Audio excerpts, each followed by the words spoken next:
LoveLore Library. Chapter 337. This. Wang Jingchuan hesitated with some unwillingness. Mo Xiaoyao said lightly, "Official Wang doesn't trust one." Wang Jingchuan was shocked and quickly said, "I don't dare. To tell you the truth, Prince. The Emperor has decreed that if Marquis Nan and his son don't return to the capital within 15 days, regardless of age or gender, the head of the Nan Marquis estate will fall." On the side, Yili sighed in her heart. The Emperor had made up his mind to kill the Nan Marquis estate.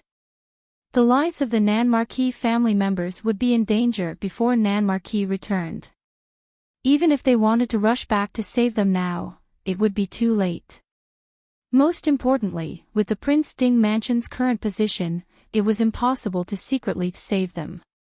If they wanted to ask the Emperor to spare them, they could only ask Mo Xiaoyao to personally return to the capital. But with the current war, it was even more impossible. Just as they were thinking, Nan Marquis suddenly walked out from the inner room and said calmly, "I will follow you back to the capital." Wang Jingchuan looked at Mo Xiaoyao. If Prince Ding didn't agree, even if Nan Marquis was willing to go with him, he wouldn't be able to take him away. Nan Marquis turned to Mo Xiaoyao and bowed, "Prince, I don't know when we'll meet again. Everything. I'll leave it to Prince." Mo Xiaoyao was silent for a moment and sighed, "I'm sorry, Marquis." Right now, he couldn't return to the capital to deal with this matter. Nan Marquis shook his head. "It's fate. It has nothing to do with Prince. I will take my leave now." He turned to Wang Jingchuan and said, "Official Wang, please." Wang Jingchuan looked at Marquis Nan, his eyes turned and he said, "Marquis Nan, if this official remembers correctly, your son is also here." Marquis Nan smiled indifferently and said, "This Marquis does not know what Sir is talking about." "You." In front of Mo Xiaoyao, Wang Jingchuan didn't dare to be too presumptuous. He took a deep breath and said to Mo Xiaoyao, "Since Prince won't interfere, I ask Prince to invite Nan Marquis heir out as well. I will also take my leave and return to the capital." Yili said indifferently, "This consort has never seen the southern Marquis heir." Wang Jingchuan was stunned and frowned. Why is Wang Fei deceiving herself? Marquis Nan's son was captured by the West Hill and later rescued by the princess. How could Wang Fei not have seen him before? Yili smiled faintly and said, "Lord Wang has just arrived from the capital, yet you know so much. You are truly well informed. However, Lord Wang's information might be a little off. This consort has indeed never met the southern Marquis heir. Or, does Lord Wang wish to search the governor's mansion and Suncreed City?" Wang Jingchuan quickly glanced at Prince Ding, who sat beside him with a cold expression, and shook his head. Even if the southern Marquis Crown Prince was really in the governor's residence, he did not have the guts to search.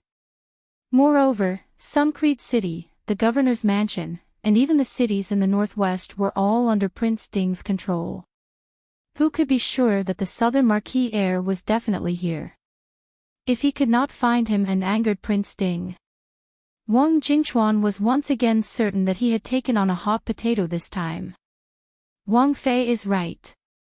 I have never seen the southern Marquis heir. Since you want to escort the southern Marquis back to the capital, I will not keep you. Also, since you are in a hurry, I will send 2 shadow guards to escort you back to the capital." Wang Jingchuan's heart trembled and he could only say, "If that is the case, this humble subject will take his leave." Seeing the southern Marquis turn and leave without any reluctance, Yili sighed inwardly and stood up to send him off. "Take care, Marquis." The southern Marquis' smile had a rare trace of carefreeness. He smiled and said, "Many thanks, Wang Fei. Prince, take care." After sending off the southern Marquis heir rushed out with a face full of tears. Shui Jing and Lin Han followed behind him, their faces full of helplessness. If they had not pulled the southern Marquis heir, they would have rushed out already. Seeing the Southern Marquis heir rush out the door, Yili stood up and asked, "Where are you going?"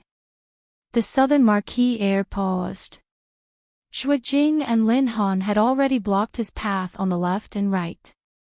The Southern Marquis heir turned his head and said, "As a son and a husband, how can I watch my parents, wife, and children be wrongly imprisoned? Moreover, this matter started because of me." Yili walked in front of him and said indifferently, "What's the use of rushing out now?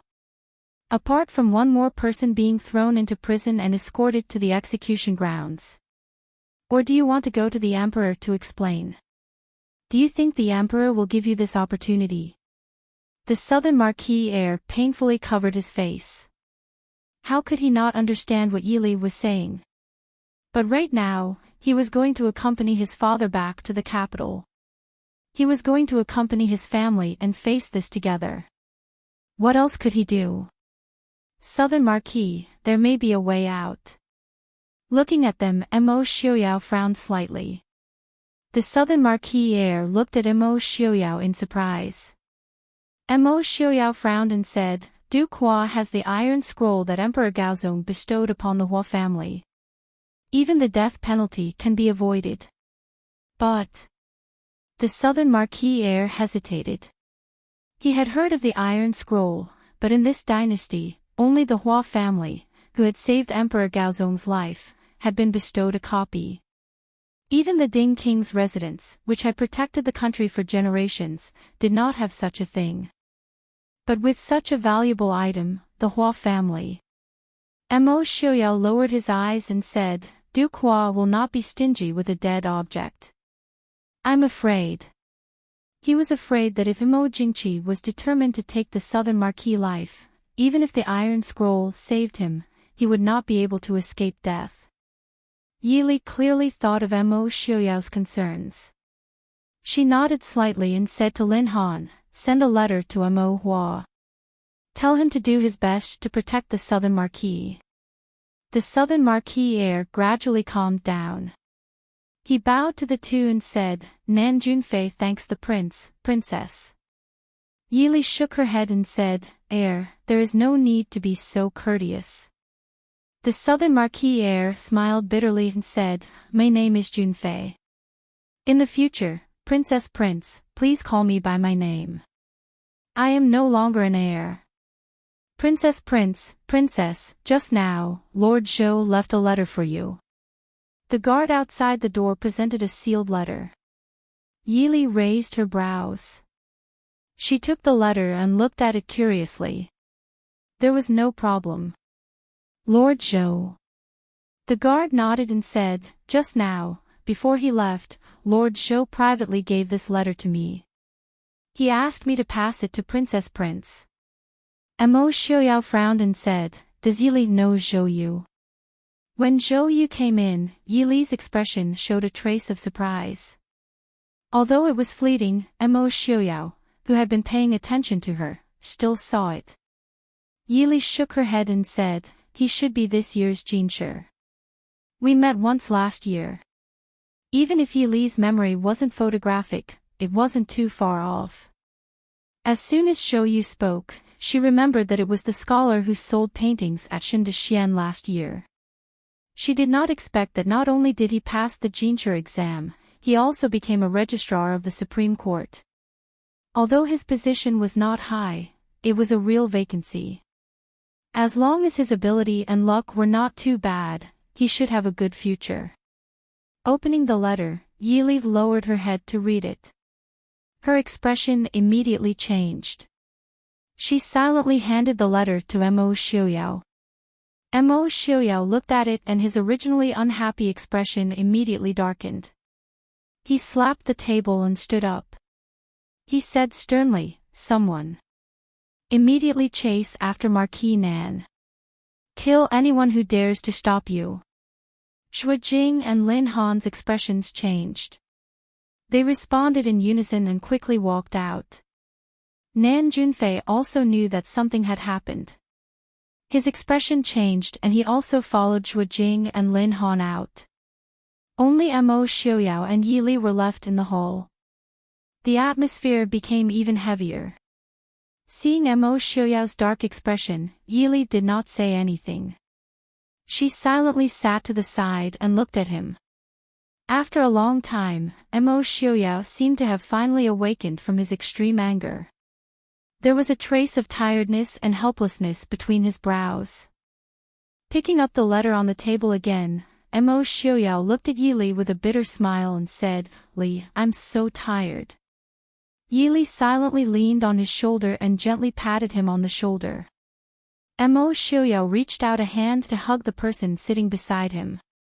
He absorbed the faint warmth from her body, but he was unable to resist the chill that rose from the bottom of his heart. Looking at the letter in his hand that was filled with familiar handwriting, was the Ding Palace really hated to such an extent? But the Emperor. Aren't you afraid that the Chu state will be destroyed? Chapter 338. The letter was not written by Zhou Yu. It was written by old Duke Hua. No one knew under what circumstances old Duke Hua could only find Zhou Yu, a minor official who had only been in the court for half a year, to deliver this letter. The situation mentioned in the letter was truly chilling. Mo Jingqi agreed to cede the land of the 3 states and 11 cities in the northwest to Xiling, and the condition was that they would cooperate with Xiling to eliminate the entire Mahist army. Mo Jingli and the Nanzhao kingdom in the south would also participate in this operation. In other words, it was very likely that Nanzhao had already sent their troops into Snow Pass. Mo Jingqi is crazy, Yili said softly. Gathering the strength of 3 countries to deal with the Mahist army might work. But did Mo Jingqi consider that once the Mahist army was eliminated, Xiling and Nanzhao would really retreat as promised? What was the difference between this and asking people to spit out the meat they ate? Mo Xiaoyao said in a low voice, "He is indeed crazy. Li, you seem to have married a husband who is always troublesome." Yili smiled helplessly. "It's too late to know now." Marquis Nan and the others returned quickly. When Zhuo Jing and Lin Han intercepted them, they had just left the city gate. In less than 15 minutes, they returned to the governor's manor. Wang Jingchuan's expression was ugly. He said in a low voice, "Your Highness Prince Ding, what do you mean by this?" Marquis Nan also looked at Mo Xiaoyao with confusion. But he also understood that Prince Ding would not stop them for no reason. Mo Xiaoyao stared coldly at Wang Jingchuan and asked mildly, "Official Wang, is there anything you forgot to tell I?" Hearing this, Wang Jingchuan's heart turned cold. For some reason, he suddenly felt that the calm and indifferent Prince Ding was more terrifying than the Prince Ding who deliberately released his aura. He forced a smile. "Prince, what do you mean? Please forgive me for being dull." Mo Xiaoyao sneered. "What a dull. I did not know that His Majesty would send such a dull person to the northwest. Since Lord Wang doesn't remember, I might as well remind Lord Wang. For example, he secretly executed Marquis Nan on the way back to the capital. Surely, Lord Wang wouldn't forget about it." Wang Jingchuan's eyes widened in shock. He had personally received this secret edict from the emperor just before he left the capital. It could be said that other than him, only the emperor knew. After receiving the imperial edict, he rushed to the northwest at top speed. Wang Jingchuan simply could not understand how the spies from the Ding King's residence were able to obtain such top-secret information even if they had the ability to reach the heavens. After hearing Mo Xiaoyao's words, the southern marquis froze for a moment before smiling bitterly. Nan Junfei, who was standing behind him, was so angry that his eyes were about to pop out of their sockets. If Lin Han hadn't held him back, he would have rushed over and torn Wang Jingchuan apart. Wang Jingchuan also knew that he had nowhere to run now that he had fallen into Prince Ding's hands. His body went soft, and he knelt on the ground. "Prince, please forgive me. I was just following orders. I beg Prince to spare my life." Mo Xiaoyao didn't even bother to look at him. Yili waved her hand and said, "Take him away." Wang Jingchuan was quickly dragged away by 2 guards.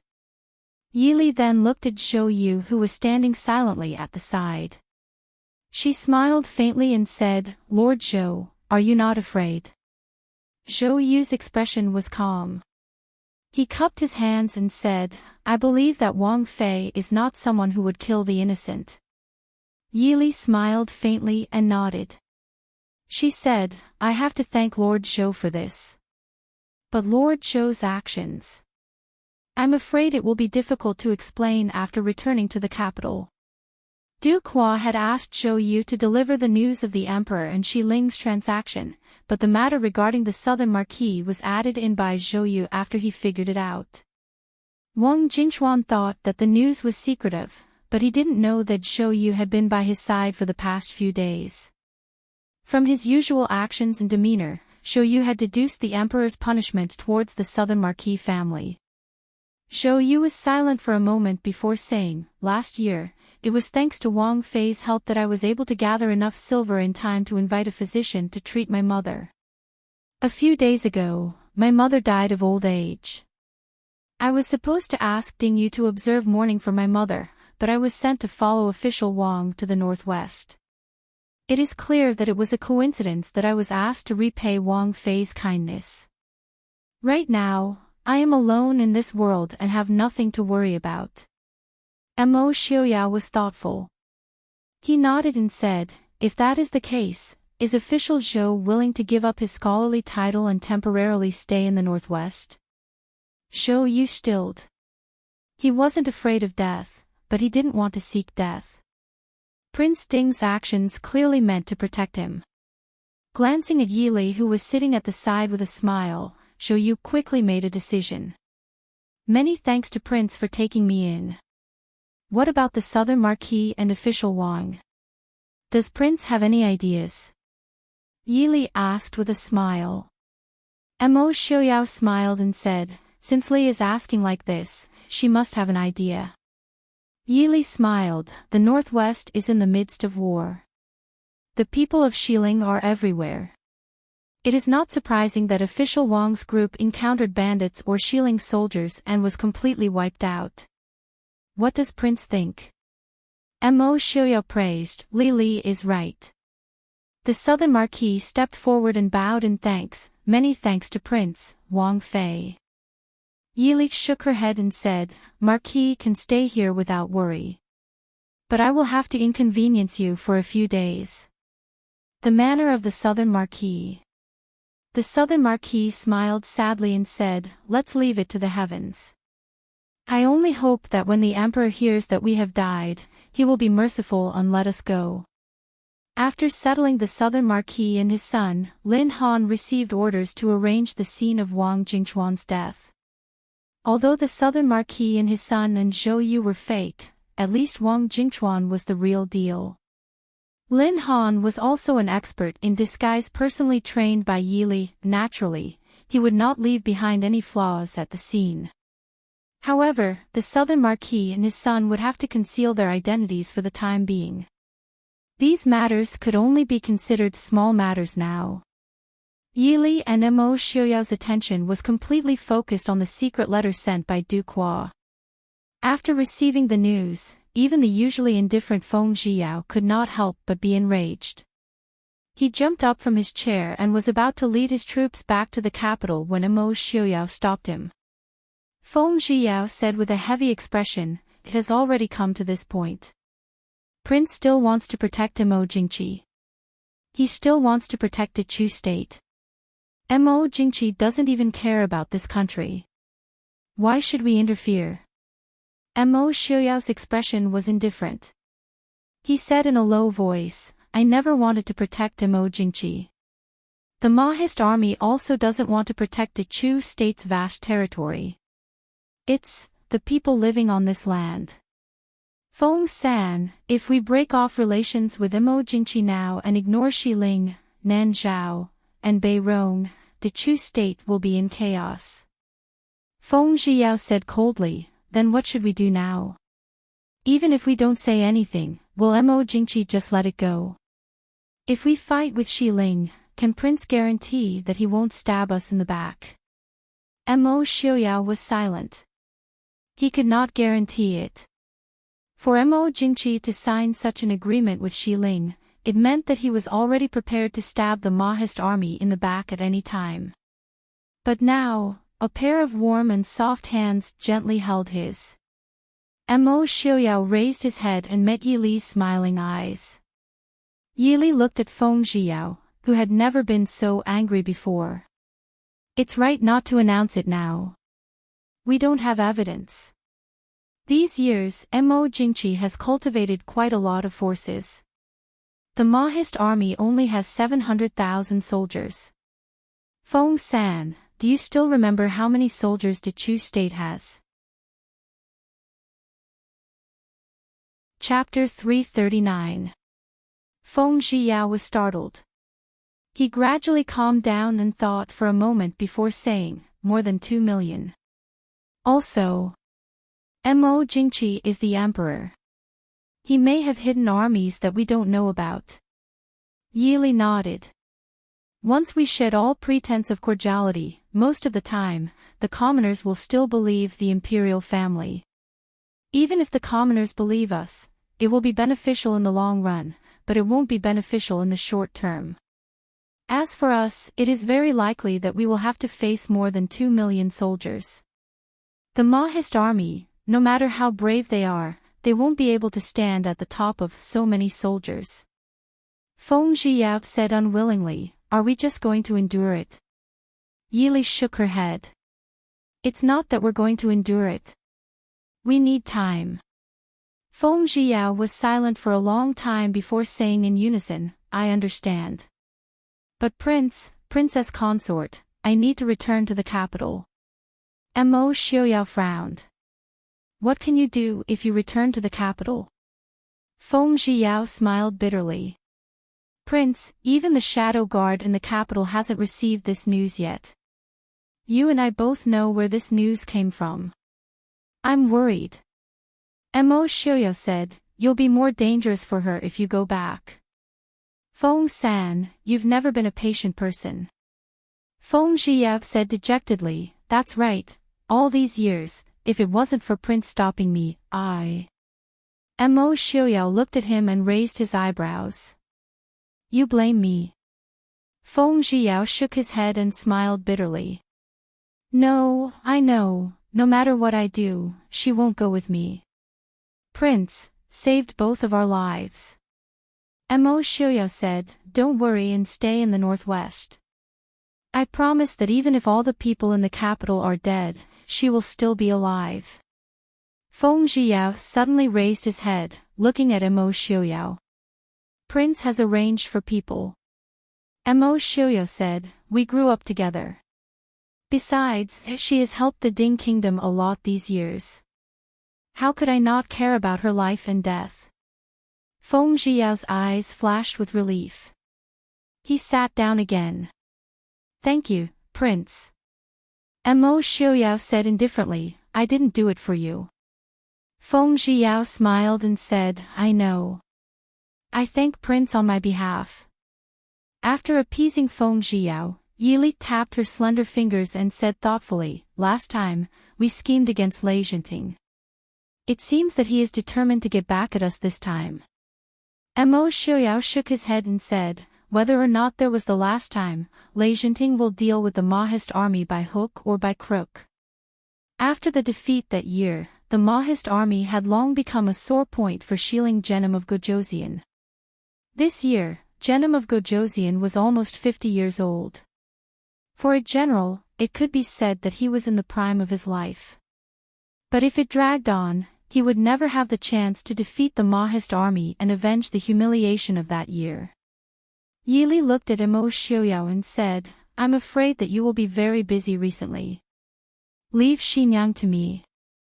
Mo Xiaoyao looked at Yi Li apologetically. They had only been married for a little more than a year. Even though he had always said that he would let Yi Li live the life she wanted.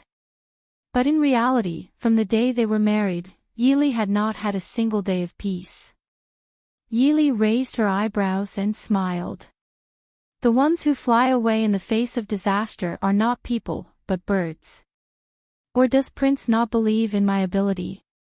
Mo Xiuyao smiled, admiring the confidence and pride in the person in front of him. He said softly, then, Xinyang's defense and political affairs will be handed over to Yili. Yili nodded.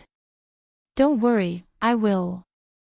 Duke Hua's news was too sudden, but Mo Xiuyao and Yili both knew that Duke Hua would not make such a joke unless he was completely confident. Even though there were no movements yet, Mo Xiuyao had to preemptively arrange the Mahist army's troops in order to deal with the possibility of multiple battles in the future. And in Xinyang, Mo Xiuyao did not have much time to ask too many questions. After ordering people to send a copy of the maps drawn from the information gathered by Qi Lin to Mo Xiuyao, Yili had people tidy up a new study and quickly moved in. Wang Fei, noble consort Bai, has been clamoring to see Prince. Yili was deep in thought as she stared at the map in front of her when Qin Feng came in and reported in a low voice. Right now, Yili was in charge of all affairs in Xinyang, including the tens of thousands of Mahist army soldiers guarding Xinyang city. Mo Xiuyao was so busy every day that Yili had to deal with the matter of Su Zuidi alone. Yili frowned and said, if you did not mention it, I would have almost forgotten about her. Do you have any information on Han Mingyue's whereabouts? Qin Feng said, according to the news from Xiling, Han Mingyue has indeed left Xiling and entered Dechu state, but we have not found his whereabouts yet. Yili rubbed her forehead and said, as expected of Master Mingyue, who specializes in intelligence. I feel that he is near Xinyang. Qin Feng nodded in agreement and said, based on Han Mingyue's concern for Su Zuidi, it is very likely that he is near Xinyang. Unfortunately, Han Mingyue himself is an expert in concealing his whereabouts. As long as he does not show himself for a while, it will be very difficult for us to find his whereabouts. Yili's smile was extremely cold. If he has a weakness, then we don't have to worry about not being able to catch him. However, I am not in a hurry to catch Han Mingyue. Rather, it is the Tianyi Pavilion behind him. Although the Tianyi Pavilion strongholds in Dechu state have already been eradicated by the prince, there are still many who have followed Han Mingxi in abandoning the dark for the light. However, it is inevitable that there will not be fish that have escaped the net. This kind of existence is a fatal threat to the current Mahist army. Qin Feng raised his eyes and asked curiously, what plans does Wang Fei have? Yili said indifferently, it will depend on Han Mingyue's feelings for Su Zuidi. Secretly have people spread the news that I am jealous of the old relationship between Su Zuidi and the prince, and have been making things difficult for her every day. I even plan to kill her behind the prince's back. Qin Feng was startled and asked with some hesitation, will Han Mingyue fall for it? Yili raised her eyes and revealed a faint smile. You think I am joking? Qin Feng did not understand. What does Wang Fei mean? Yili smiled and said, if Han Mingyue does not come, I will tear apart Su Zuidi and give it to him piece by piece. Those who seek glory and betray the country, die. This subordinate obeys. In a small town near Xinyang, Han Mingyue, who had not been seen for a long time, sat by the window in an inconspicuous house. His handsome face was filled with many vicissitudes of life and exhaustion, as well as deep worry. Young master. A gray-clothed man pushed open the door and entered, respectfully greeting him. Han Mingyue turned his head and asked, is there any news? The man nodded and said, Miss Su is indeed in the governor's office in Xinyang City, but our people are completely unable to get close to her.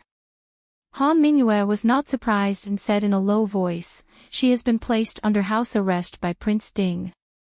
The gray-clothed man shook his head and said, Prince Ding does not seem to have any interest in Miss Su.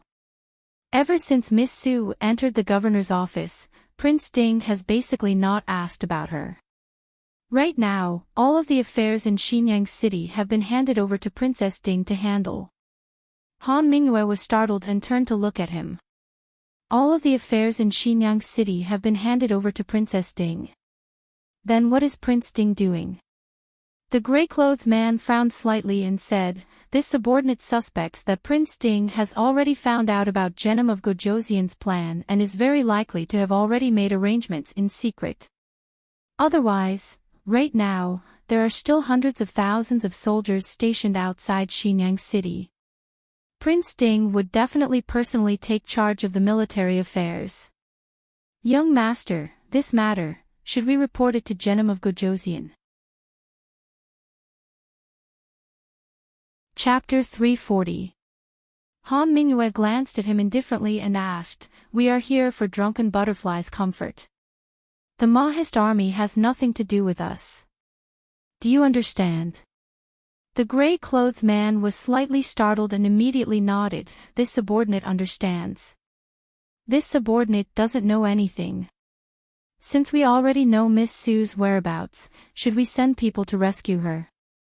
A trace of hesitation flashed across Han Mingyue's face and he frowned. "Rescue her?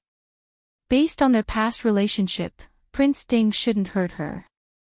Then, it would be safer for her to stay in Suncrete City." The gray-clothed man said in a low voice, "But, according to the news from the governor's office, Miss Sue isn't living very well there. A few days ago, she even injured her forehead. Also, the Ding King's consort seems to be very dissatisfied with Miss Sue's former status as Prince Ding's fiancée. Now that Prince Ding doesn't care about the governor's office in Suncrete City, Miss Sue might not be very well." "Princess Ding, Yi Li." Han Mingyue frowned. He had only met that Princess Ding a few times. But it seemed that every time they met, it wasn't pleasant. Even so, he couldn't help but envy his former good friend's good luck. Princess Ding was a very outstanding wife. She was even more suitable for Mo Xiuyao and the Ding King's residence than Su Zuodi, who was the #1 beauty in the Chu state. Smart, sharp, strong, decisive, and at the same time, she had enough perseverance and courage. If she wanted to make things difficult for Su Zuodi, and Prince Ding didn't care at all.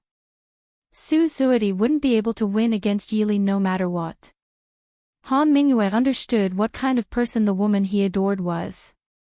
In his dreams at night, he would even silently ask himself if everything he did was worth it, but send people to keep an eye on the governor's office. If there's any movement, report it immediately. This subordinate understands. The gray-clothed man respectfully lowered his head. Han Mingyue thought for a moment, then sighed and said, "Get ready. I will go to Xinyang personally." The gray-clothed man was startled, and said with some disapproval, "Young master, please reconsider. Now that the gates of Xinyang are closed, it will not be easy to enter or leave." Han Mingyue said firmly, "Go and prepare." "Yes, your subordinate obeys." Wang Fei, these days, the Xiling army is still stationed 20 li outside of Xinyang City. However, heir apparent of Genom of Gojoseon has secretly led close to 200,000 men south. It seems that he is preparing to rendezvous with the southern army. I speculate that Xiling might be planning to circle behind our army and attack Xinyang from both sides. Yi Li walked along the winding corridors of the governor's office as she listened to Zhuo Jing's report behind her. Hearing Zhuo Jing's words, Yi Li's brows furrowed slightly. She continued walking without stopping as she said, "Send a copy of the news to the prince." "Has there been any movement from the Xiling soldiers outside the city?" Zhuo Jing said, "These days, there has been no movement outside the city." "What is Genom of Gojoseon doing?" Yi Li asked. Zhuo Jing frowned deeply and said, "These days, the Xiling army has not moved. There has been no news from Genom of Gojoseon." Yi Li paused and thought for a moment before saying, "Send someone to investigate whether Genom of Gojoseon is in the army. Also, tell the prince to be careful in Jiangxia." Lei Dingfeng may not be leading troops south to attack Xinyang. Yes. Shuo Jing nodded and said, these days, that person in the side courtyard has been making a lot of noise. Princess, how do you think we should deal with her? Yili glanced at a small courtyard in the northwest corner. She could not see anything as she walked along the corridors. However, these days, Su Zuidi had been making a fuss in the courtyard, wanting to go out. Yili knew about this. She smiled faintly and said, if she wants to make a fuss, then let her. Is there any news from Han Mingyue? Shuo Jing nodded and said, yesterday, we received news that Han Mingyue's Tianyi pavilion was found in a small town near Xinyang. However, by the time we got there, they were already gone. Princess's deduction was correct. Han Mingyue is near Xinyang. Yili thought for a moment and smiled. Perhaps he has already entered the city. As long as he has entered, we will not have to worry about not being able to find him. Xinyang is not the same as it was before. Originally, Xinyang City had a large population and a mix of good and bad people. However, now, other than the military, there were not many ordinary citizens in Xinyang City, not to mention the merchants who came and went. It would not be easy for Han Mingyue's group to hide their tracks. Be careful in the governor's office. Don't let anyone break in and take them away. As soon as you discover the whereabouts of Han Mingyue's group, immediately seal off Xinyang City. Only entry and exit are allowed. Han Mingyue wouldn't think that it would be so easy to enter Xinyang City now, would she? If she had not left someone behind to walk right into the trap, not even a fly would be able to enter Xinyang City. Shuo Jing smiled. Princess, please do not worry. We may not be as good as Han Mingyue, but it would not be easy for Han Mingyue to take someone from our hands. Yili nodded and stood in front of the door to her new study. She said to Shuo Jing, go and do your work. Shuo Jing bowed and left. Yili stepped into the room and saw Mo Xiaoyao sitting behind the desk, reading. She asked in surprise, why are you here? Mo Xiaoyao had been extremely busy these past few days. The two of them had not seen each other for 2 days. Mo Xiaoyao put down the book and laughed lightly. What? Does Princess Li not want to see me? Yili glanced at him. I had Shuo Jing deliver something to you, but you're here. Didn't he make a wasted trip? Mo Xiaoyao stood with a smile and pulled her to sit down. It's I's fault. If there's anything important, Princess Li can just tell me. It's rare for me to have some free time to come see Princess Li. Yili rubbed her forehead and looked helplessly at the files on the table. Prince still has time to have some free time, but I'm too busy. Mo Xiaoyao looked at the things on the table and frowned. He asked worriedly, why are there so many things? Princess Li doesn't have enough people by her side. Why don't I send a few more people to you? Yili waved her hand. No need. You're also very busy. There are many things waiting to be done in Suncrete City. It'll be fine after a while. I reckon that Han Mingyue will have some results in a few days. By then, NC should be back. I have enough people by my side. Mo Xiaoyao pulled her into his arms and muttered with some dissatisfaction, if I'd known that Princess Li was so good at training people, I would have forgotten to send a few female guards to Princess Li. Yili raised her eyebrows. Is Prince jealous? My wife is wise. Mo Xiaoyao laughed softly. Yili snorted softly. Prince is getting better and better. Now he's even jealous of the people by my side. Mo Xiaoyao sighed with some resentment. He didn't want to make himself seem like a resentful husband, but Princess Li was getting more and more dazzling. The time he spent with her was obviously less than the time he spent with Shuo Jing and Qin Feng. Most importantly, Princess Li hadn't said that she loved him. Shuo Jing and the others were going to get married soon. If you're too busy, then let second brother come over to help you. Yili rolled her eyes.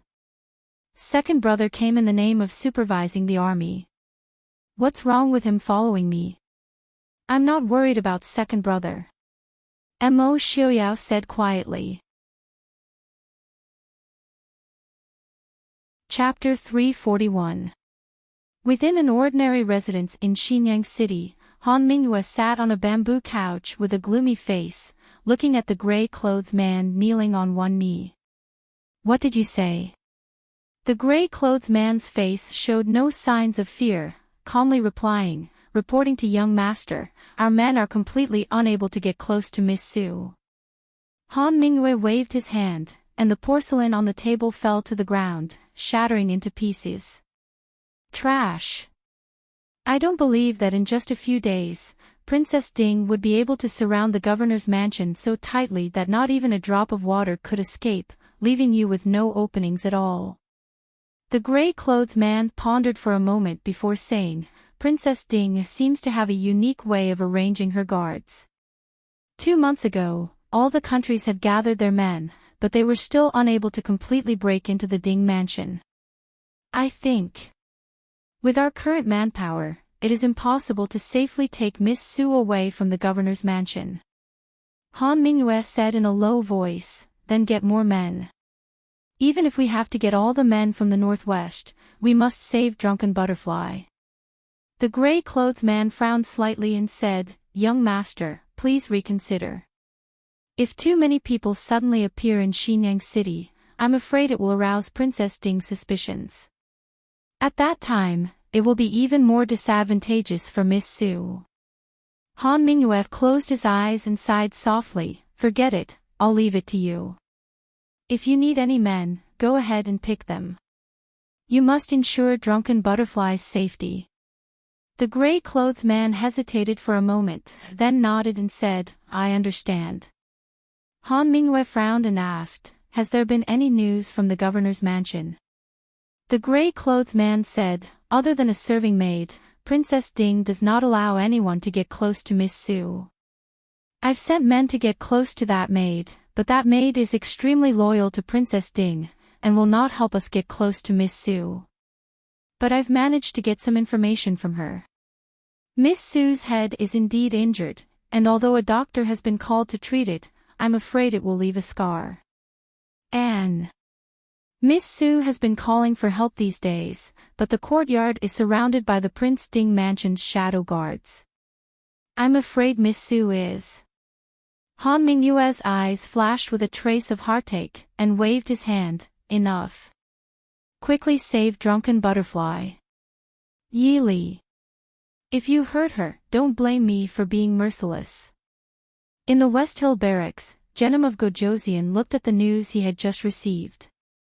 He was no longer as gloomy as he had been a few days ago. He was obviously in a good mood. Why isn't Han Mingyue here yet? Looking at the information in his hand, Genom of Gojoseon's eyes flashed with determination as he asked the attendant beside him. Han Mingyue and Mo Xiaoyao would be mortal enemies. This was also in line with the benefits he needed. I understand. Xinyang City. In a secluded courtyard in the governor's mansion, Su Zuidi sat in front of the window with a gloomy face, lost in thought. She was proud of her peerless beauty.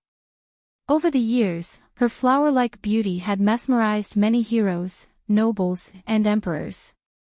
She went from being the daughter of a government official in the Chu state whose parents were both dead, to being the fiancée of the second son of the Prince Ding mansion, to being the daughter of the Bai family of Xiling, and finally becoming the imperial concubine of Xiling.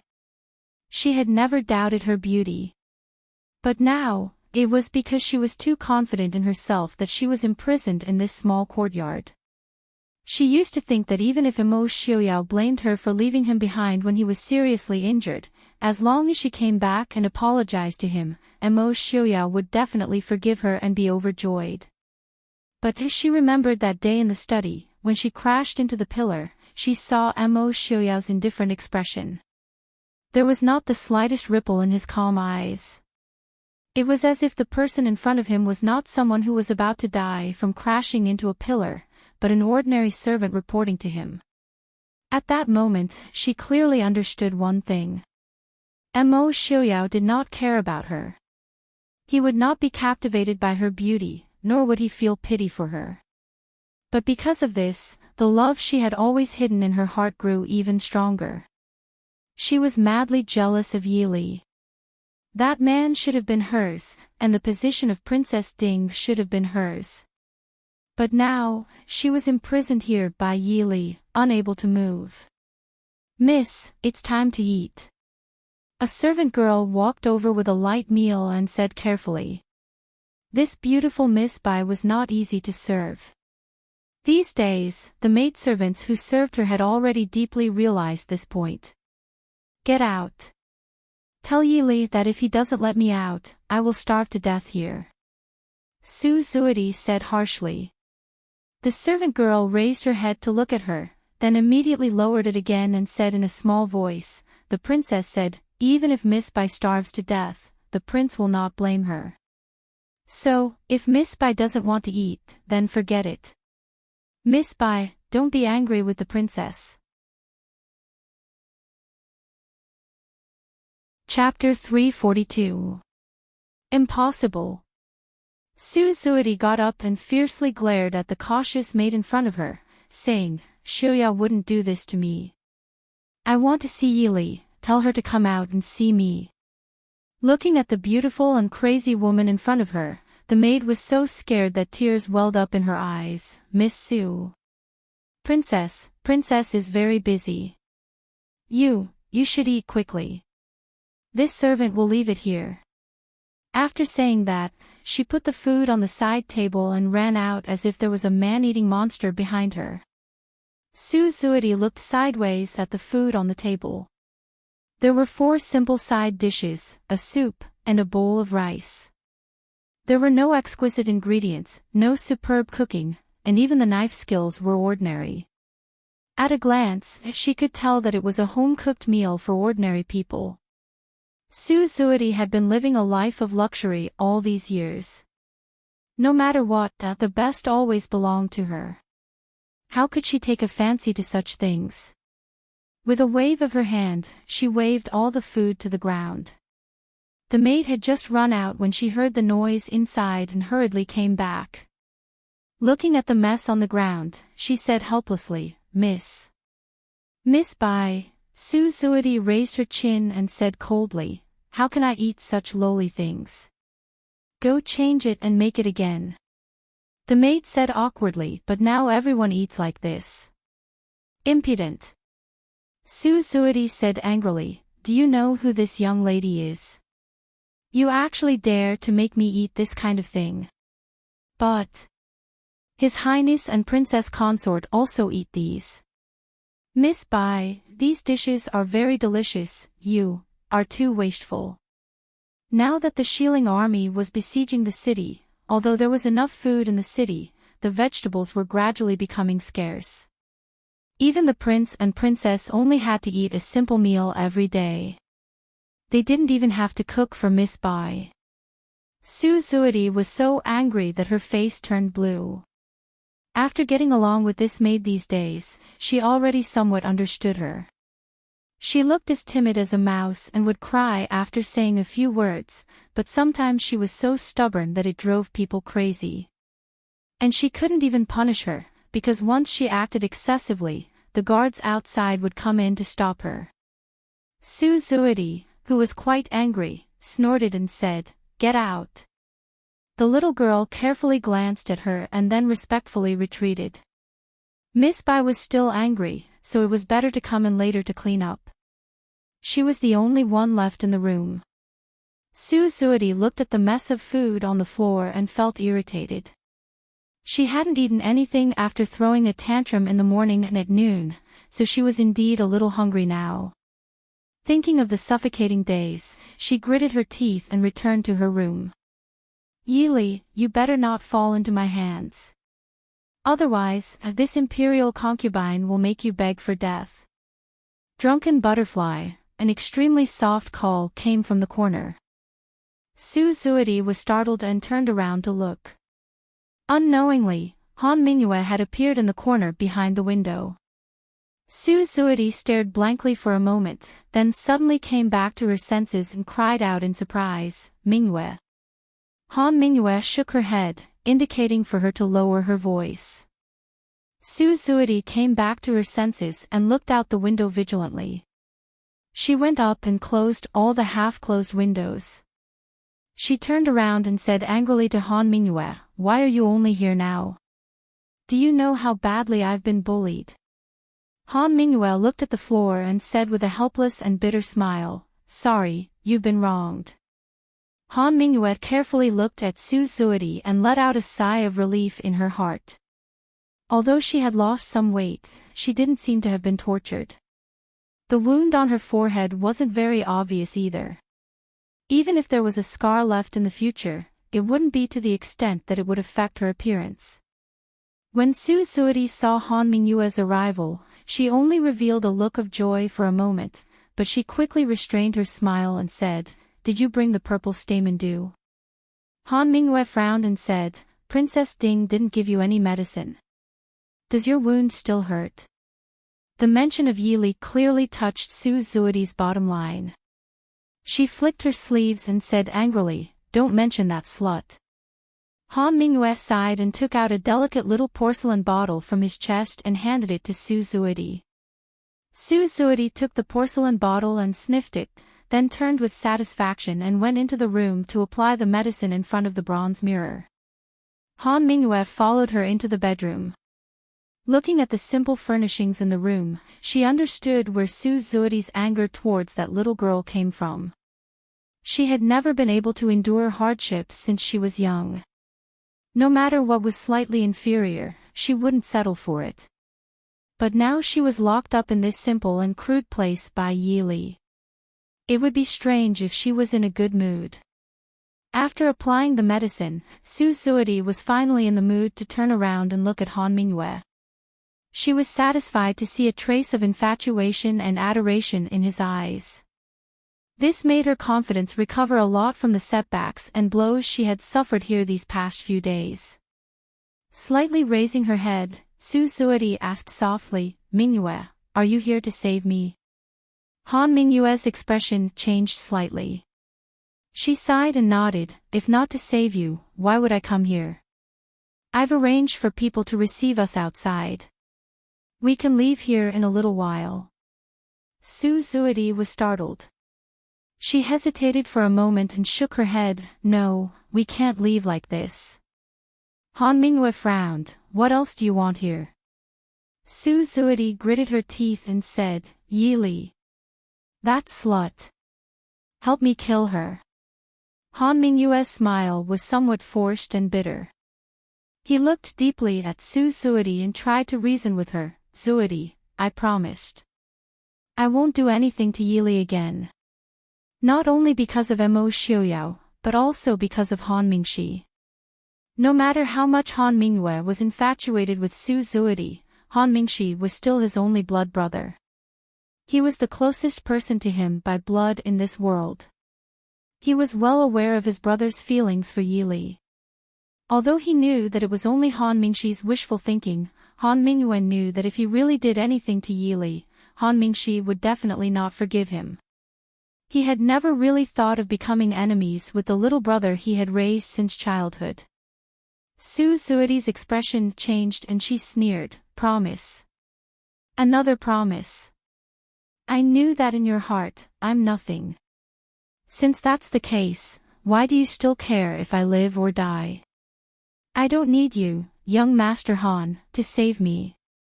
Even if I'm killed by Yili, it's my own fault.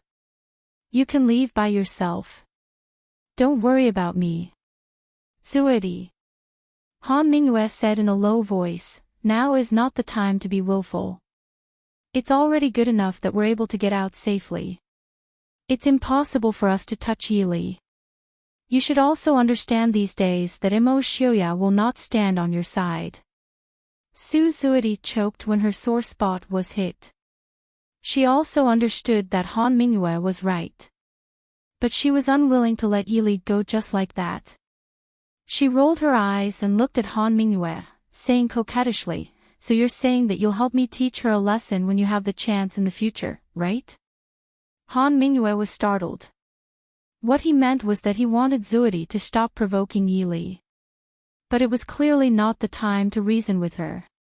He could only nod perfunctorily and say, there will be a chance in the future. Su Zuidi smiled sweetly and lowered her eyes, saying, I knew that only you, Mingyue, treat me the best in this world. How could she not tell that Han Mingyue was patronizing her? But it didn't matter. As long as Han Mingyue agreed, she would always have a way to make him do as she said. Su Zuidi had always had unlimited confidence and means when it came to Han Mingyue. Chapter 343. If you want to deal with this consort, why do you have to pick a time? Isn't this consort right here? A faint and lazy laugh came from outside. Han Mingyue's heart shook and he became alert. He hadn't noticed that someone had entered the reception pavilion outside. Yili smiled faintly and said, Young Master Han, it's been a long time since we parted in Guangling. Does young Master Han not want to come out and catch up? Han Mingyue lowered his head to look at Su Zuidi. He smiled reassuringly at her and said softly, Don't be afraid, nothing will happen. Let's go out and take a look. Passing through the screen and out of the room, Yili was sitting lazily on a soft couch in the reception pavilion. She looked at the two people in front of her with a smile.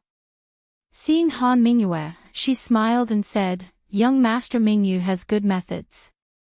It seems that Xinyang City and the Governor's Manor are free for young Master Mingyu to come and go as he pleases. If Han Mingyue still didn't understand, he wouldn't be the head of the Tianyi Pavilion who controlled the world's intelligence network. He smiled bitterly and said, I'm afraid that Princess Ding has been merciful. If Princess Ding had such a capable subordinate, how could she have allowed him to enter the governor's manor for so long without noticing? She had probably set up a net long ago and was waiting for him to walk right into it. Yili smiled and said softly, Young Master Mingyu is deeply affectionate and can be called the saint of love. This consort admires you greatly. Since noble consort Bai is here, how could young Master Mingyu not come? Han Mingyue heard the mockery in Yili's words. He smiled faintly and didn't reply. Yili propped her chin up with her hand and looked at the two indifferently. Originally, this consort shouldn't have made things difficult for young Master Han out of respect for Mingxi.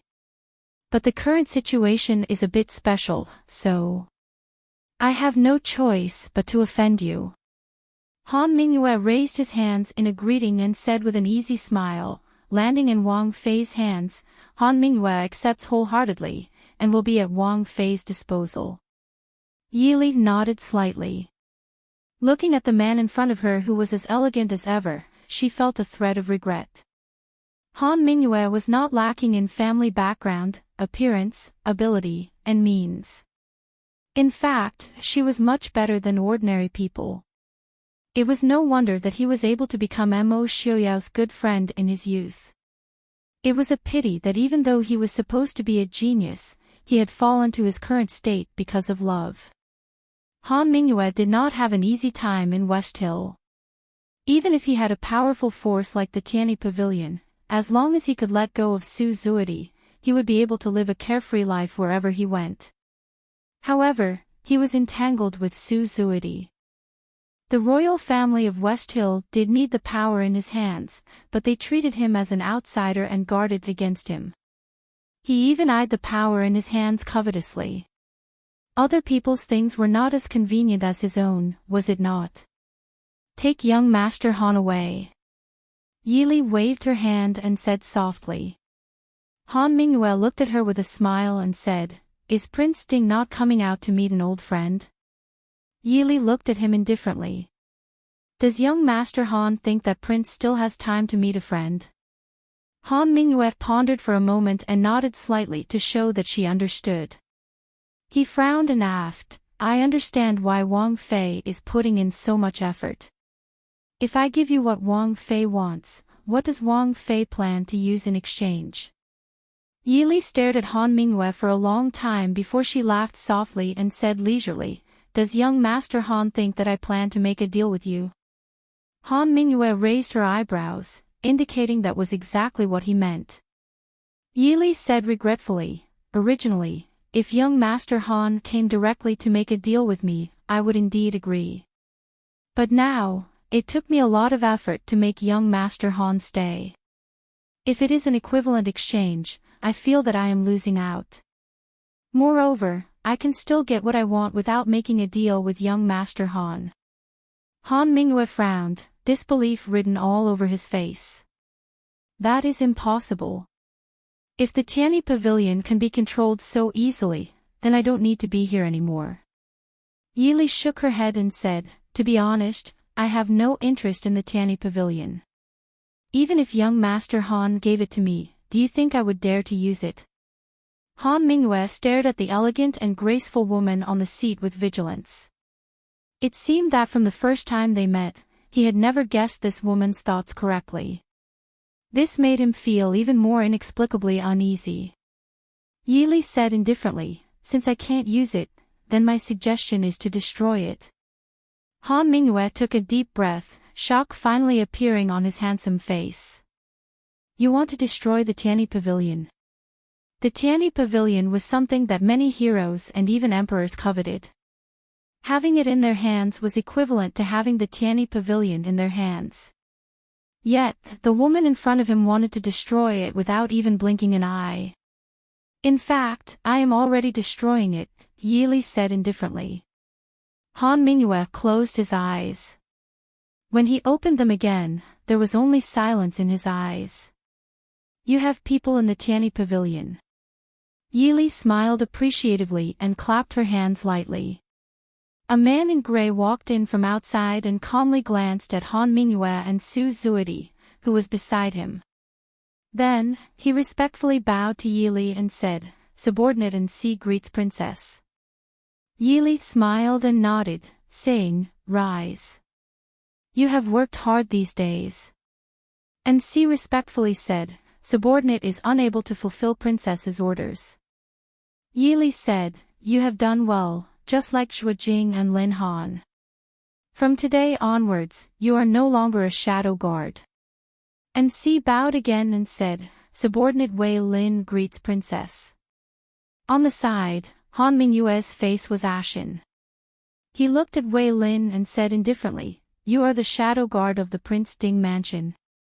Wei Lin stood and looked at Han Mingyue, saying, "That's right. I have troubled Pavilion Master to take care of me these days."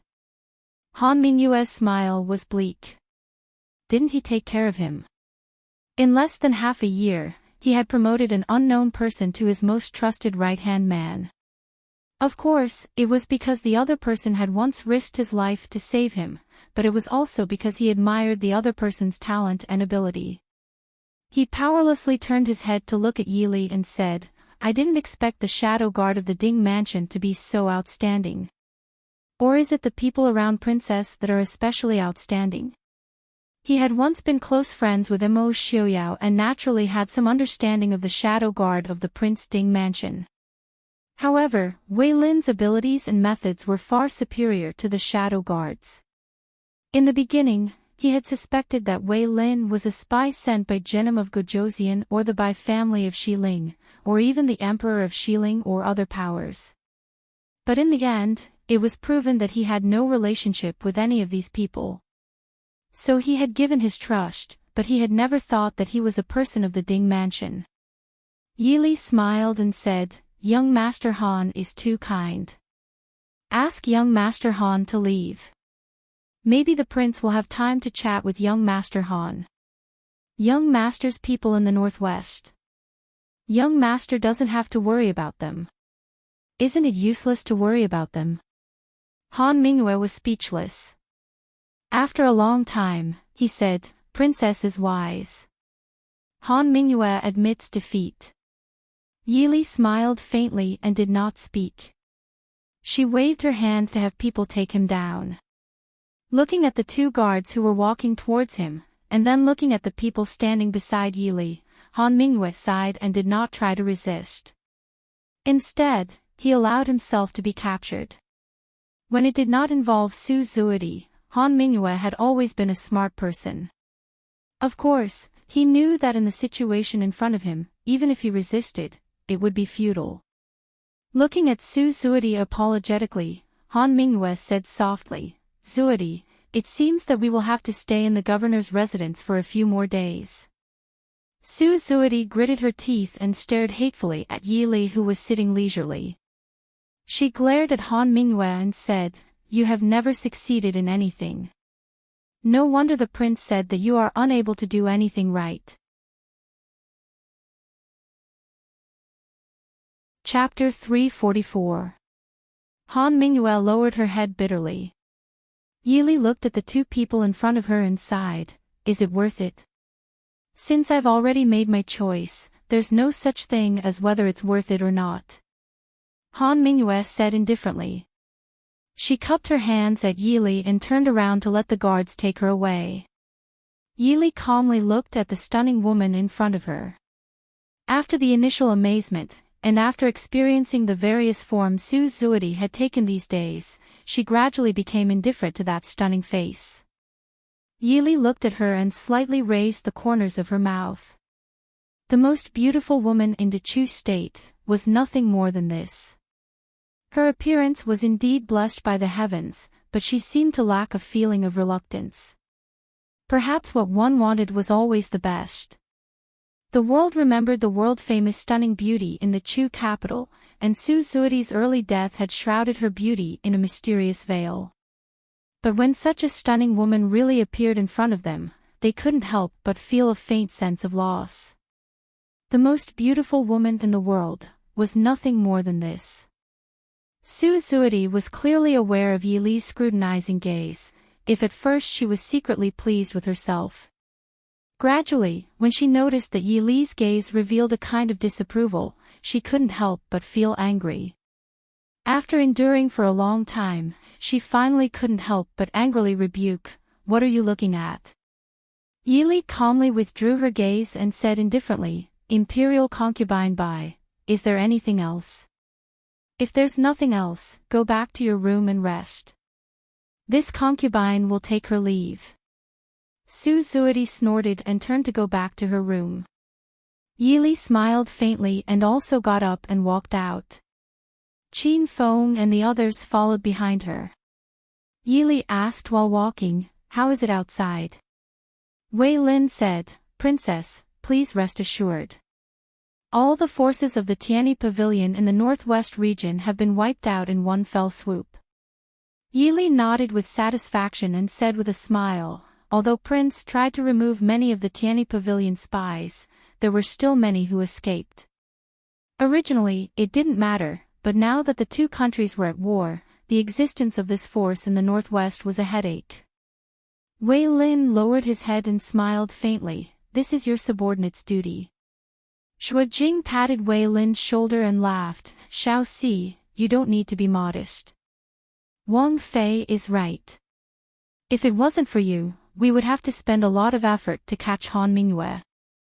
But the most important thing is that you're finally back. Us brothers can be together again.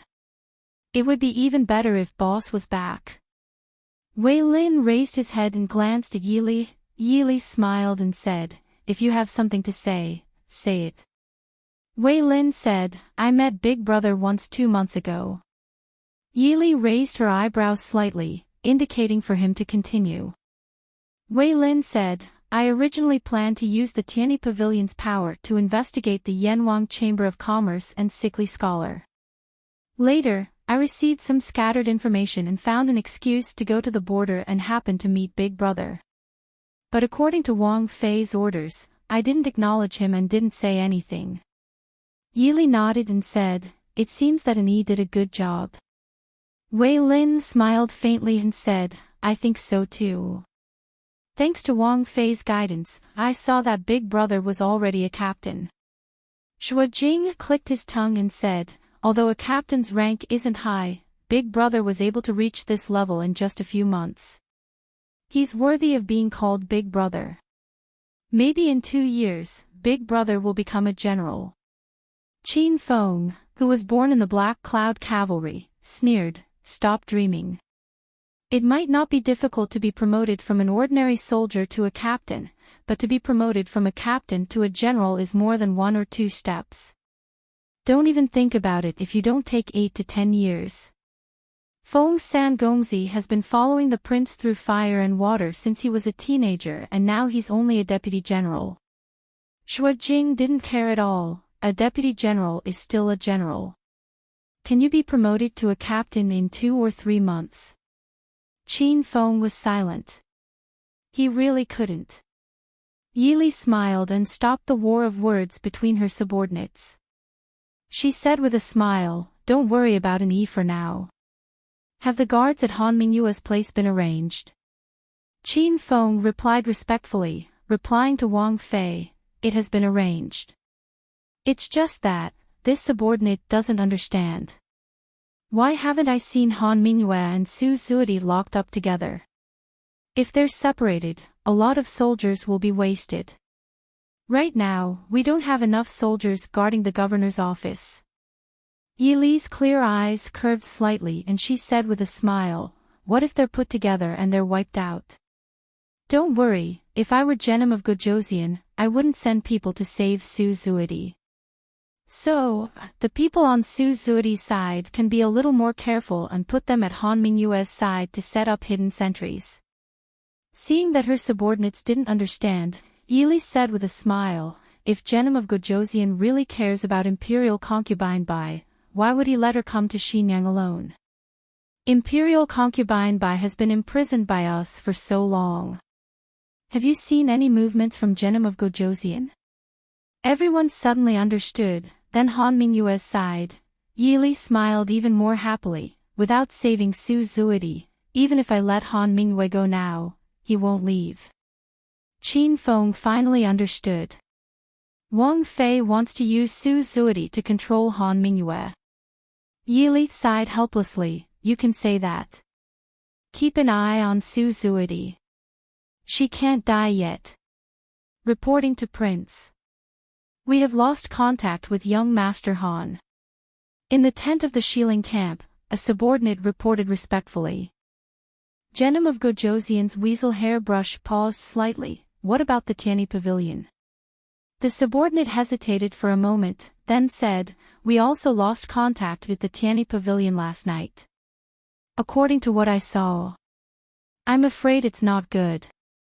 Genom of Gojoseon closed his eyes, seeming to calm the anger in his heart, but his calm voice still contained traces of murderous intent. "Pass down my order. Other than the soldiers and horses besieging Xinyang, all the soldiers and horses are to attack all the cities in the northwest with full force. I want Xinyang to become an isolated city." "Yes, sir." Seeing that his subordinates had left, Genom of Gojoseon's calm face became gloomy. He gritted his teeth and said, "Han Mingyue, you idiot." Compared to the furious Genom of Gojoseon, Han Mingyue appeared to be calm and leisurely at this moment. Mo Xiaoyao stepped into the courtyard and saw Han Mingyue sitting leisurely by the window, alone and entertaining herself with an incomplete chess game.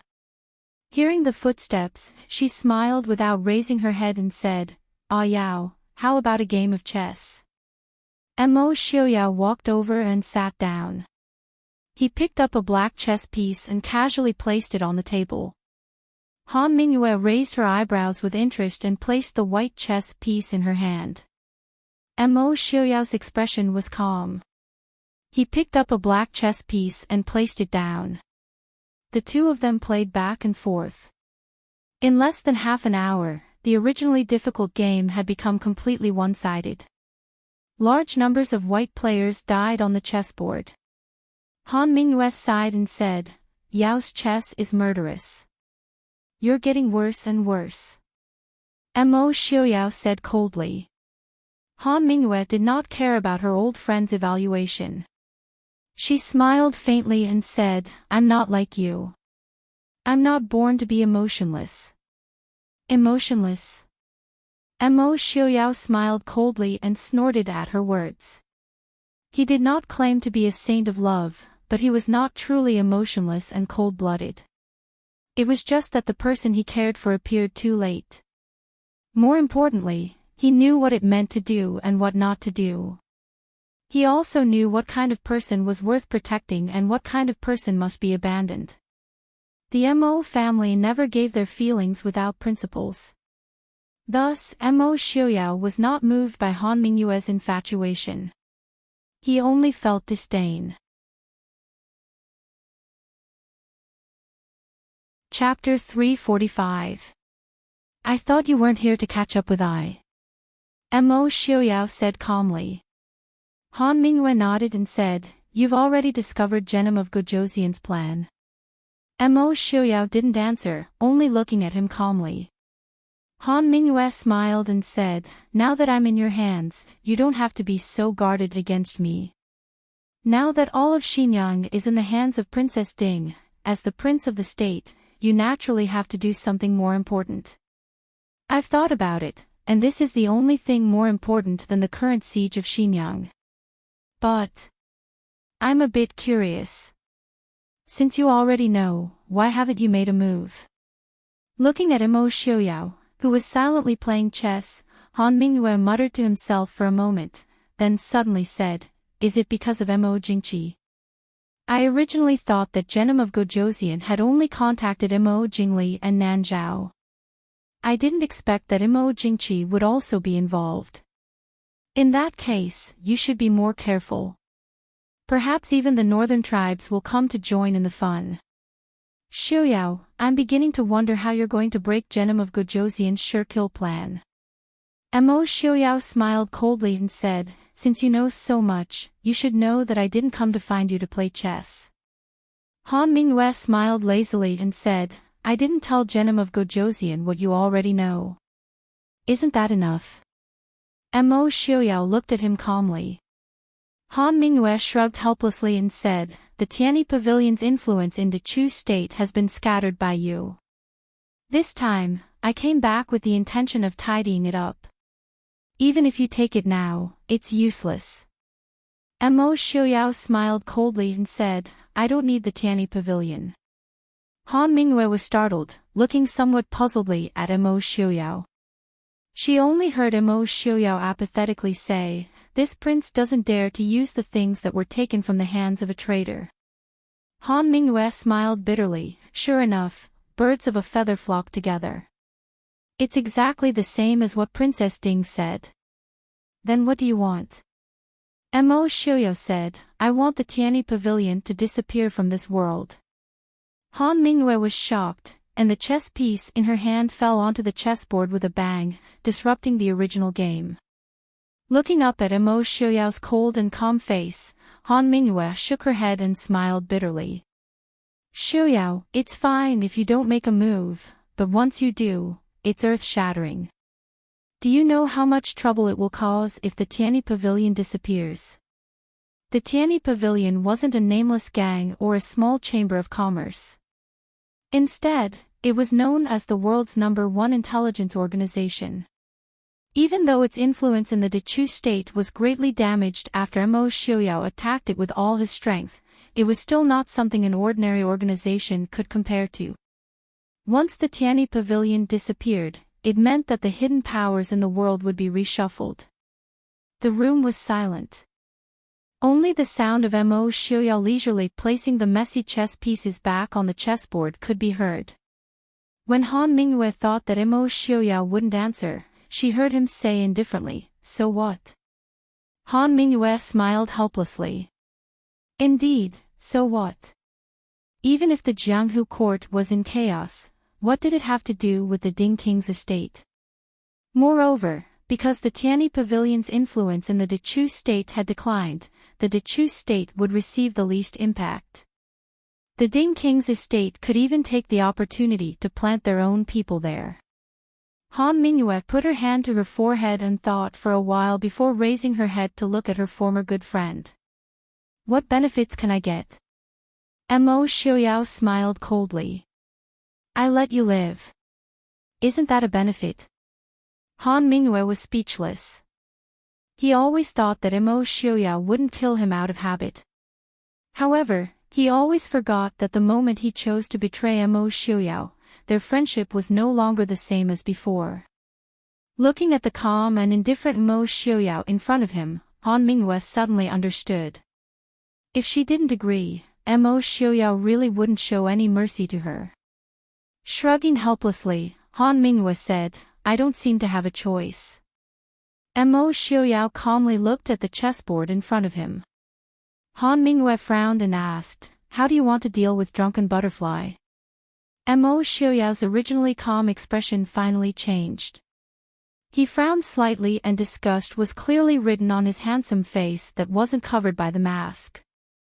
"This is Li's business. I have no interest in knowing." In his words, he had completely handed Su Zuoti's life over to Yi Li. "You really don't care about Drunken Butterfly at all?"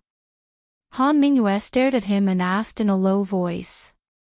Mo Xiuyao raised his head to look at her, a faint mockery flashing through his eyes.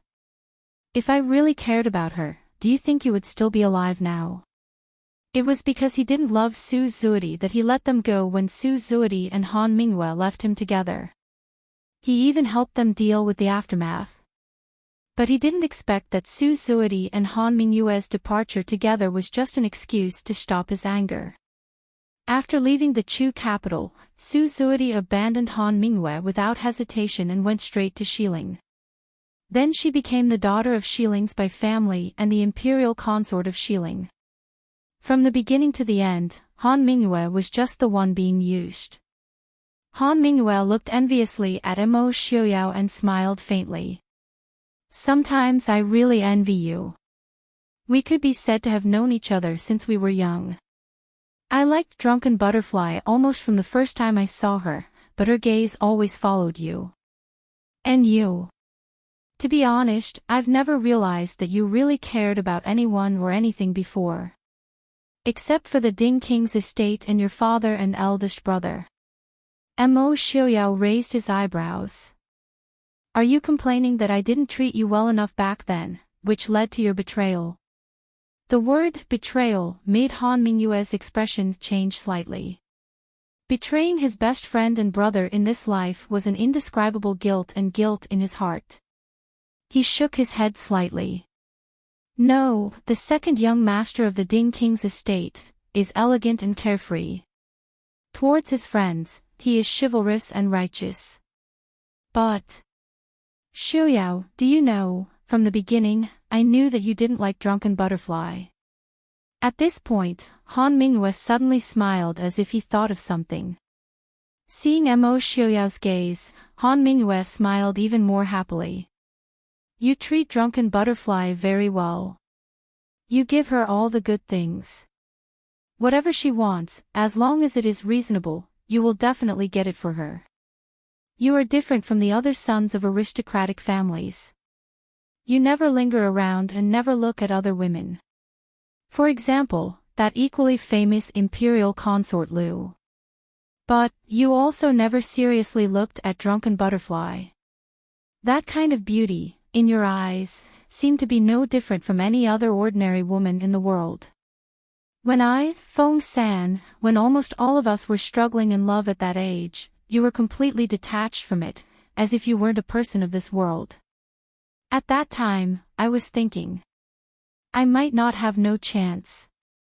Mo Xiuyao recalled the frivolous youth of 15 or 16 and couldn't help but reveal a trace of nostalgia. "Maybe it's because I didn't meet that person. If you had told me directly at that time, and Su Zuoti had agreed, would have helped you."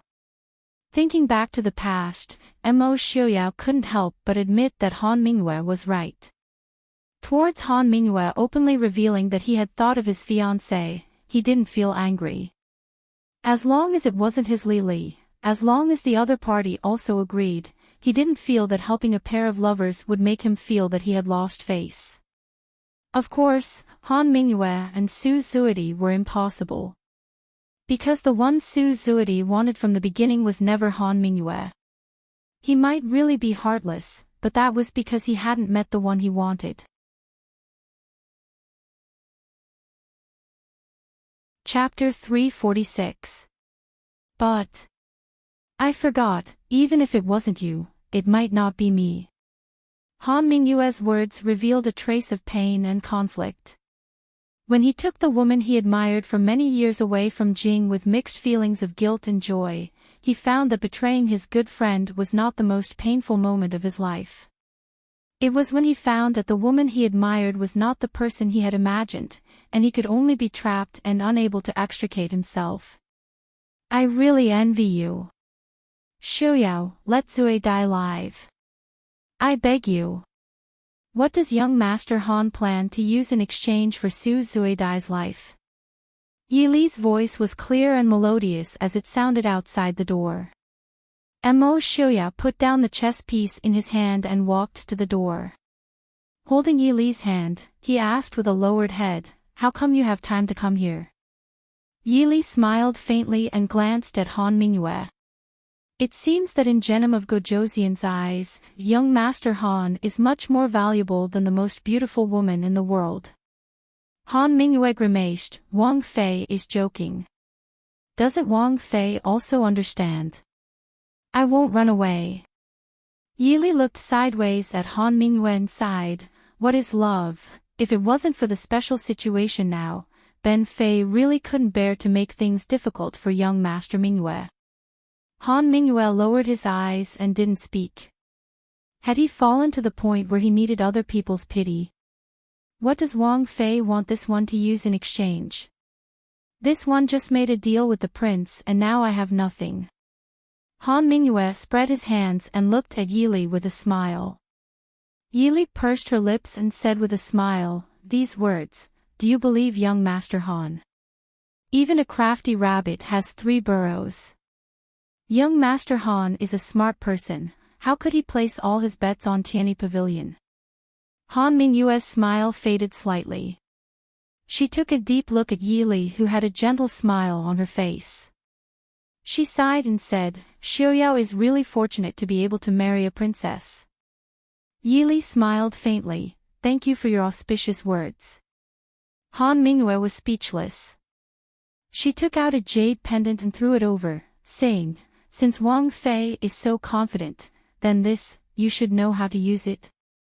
Yi Li was clearly very satisfied with the jade pendant in her hand. She smiled slightly and said, Han Gongzi is truly generous.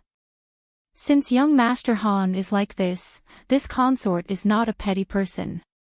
When the siege of Xinyang is lifted, young Master can naturally take young Miss Su away. After getting the reward she wanted, Yi Li no longer kept calling Su Zuidi imperial concubine by to annoy Han Mingyue. Han Mingyue raised her eyebrows and asked, why not now? Yi Li's smile was kind and innocent, I am thinking for young Master Han. Of course, if young Master Han is in a hurry to leave, this consort will not stop him.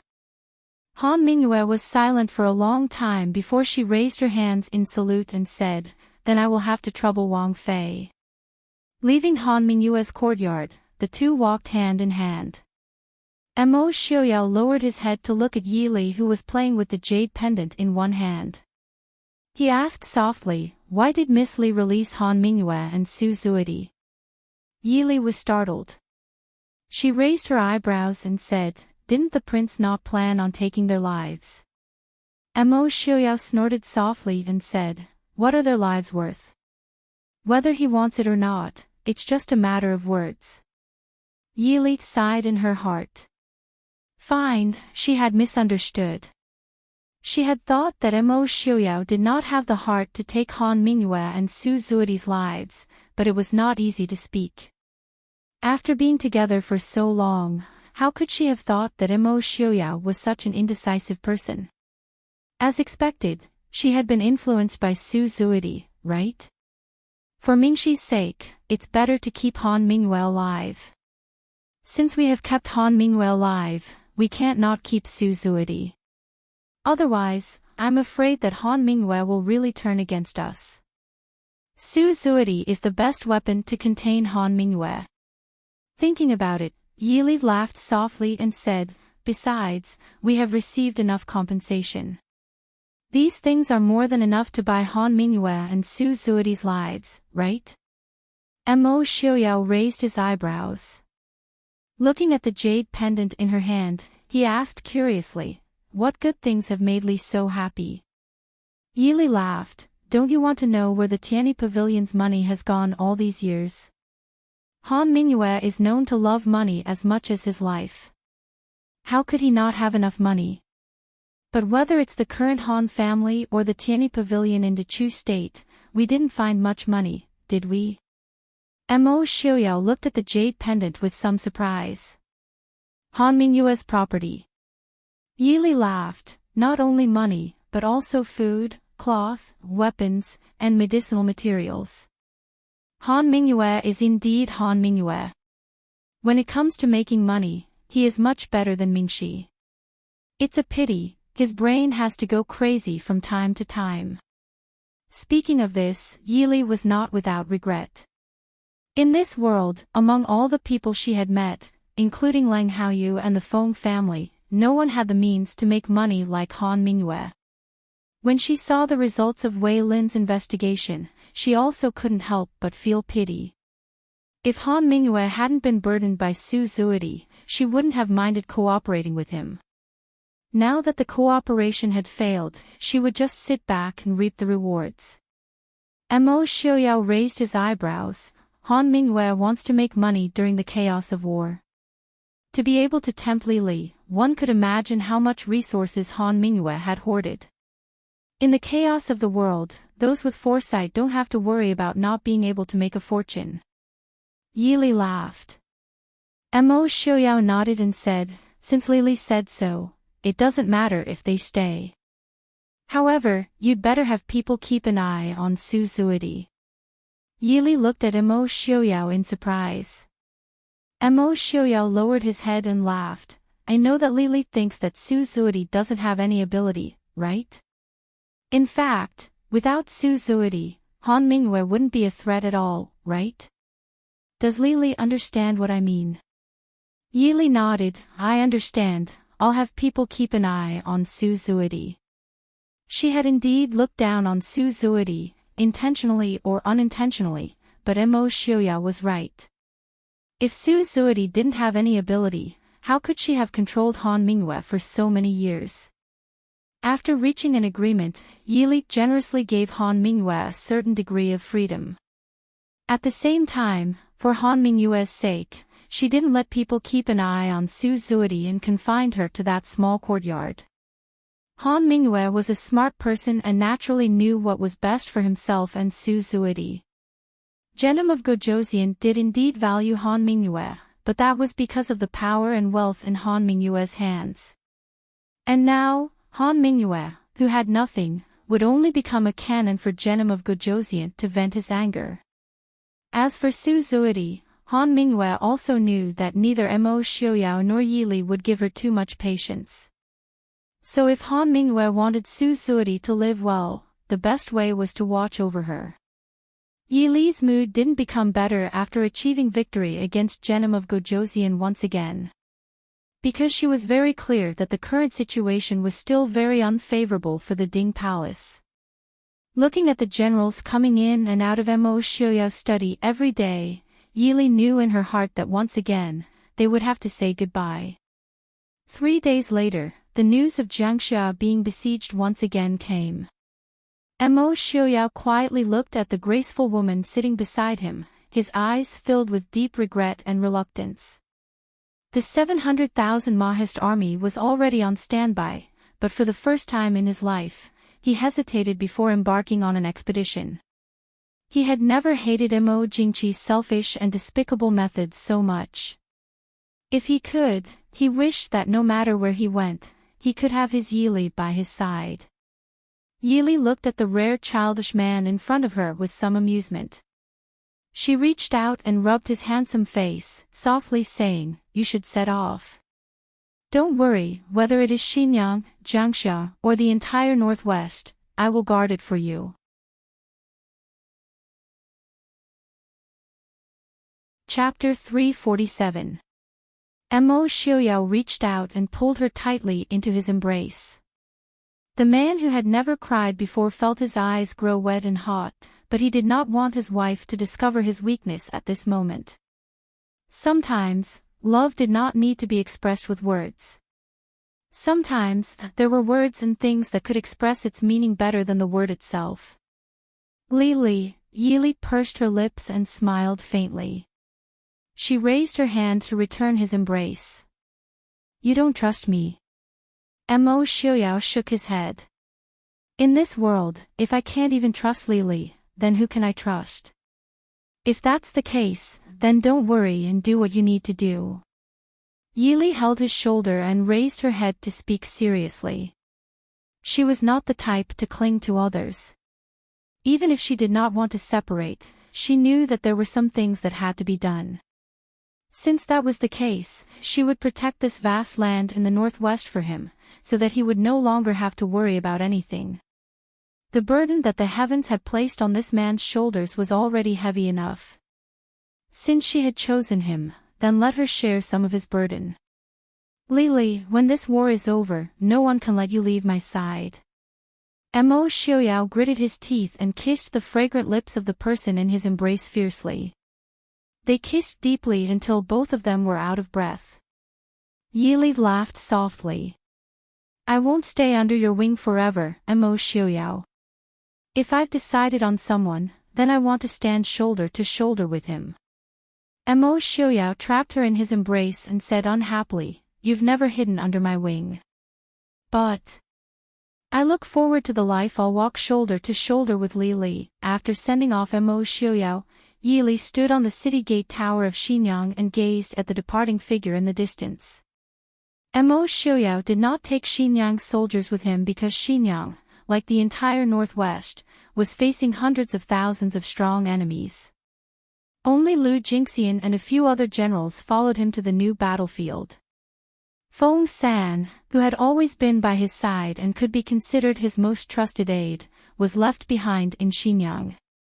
Han Mingyue stood at a corner of the city gate tower, looking at the elegant woman standing by the battlements of the city wall and gazing into the distance. An extremely complicated look flashed in her eyes. It was as if he was envious, relieved, and disappointed. Prince Ding is not worried at all. Han Mingyue sighed softly as she walked to Yili's side. Yili glanced at him and said with a faint smile, I am his wife. If I can't make him feel at ease, who else can? Han Mingyue raised an eyebrow and asked with a smile, This time is different from that time in Yonglin. Genom of Gojoseon is not kingly. Is Wang Fei not afraid at all? Yili turned around and looked at him with a shadow of a smile. If being afraid can solve problems, then I am very afraid. Finished speaking, she did not pay attention to what Han Mingyue wanted to say. She said to Feng San standing not far away, Send people to support General Yuan Pei. Also, disperse the army to various parts of the northwest. Xinyang does not need so many people. Feng Zhiyao frowned slightly and said with some disagreement, Wang Fei, if we disperse the army, I'm afraid it will not be good for defending Xinyang. Yili said lightly, Who said we are defending Xinyang? What we need to do is to keep Genom of Gojoseon and his hundreds of thousands of soldiers in the northwest so that he has no time to mess with the prince. As for Xinyang, other than the Mahist army, how many citizens are there in the city? Chaos was about to break out. How many people would pay attention to this northwestern town? From now on, the Central Plains is the most important stage in the world. Feng Zhiyao was silent for a moment. He then raised his hands and said, This general obeys. Seeing Feng Zhiyao turn and leave, Han Mingyue smiled and sighed. Feng San has always been proud. Other than Xiaoyao, he would not listen to anyone. I didn't think that he would be completely convinced by Wang Fei.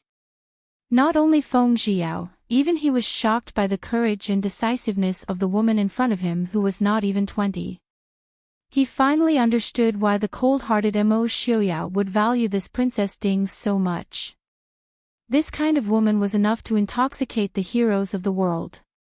Watching Yili walk down the tower, Han Mingyue looked at a certain place in the tower and said lightly, Do you understand the difference between you and her now? In the shadows, Su Zuidi silently walked out. Her beautiful face was filled with darkness and unwillingness. It was not just because of Mo Xiuyao's trust in Yili, but also because she clearly knew that she did not have Yili's ability and courage.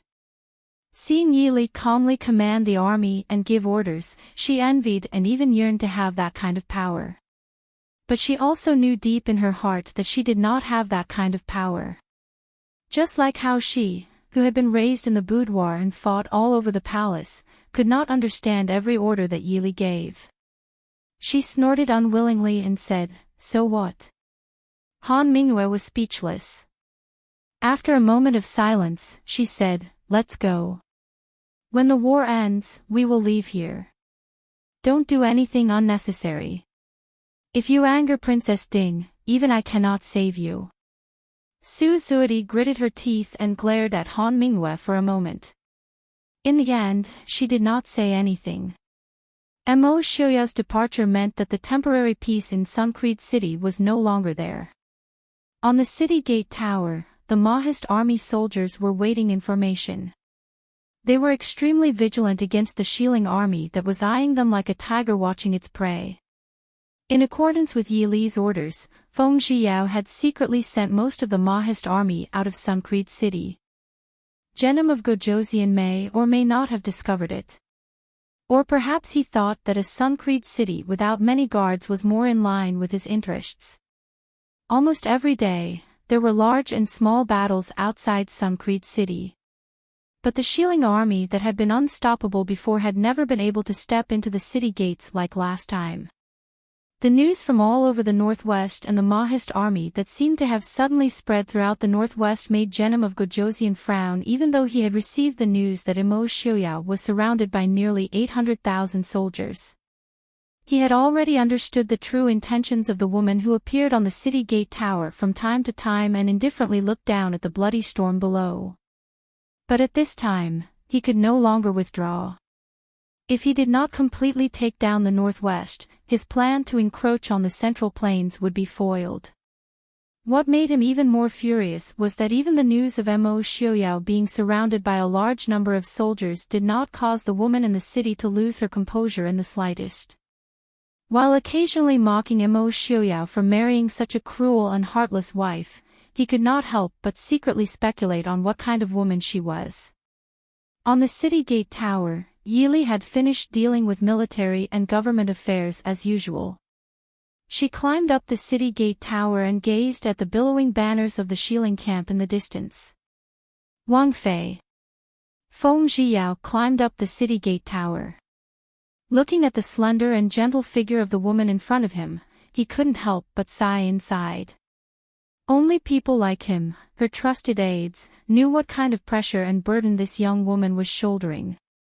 At the same time, the woman's tenacity and decisiveness caused the entire Mahist army to be even more convinced. Because she was Yili, and not because she was Princess Ding. Yili turned her head and smiled faintly. "Feng-san, is something the matter?" Feng Zhiyao frowned as he looked at her slightly pale face. He said worriedly, "Wang Fei's body does not seem well these days. Should we have a doctor take a look?" Yili shook her head and said, "I'm just a little tired." If Xiling Genom of Gojoseon was so easy to deal with, then he would not be called the war god of Xiling. "I am also very nervous."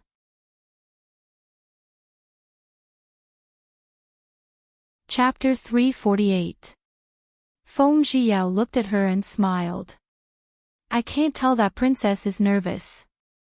We were able to hold back most of Xiling's troops and Genom of Gojoseon in the northwest, reducing at least 1/3 of the prince's forces. Princess's contribution cannot go unnoticed." 1/3. Yili thought for a moment and asked, "How are things on prince's side?" Feng Zhiyao hesitated for a moment but still answered truthfully, "Although all the Mahist army is under prince's control. But right now, Xiling, Nanzhao, and Prince Li are all in trouble. Prince only has 500,000 troops. The three sides are unable to cope with the enemy. Moreover, we still have to guard against the one in the capital. Right now, how many people does Prince have to deal with?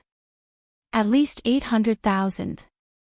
Feng Zhiyao said in a low voice. Yili laughed coldly. It's not guarding against his tricks. He has already made his move. Nanzhao is a small country. Their total forces do not exceed 300,000. In the south, Mo Jingli has to guard against Mo Jingqi. At most, he can only squeeze out 200,000 troops. As for Xiling, Lightenfang also has no more than 200,000 troops. Feng Zhiyao's expression changed slightly. Right now, there is no news of Dechu State's troops participating in the battle. That is to say, Mo Jingqi has at least 100,000 troops hidden in the dark. Yili closed her eyes and sighed. Mo Jingqi has made up his mind to destroy the Prince Ding mansion and the Mahist army. Hearing Yili's words, Feng Zhiyao's expression twisted. After a while, he gritted his teeth and said, Mo Jingqi. Prince is too soft-hearted. I've already said that he doesn't want the Dechu State's territory. Why should we care so much? Let's send troops to the capital and see what other tricks he has. Yili shook her head and sighed. If we touch Mo Jingqi now, it will only make our situation more difficult. No matter how dark and vicious Mo Jingqi was, he was not a licentious and incapable ruler. The people in this world were deeply influenced by the secular world. There were definitely many people who were loyal to the royal family. There was also the saying, if the monarch wants the subject to die, the subject has no choice but to die. If the Mahist army suddenly fell out with Mo Jingqi now, it would only drag the other garrisons who were not involved into this complicated battle. If someone else were to take advantage of this opportunity, not only would the Dechu state be finished, but the Mahist army would also be finished. It wasn't that Feng Zhiyao didn't understand what Yili was saying. It was just that he couldn't calm the anger in his heart. What should we do now? Yili looked up at the blue dome of the sky and said in a low voice, stop Genom of Gojoseon at all costs. We definitely can't let him interfere in the Central Plains War. Feng Zhiyao's heart trembled slightly. Looking at the thin but upright figure in front of him, he understood what she meant by, stop at all costs. The one they were going to fight was Genom of Gojoseon, who was known as the god of war in West Hill, as well as the Xiling army that could be continuously replenished from West Hill. The Mahist army that remained in the northwest only had 200,000 soldiers. As you wish. Letting Feng Zhiyao leave, Yili couldn't help but frown. Her body had become extremely tired these days. It was only the end of September. She had just stood on the city wall and felt a gust of wind, but now she was feeling slightly dizzy and uncomfortable. Normally, anyone would feel unwell, but right now, she couldn't fall down so easily.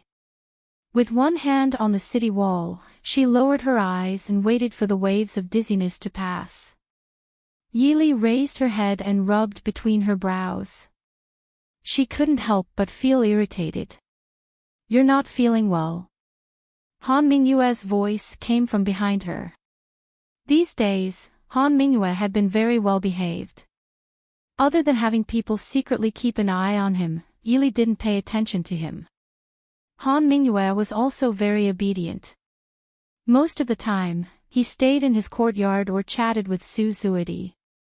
She didn't know what he said to Su Zuidi, but these days, Su Zuidi had been very well behaved and didn't make any noise. Turning her head, she saw Han Mingyue standing not far away and looking at her with some worry. Yili said lightly, it's nothing, I'm just a little tired. Why did young Master Han come up? Han Mingyue looked her up and down.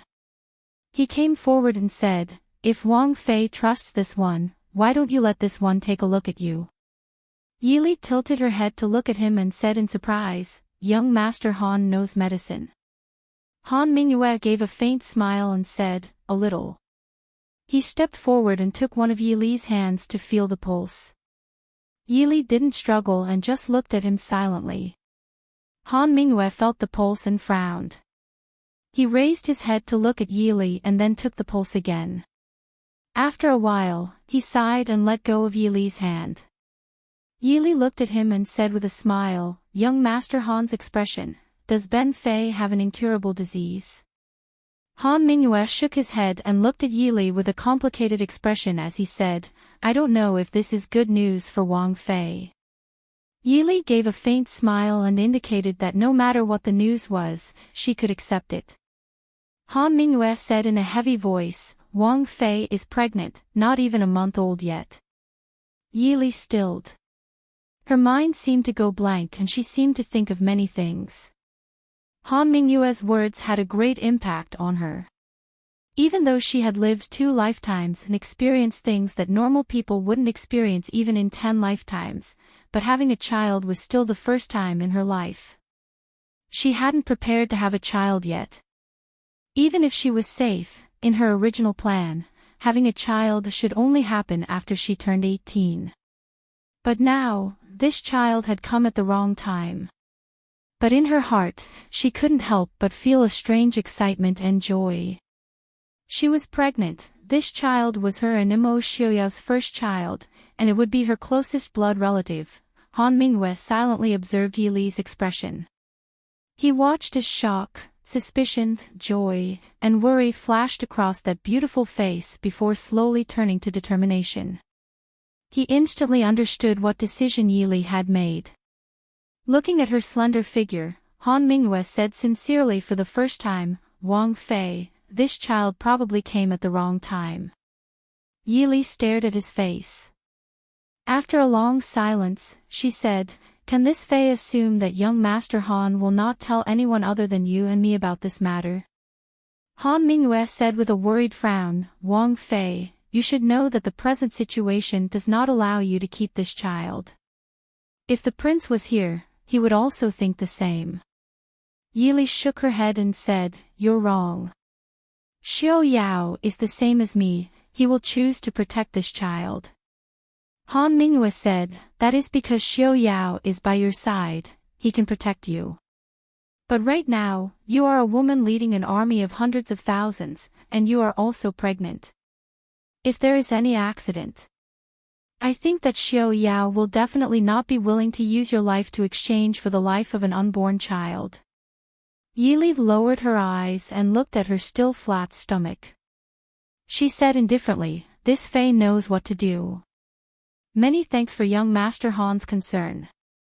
Han Mingyue still wanted to persuade her.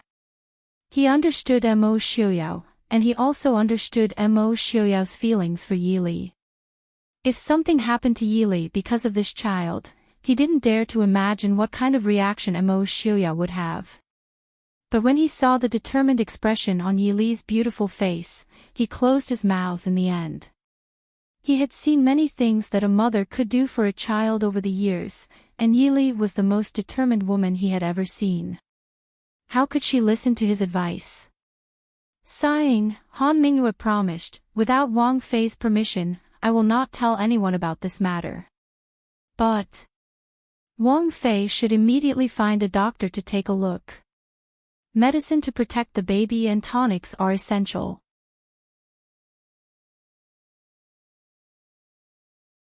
Chapter 349. Many thanks. Returning to the study, Yili leaned against the desk in a daze. The sudden news that had just arrived still made it hard for her to recover. Her calmness and composure in front of Han Mingyue was just a habitual disguise.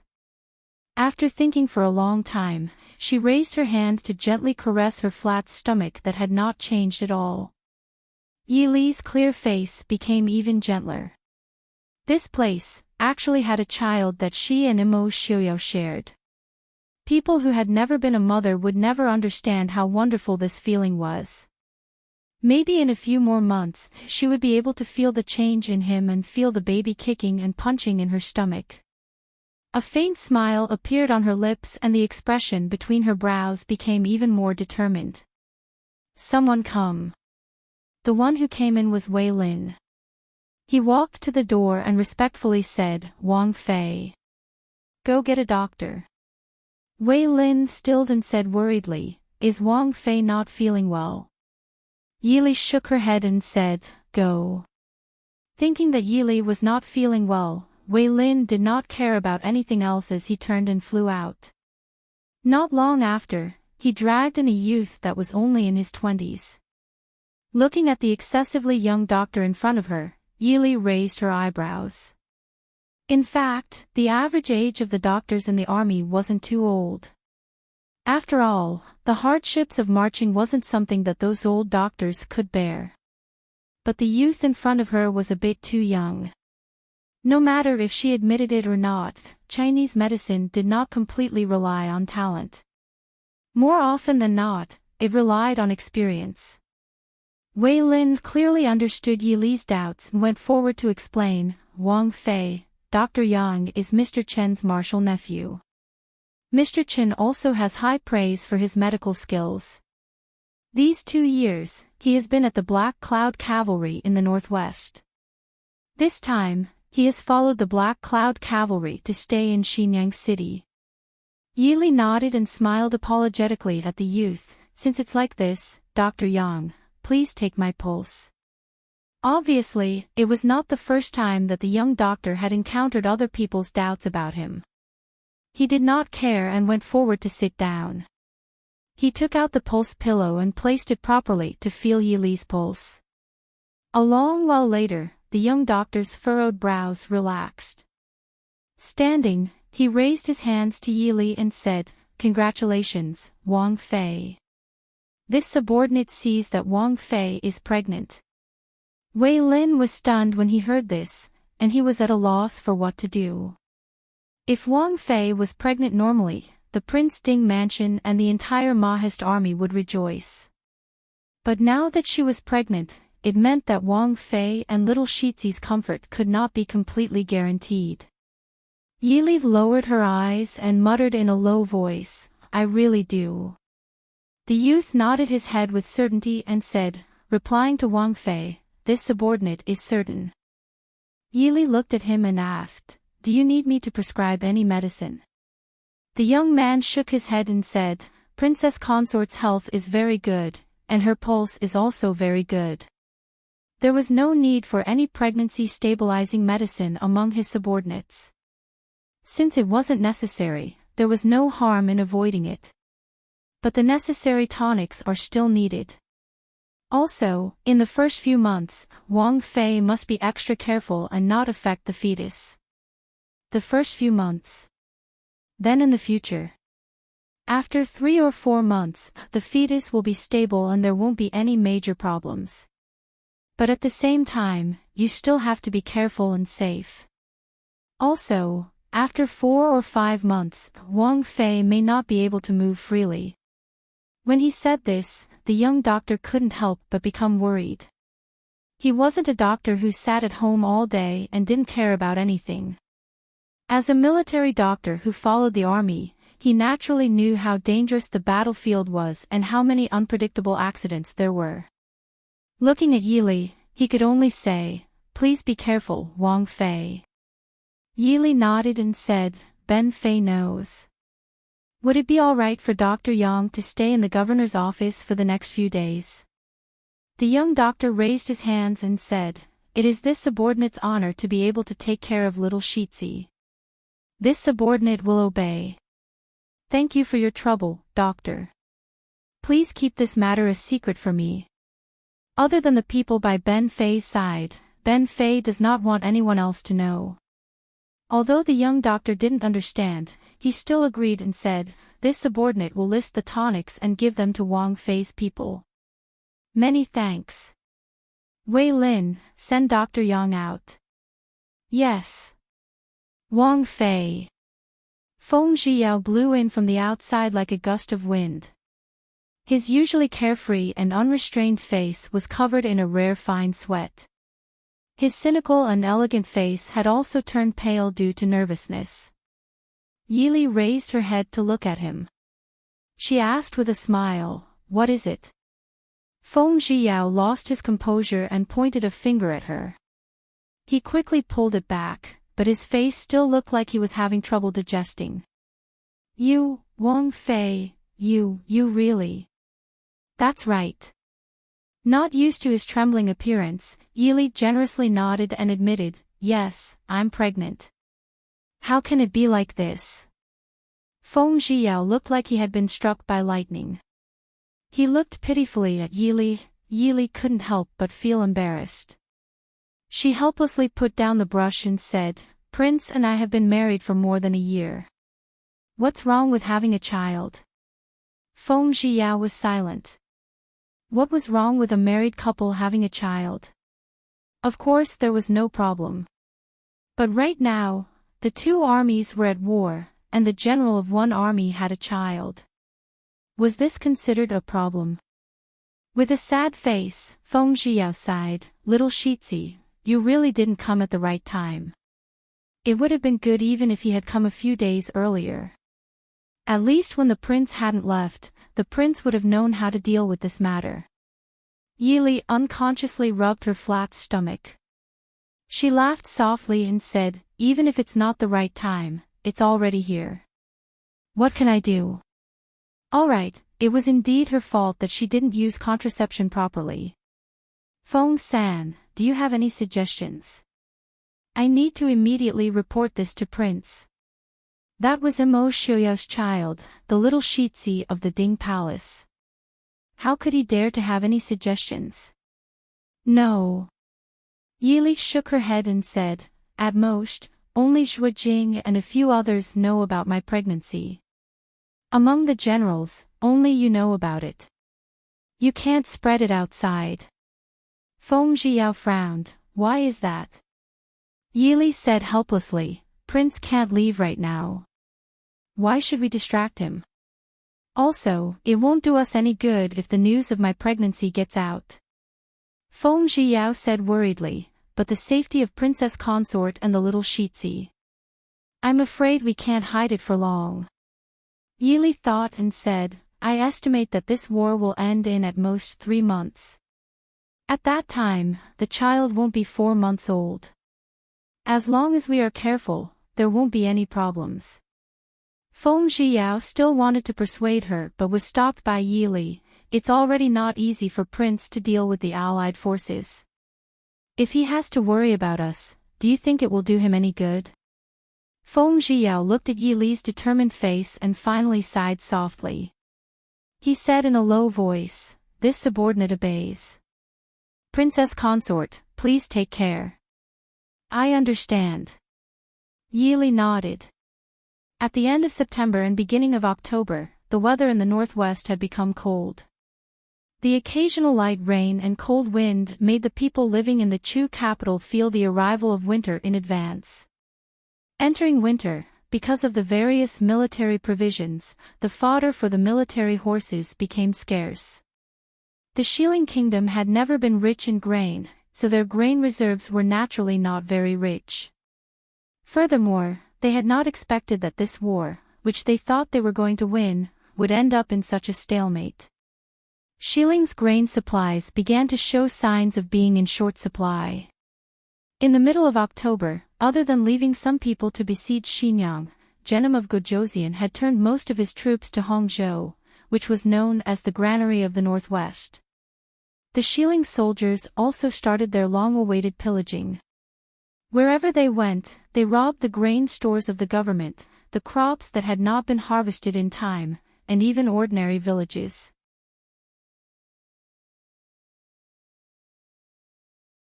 Chapter 350. When the news reached Xinyang, Yili was naturally enraged. In reality, she had experienced countless wars in both her previous and current lives, but she had never experienced a real war. But she knew about war.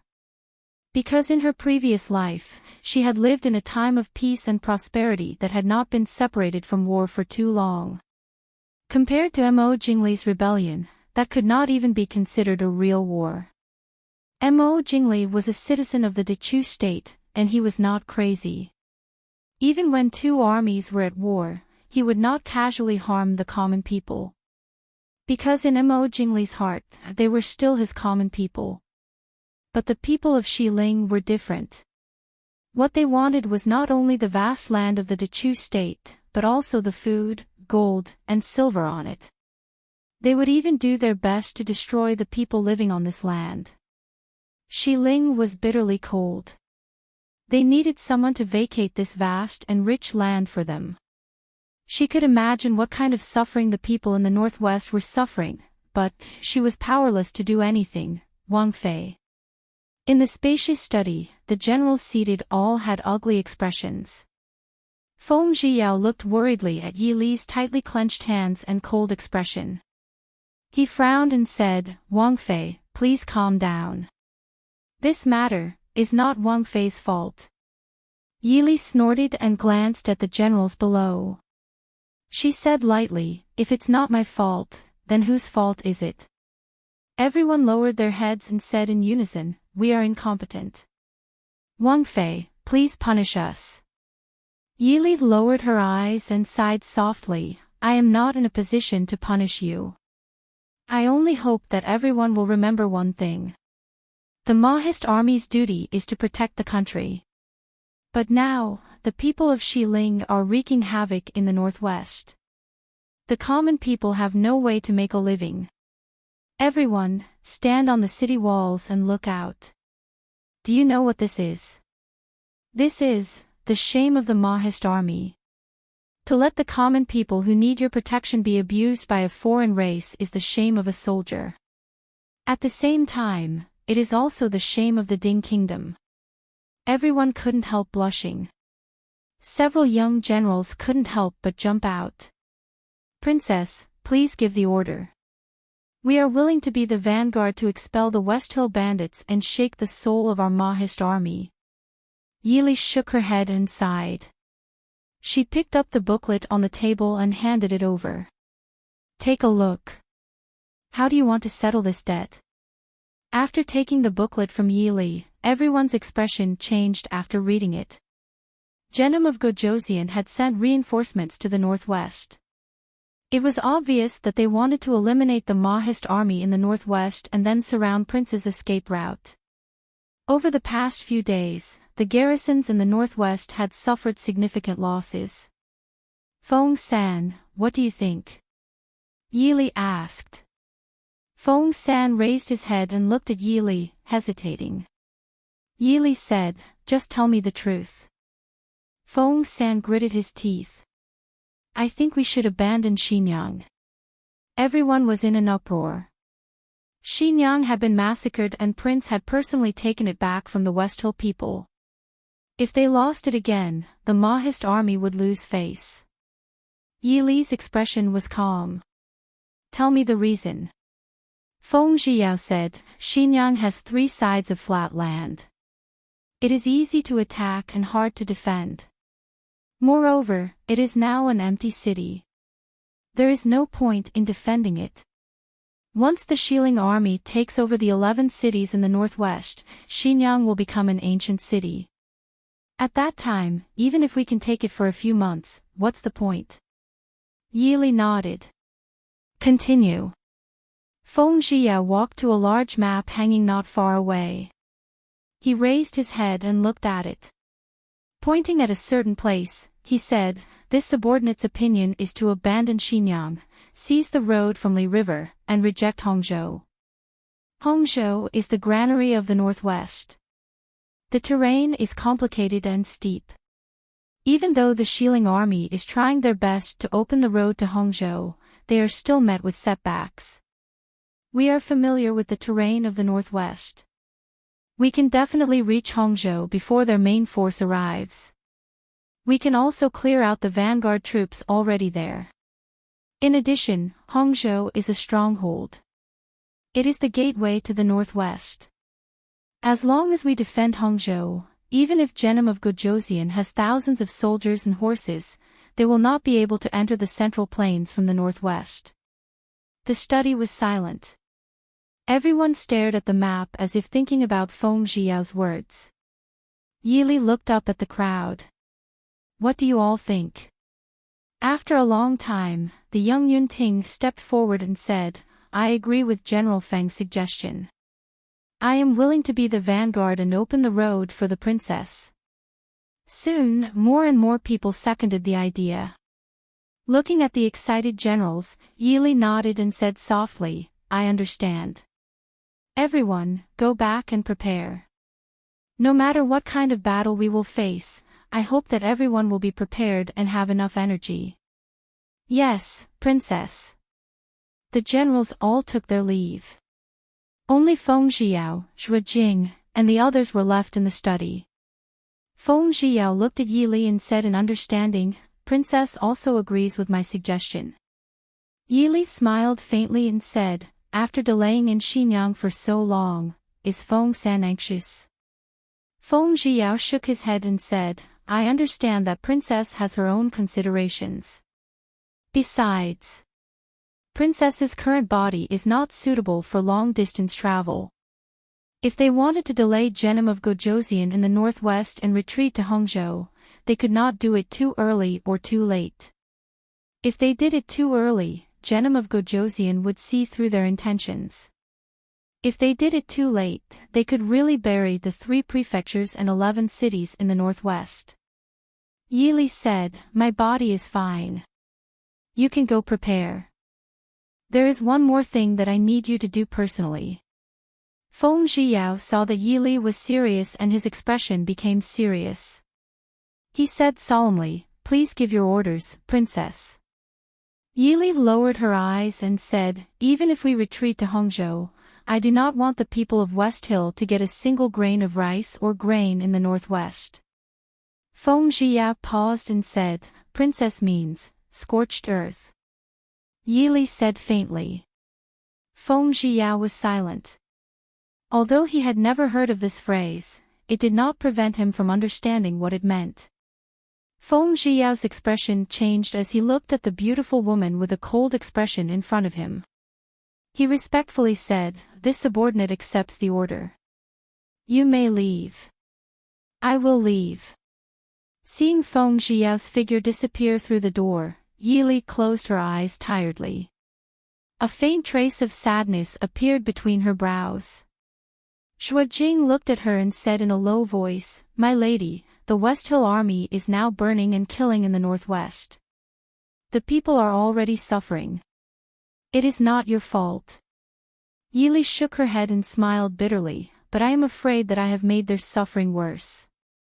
Once the West Hill army could not get their food, how could they not vent their anger on the common people? Xue Jing said, there are not many people left near Xinyang.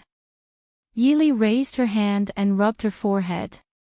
She said softly, fine, go prepare. Even if we leave, we can't leave in vain. We have to leave some gifts for the people of West Hill before we leave. Qin Fang's eyes lit up. He stepped forward and said, Princess, I request to stay behind to cover the retreat. Yili looked at him and asked, what ideas do you have? Qin Feng smiled embarrassedly and said, I do have some ideas, but the secrets of heaven cannot be divulged. Yili's lips curled up slightly.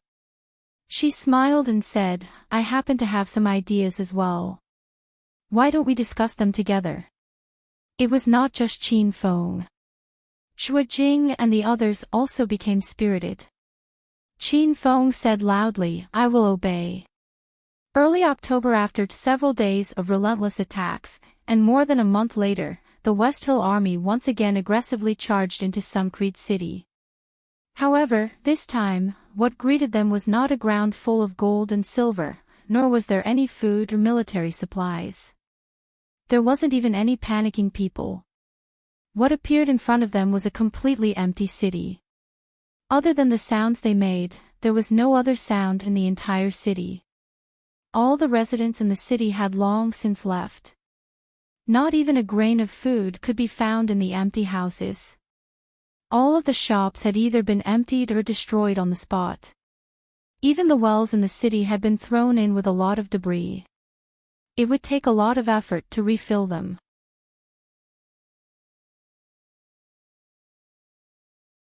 Chapter 351. The leader of the vanguard rode on horseback with an ashen face as he stared at the empty city in front of him. General, there's not a single person left in the city, reported the soldier who had been scouting ahead. Bastard! The leader of the vanguard was furious. It wasn't clear if he was cursing the soldiers of the Dechu state or himself. After cursing a few times, he could only send someone to report to Genom of Gojosian, who had yet to enter the city. "What's that?" asked the vanguard with a frown as he pointed at an inconspicuous black object at the corner of the street. The soldier standing in front of his horse went forward to examine it. After a while, he returned with some confusion and reported, "General, it seems to be some tung oil and tallow water. It probably fell when the Dong Chu people were fleeing." The vanguard's brows were tightly knit together as he felt that something was wrong. Looking around carefully, he discovered that there were many such traces. Moreover, the air seemed to be filled with the thick smell of alcohol. When they had first entered the city, there were several wine shops along the street, so they hadn't noticed. But now that they looked carefully, they discovered that the smell of alcohol was too strong even outside the wine shops. Before they had time to think about it, the window of a building beside the street was suddenly pushed open from the inside. A man dressed in black coldly glanced at the people below. He quickly knocked an arrow on his bow and then disappeared through the window. These actions were all completed in an instant. By the time everyone reacted and shot at the window, the man had already disappeared through the window. Fire! Suddenly, someone screamed. A cluster of sparks suddenly appeared on both sides of the street and spread out in an extremely short period of time. Ambush! Retreat quickly! At the same time, Xinyang City became noisy again. "There's a fire at the city gates." A loud boom came from the city gates. Then, they saw flames shoot up into the sky. Even from their position in the city, they could clearly see the red light on the horizon. It was easy to imagine how fierce the fire was. "Quick! Put out the fire!" The Shilling army immediately fell into chaos. Putting out a fire was easier said than done. Shilling City was already dry and short of water. The few wells they had were either sealed or buried. The only liquid that could be found in the second city was wine. As if on purpose, these jars were placed outside the taverns. Some of them were even placed on the side of the street. As long as someone accidentally broke the jar, it would cause an even bigger fire. Suncreed City, which should have been filled with songs of victory, was now ablaze with flames and cries of agony. On a mountain peak several li away from Suncreed City, Yili gazed at Suncreed City in the distance, which had already become a sea of fire. She sighed softly, "Suncreed is destroyed." Qin Feng stood behind Yili and draped a thin cloak over her shoulders as he said, "Wang Fei does not need to worry." In reality, most of the buildings in Xinyang City are made of mud and stone. Even if most of the buildings are burned down, it won't be too difficult to rebuild them. Furthermore, we will be able to wipe out at least 50,000 of the Western Mausoleum's troops without sacrificing a single soldier. Rather than leaving Suncreed City for the Western Mausoleum to live in, it would be better to burn it down. Yili smiled faintly. Gathering the cloak around her, she turned and said, "Let's go." After this battle, Genom of Gojosian's anger will not be small. We need to hurry to Hongzhou. Yes, Wang Fei. Suncreed City was indeed made of mud and stone as Qin Feng had said. It was not a good fuel. But even so, everyone had lost an entire day. Because the city gates were blocked by fire, the people inside the city could not leave, and the people outside the city could not enter. When the fire finally weakened on the second day, and the soldiers outside the city could enter, the people inside the city were almost completely wiped out. Even those who had not been burned to death by the fire had suffocated to death from the billowing smoke. The originally grand and magnificent Suncreed City was now pitch black, giving off a feeling of death. When Genom of Gojosian stepped into Suncreed City, his expression could not be described as simply gloomy. It was completely sinister. Looking at the ruins in front of him, the smoke that had not completely extinguished on both sides of the street, and the foul smell in the air, Genom of Gojosian's expression was ferocious and sinister. Gritting his teeth, he said, "Yi Li." The generals that followed Genom of Gojosian in were all trembling in fear, afraid that they would say or do something wrong to anger the gloomy Genom of Gojosian.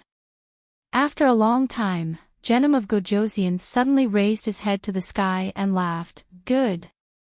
Who would have thought that after 10 years, would be able to meet an opponent? Mo Lufeng, your good daughter-in-law. Yi Li, if I don't capture you alive, I swear that I am not human. Pass down I's orders, anyone who captures the king's consort alive will be rewarded with 10,000 taels of gold and the title of Marquis of 1,000 households." Hearing this, everyone was shocked.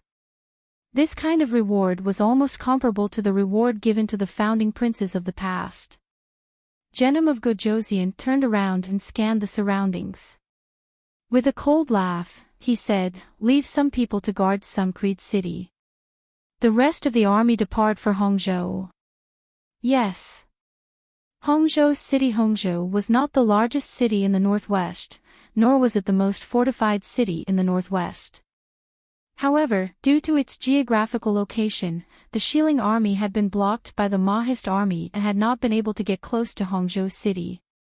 Although the flames of war were raging in the northwest, the citizens and merchants of Hongzhou City were still very peaceful. This was because they were backed by the northwest, which was the only way to enter the Central Plains. Even if Hongzhou City was breached by the Shilling army, they still had time to escape to the Central Plains. Also, right now, the northwest was not the only part of the Dechu state that was at war. Therefore, there were fewer people fleeing. This subject is the Northwest Inspector General, Sun Xingji. I lead the officials and merchants of Hongzhou to welcome Ding Wangfei. At the city gates, the Hongzhou governor led the officials to welcome Yi Li and her group. Feng Zhiyao glanced at the middle-aged man who was full of smiles in front of him. This person could be considered part of the pro-emperor faction. When the war started, he had fled from Suncreed City to Hongzhou. He did not pay attention to the Mahist army near Hongzhou, and even thought of ways to delay the food that should have been provided. At this time, he still had the guts to stand at the city gates to welcome Wang Fei. He was very daring. Yi Li was dressed in plain blue robes. She did not have the elegance and grandeur of the noblewomen of the Chu capital. The hem of her robes was smooth. The simple and ordinary style did not cause people to be disrespectful or disrespectful. Holding Zhuo Jing's hand as she dismounted from the horse, Yi Li looked calmly at the 2 rows of people standing respectfully in front of her. She nodded slightly and said, "Official Sun, you are excused." Sun Xingji came forward and said with a smile, "Wang Fei must be tired from the journey. Please come into the city and have a cup of tea. At night, this subordinate will host a banquet to welcome Wang Fei." Yi Li's eyebrows rose slightly. Was he in such a hurry to announce the relationship between guest and host? "I'm afraid I will have to reject official Sun's good intentions. The Shilling army is rampaging in Hongzhou. Does official have a solution?" Sun Xingji smiled and said, "With the Mahist army present, there is no place for the Shilling people to do as they please. This subject is the same as the people of Hongzhou.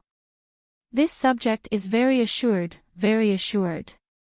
At the side, Feng Zhiyao's eyebrows rose and he said with a cold smile, "Does official Sun only mean the people of Hongzhou? I remember that official Sun is the governor of the Northwest and not the governor of Hongzhou.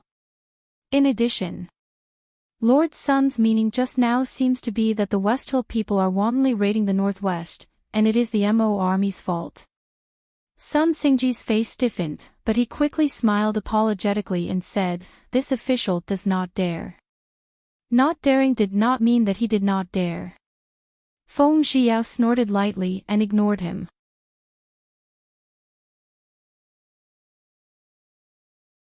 Chapter 352. The atmosphere seemed to be slightly awkward. A middle-aged man standing behind Sun Xingji hurriedly stood up and said, "This official." Hongzhou's Governor Qi Anrong greets Wang Fei. Yili nodded and said, "Official Qi, this Fei heard that the provisions that were supposed to be supplied to the Maoist army in Hongzhou have not arrived. What is the matter?" Qi Anrong quickly glanced at Sun Xingji beside him and stammered, "This. Wang Fei, please forgive me. The Northwest has been raided by the Xiling people, and Hongzhou has suffered especially, so the provisions have been delayed for a few days. Wang Fei, please forgive me." Yili smiled faintly and said, "So it is like this. It has been hard on official Qi." Hearing Yili's words, Qi Anrong couldn't help but wipe the sweat on his forehead. His eyes that were slightly blue from excessive alcohol and women trembled slightly. He smiled apologetically and said, "I don't dare. I don't dare." Xue Jing looked coldly at the crowd and said, still not moving out of the way, "Do you want Wang Fei to rest outside the city?"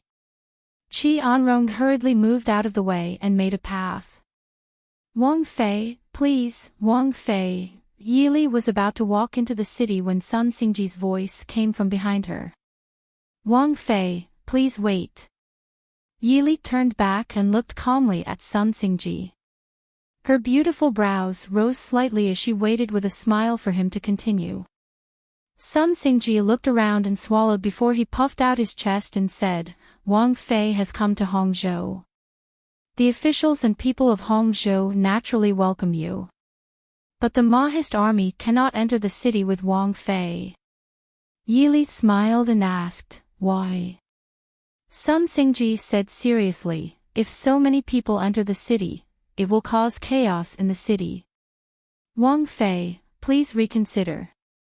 Also, according to the laws of Dechu State, each city cannot have more than 50,000 soldiers. Wang Fei will only bring a few 100,000 people, right?"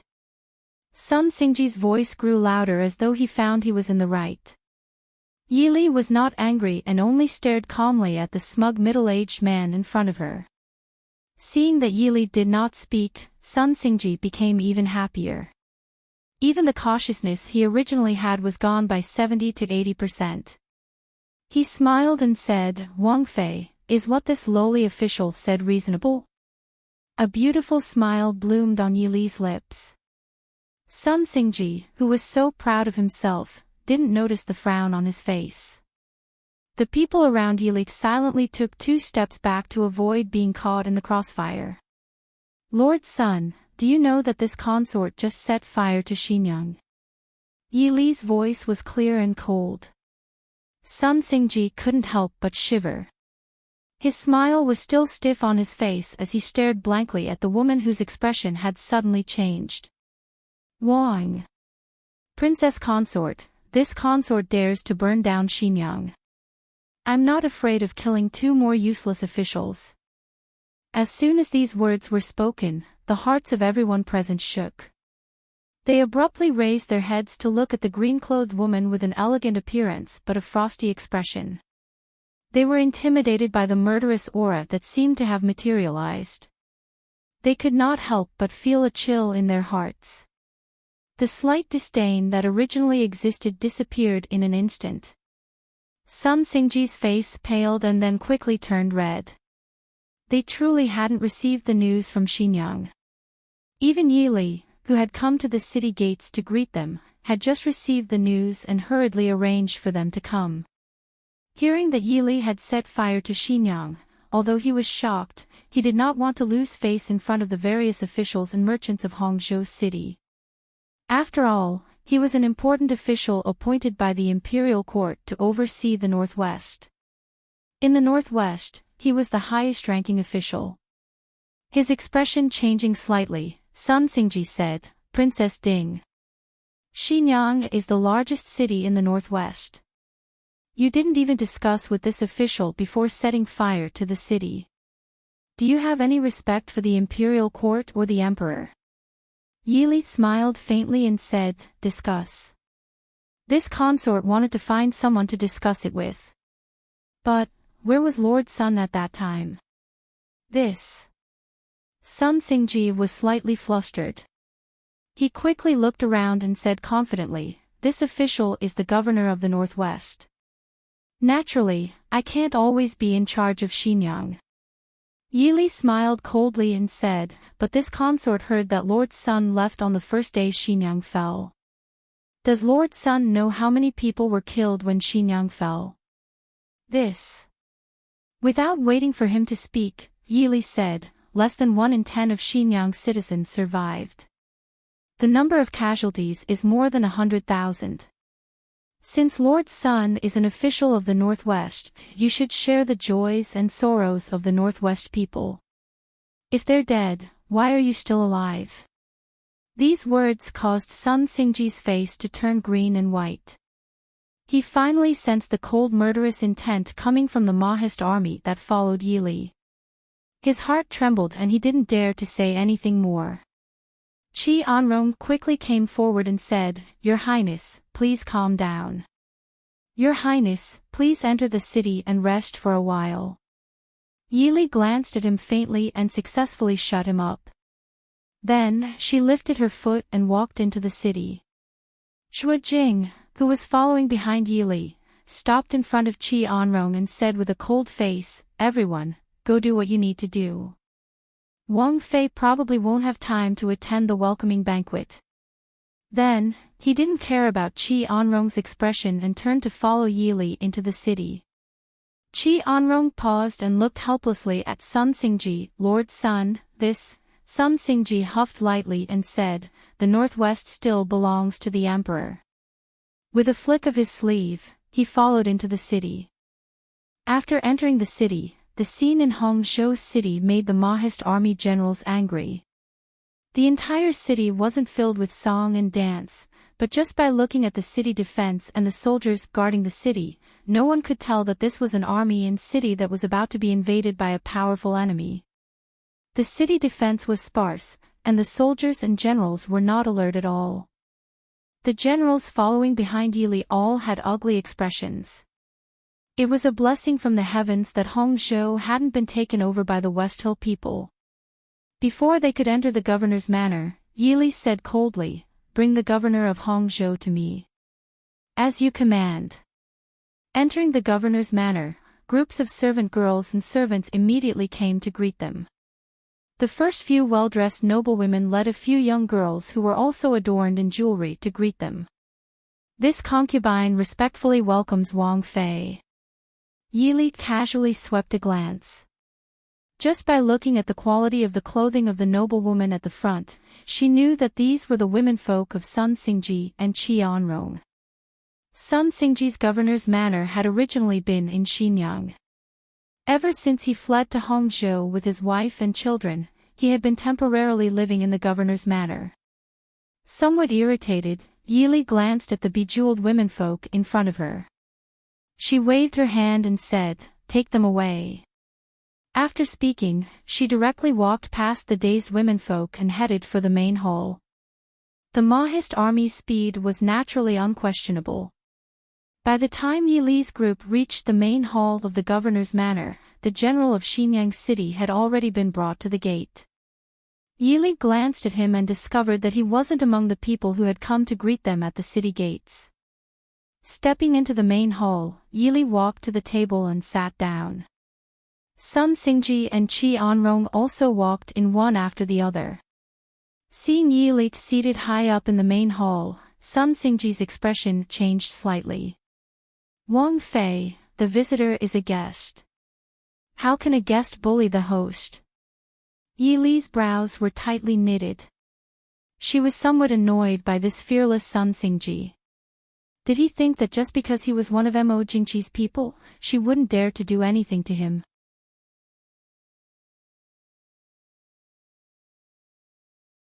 Chapter 353. Sun official, if there's nothing else, then go to the side.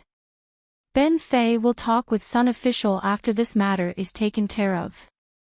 Sun Xingji said discontentedly, Wang Fei is a woman and should stay in the inner compound to manage the Ding Wang Fu for the prince. What right do you have to sit in the court and have people capture General Wang? What right do I have? Yili smiled coldly and said, because Ben Fei is the highest commander of the Mahist army in the northwest. Sun Xingji's eyes widened and he said in disbelief, are you joking? How can the commander of the Mahist army be a woman? Even if you are the Ding Wang Fei, you don't have the right to order people around in Hangzhou. Yili was too lazy to pay attention to this person. She gave a look to Qin Feng. Qin Feng understood and waved his hand. 2 guards came forward, one on the left and one on the right, and pressed Sun Xingji into a chair on the side. Sun Xingji was a scholar. No matter how hard he struggled, he couldn't overcome the 2 young and strong guards. He was suppressed to the point he couldn't move. Glaring angrily at Yili, Yili took a sip of tea. She smiled faintly and said, if Sun official insists on disturbing Ben Fei, then don't blame Ben Fei for being rude to an important official of the court. Sun Xingji gritted his teeth and said, this official will definitely report to the emperor about the Ding Wang Fu. As you wish. In this kind of situation, what difference did it make whether he reported or not? Yi Li's gaze turned to the other general who was also being held. General Wang. Hangzhou's guardian General Wang Duo. What is your relationship with Wang Xiaorong of the palace? Wang Duo struggled a few times to no avail. He raised his head and glared at Yi Li, saying, Wang Xiaorong is Ben General's younger cousin. What does Wang Fei mean? Release Ben General. Don't forget Ben General is the guardian general of Hangzhou. Yi Li flipped through the files on the table and threw them down. They landed right in front of Wang Duo and said, from now on, you are no longer the guardian general of Hangzhou. Take a look for yourself. Wang Duo did not pick up the file on the ground. Instead, he angrily said, what does Wang Fei mean? This general's position was personally conferred by the emperor and the imperial court. Does Wang Fei think that it can be revoked with just one word from Wang Fei? Yi Li smiled and took out a jade pendant. She waved it in her hand and said with a smile, then does this have the right to remove you? Emperor Taizu's last wish was that in times of crisis during a war, the one who held the Yanzi jade pendant in the king's mansion could control all generals below the rank of great general in Dechu state. Or is General Wang not a general of the Dechu state? This. Of course, Wang Duo knew about the decree that Taizu had left behind. Although the generals loyal to the emperor now might not really buy it, before the emperor decreed that Taizu's decree was abolished, they could at most obey in public but oppose in private. They absolutely could not oppose it face to face. Yi Li took back the jade pendant and said to Feng Zhiyao, Feng San, Hangzhou's defense will be handed over to you. Feng Zhiyao smiled wholeheartedly and looked at the somewhat absent-minded Wang Duo. He nodded and said, this general obeys. This general will immediately adjust Hangzhou's defense. Finished speaking, he waved his hand and led several generals out of the door. After Feng Zhiyao and the others left, Yi Li looked at Wang Duo and the others again. She smiled sweetly, all right, now General Wang and Sun Darren can say whatever you want. Wang Duo unwillingly said, the troops of Hangzhou will not listen to a general who does not even have an official rank in the imperial court. He was talking about Feng Zhiyao. Although Feng Zhiyao was publicly recognized as Mo Xiuyao's right-hand man in the Mahist army, Feng Zhiyao was the only general in the Mahist army who did not have an official rank. Yi Li smiled slightly and said, whether or not he can make people listen to him is Feng San's problem. There is no need for General Wang to worry.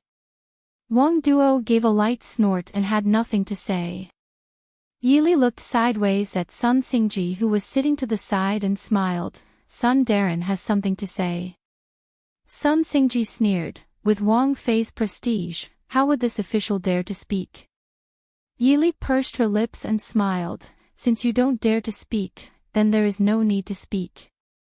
Sun Darren can live peacefully in Hangzhou. When the war is over, this Fae will send someone to send Sun Darren back to the capital.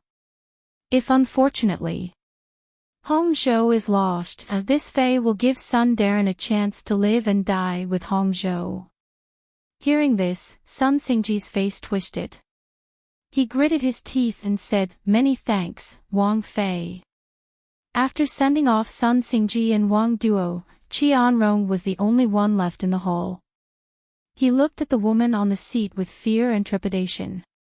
With a flattering smile, he said, "Wang Fei." Yili looked at him and said with a smile that was not a smile, "Qi Darren, your position as the governor of Hangzhou is very comfortable. Not to mention this Fei, even the prince would be very envious." "I don't dare. I don't dare." Qianrong smiled apologetically. Yili flipped through the file in her hand and said, 6 years in office, a family fortune of 1 million. 1 wife, 12 concubines, 4 sons, 6 daughters. No wonder this Fae heard that in 3 years, Magistrate Qing earned 100,000 snowflakes silver. Qi Darren must have earned more than 100,000 this year, right? Wang Fei, this lowly official, this lowly official. Qianrong kept wiping the sweat on his forehead. Yili casually threw the file to the side and said, "Qi Darren, don't be nervous. This Fae is not interested in Qi Darren's wealth, concubines, and children." Hearing this, Qianrong's eyes brightened. He looked at Yili expectantly. Yili looked down and said lightly, "The war with the West Hill is imminent, Hangzhou City." Qianrong was very smart and quickly said, "It is this lowly official's duty to cooperate with Wang Fei to fight against the West Hill bandits. Wang Fei, please give me your orders." Yili looked up and said with a smile, "This won't make things difficult for Qi Darren." Qianrong smiled and said, "How can it be? As long as Hangzhou is safe, it is good for everyone, isn't it? Wang Fei, please give me your orders." Yili nodded with satisfaction. "Very good. Since Qi Darren has made things convenient for me, this Fae will not make things difficult for Qi Darren. As long as Qi Darren manages Hangzhou City well, this Fae will take care of everything else. This lowly official understands. This lowly official will not disappoint Wang Fei. Very good. Qi Darren, please go back first." After sending Qianrong off, Yili looked disdainfully at the disappearing figure and said, "Wang Fei, are we really going to let Qianrong off so easily?" Yili smiled coldly, "Let him off. That will depend on whether he is tactful. We have just arrived in Hangzhou. We can't offend everyone at once, can we? This lowly official understands." The entire northwest, especially within Hangzhou, was filled with battles of various sizes almost every day. This time, Yili was not personally leading the troops into battle. Instead, she was sitting in Hangzhou City and giving orders from afar. Because she was no longer alone. In her womb lived a small, almost undetectable baby. This was her and Imo Xiuyao's first child. Even though she had never been a mother, she knew that as a mother, she had to protect her child. "Dr. Yang, how is it?" After taking the pulse, Yili pulled back her wrist and asked the young doctor in front of her. Dr. Yang respectfully said, "It's nothing serious." However, this lowly official will say the same thing. "Wang Fei, please do not overexert yourself. Otherwise, even if there is no danger, it will not be good for the little Shitzi in your womb." Yili nodded and said, "I will remember doctor's words. Thank you for your trouble. In that case, this lowly official will go and adjust Wang Fei's meals." Dr. Yang bowed his head and left.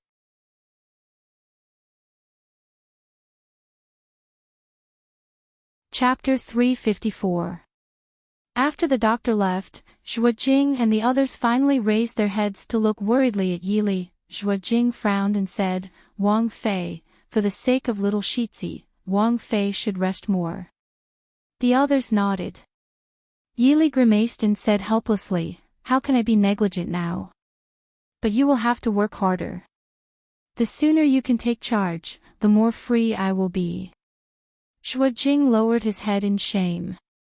This subordinate is useless. Yili waved her hand and said with a smile, it's not that you are useless. It is difficult for anyone to take charge in just 2 or 3 months. You have already done very well. Zhuojing was speechless and glanced at Yili. The few of them had followed Princess Consort since the beginning. It seemed that nothing could trouble Princess Consort since the beginning. Compared to Wang Fei, how could they, as grown men, not be incompetent? Many times, he couldn't help but wonder if Wang Fei was a genius or if the Su family really taught her well. Wang Fei, there is a Mr. Han outside the Fu asking for an audience. The guard outside the door came in to report. Mr. Han. Yili stilled and quickly reacted, Han Mingxi. Quick, invite him in. A short while later, Han Mingxi stepped into the study. He was still wearing a grand dark red robe. After not seeing him for a few months, his originally seductive features had changed slightly. He now had a hint of the sharpness and decisiveness of a person in a high position. But when he saw Yili, he still had a trace of a wicked smile. His voice was deep and lingering. Junwei. I haven't seen you for a long time. I miss you. Yili looked at the handsome man in front of her and sighed softly, Mingxi, why have you come? Han Mingxi walked into the study and smiled helplessly. I heard that Junwei led an army as Ding country Wang Fei and defeated Genom of Gojoseon of Xiling. Isn't that awe-inspiring? No matter what, I should come and see the elegance of the Ding Wang Fei, right? Her slightly raised peach blossom eyes stared at Yili, not concealing the bit of anger in her eyes. Knowing that he was concerned about her, Yili smiled and said, what awe-inspiring. I had no choice. And, it wasn't me who beat up Genom of Gojoseon of West Hill. The situation in the Northwest is not easy recently. If you had come a little later, I might have been the one who was beaten up. Han Mingxi snorted softly and glanced at Zhuojing and the others who appeared to be busy but were actually eavesdropping. He said, where is your Prince Ding? Isn't he known as the god of war? What kind of man is he to throw his wife into the battlefield and charge into the enemy lines? Mingxi.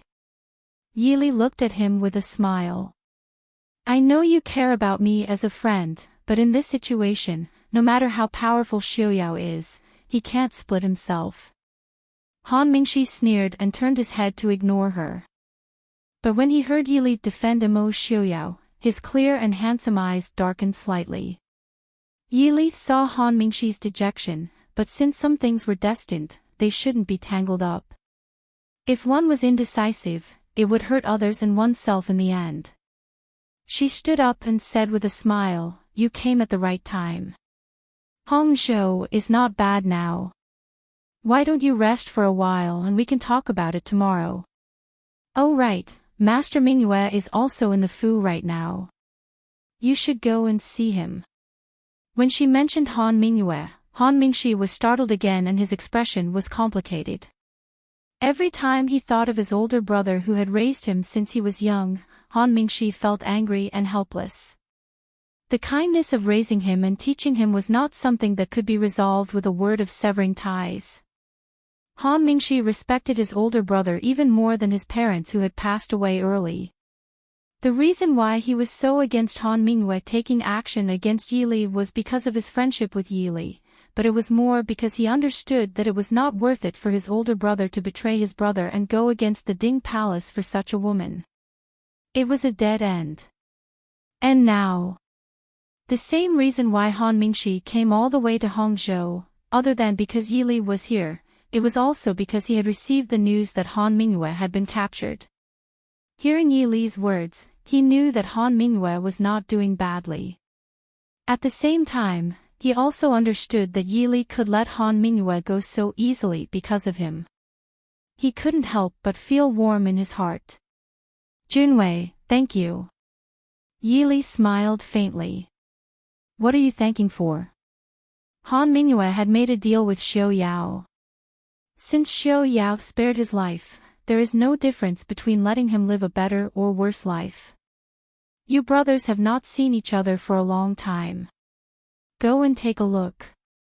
Han Mingxi nodded and turned to leave the study. In the small courtyard, Han Mingyue sat leisurely in the corridor, looking at the withered chrysanthemum with only a few petals left. But his expression was not as relaxed as his sitting posture. His handsome brows were slightly wrinkled, and from time to time, he would look at a closed window not far away. His handsome face was filled with worry. Big brother. Han Mingxi's voice came from the corner. Han Mingyue was startled for a moment. He turned back to look at his younger brother, whom he had not seen for a long time, and couldn't help but smile bitterly. Mingxi's qigong is getting better and better. I didn't even notice it. Han Mingyue looked at him for a while before slowly saying, Big brother, I did not use qigong. You were the one who did not hear my footsteps. Following his gaze, although they had just entered Hangzhou City, Han Mingxi had already figured out the whole story of how Han Mingyue had been captured by Yi Li. Naturally, he also knew what kind of person could make his elder brother so worried. He frowned in disgust and said, Big brother is still stubborn. Han Mingyue looked at him quietly. After a long time, he chuckled and said, If you can understand, then how can it be called stubborn? Mingxi, after not seeing you for a while, you have grown up. Han Mingxi's face stiffened and he uncomfortably turned his head away. His heart was filled with mixed feelings. Since he was young, he had been mischievous and willful. He always saw his elder brother helplessly shake his head at him. Now that he suddenly heard his elder brother's praise, he was somewhat unable to regain his senses, but also very happy. But when he thought of the price he had to pay for growing up, these days, Han Mingxi's life was not as comfortable as others imagined. When he first took over the Han family, it was when the world knew that Han Mingyue had defected to West Hill. Even with the protection of the Ding King's mansion, he still spent a lot of energy and thought to stabilize the Han family's foundation. Moreover, the Ding King's mansion had many capable people. How could they easily submit to a yellow-haired boy who had just submitted to the Prince Ding mansion? These days could be said to be the most fulfilling days that Han Mingxi had lived in the past 20 years. Han Mingyue naturally did not know that Han Mingxi had suffered. Although she felt guilty, she was also gratified that her younger brother was able to pull through. Furthermore, he was able to shoulder the burden of the entire Han family and was not implicated by her.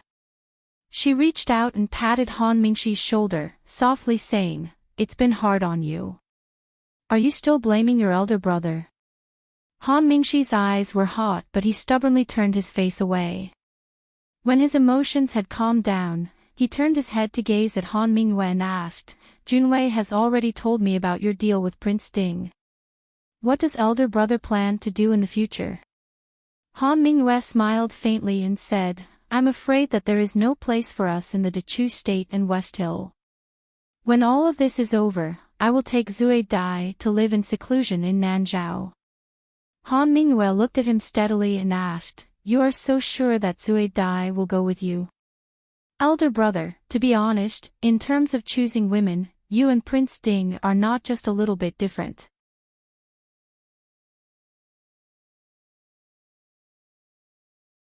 Chapter 355.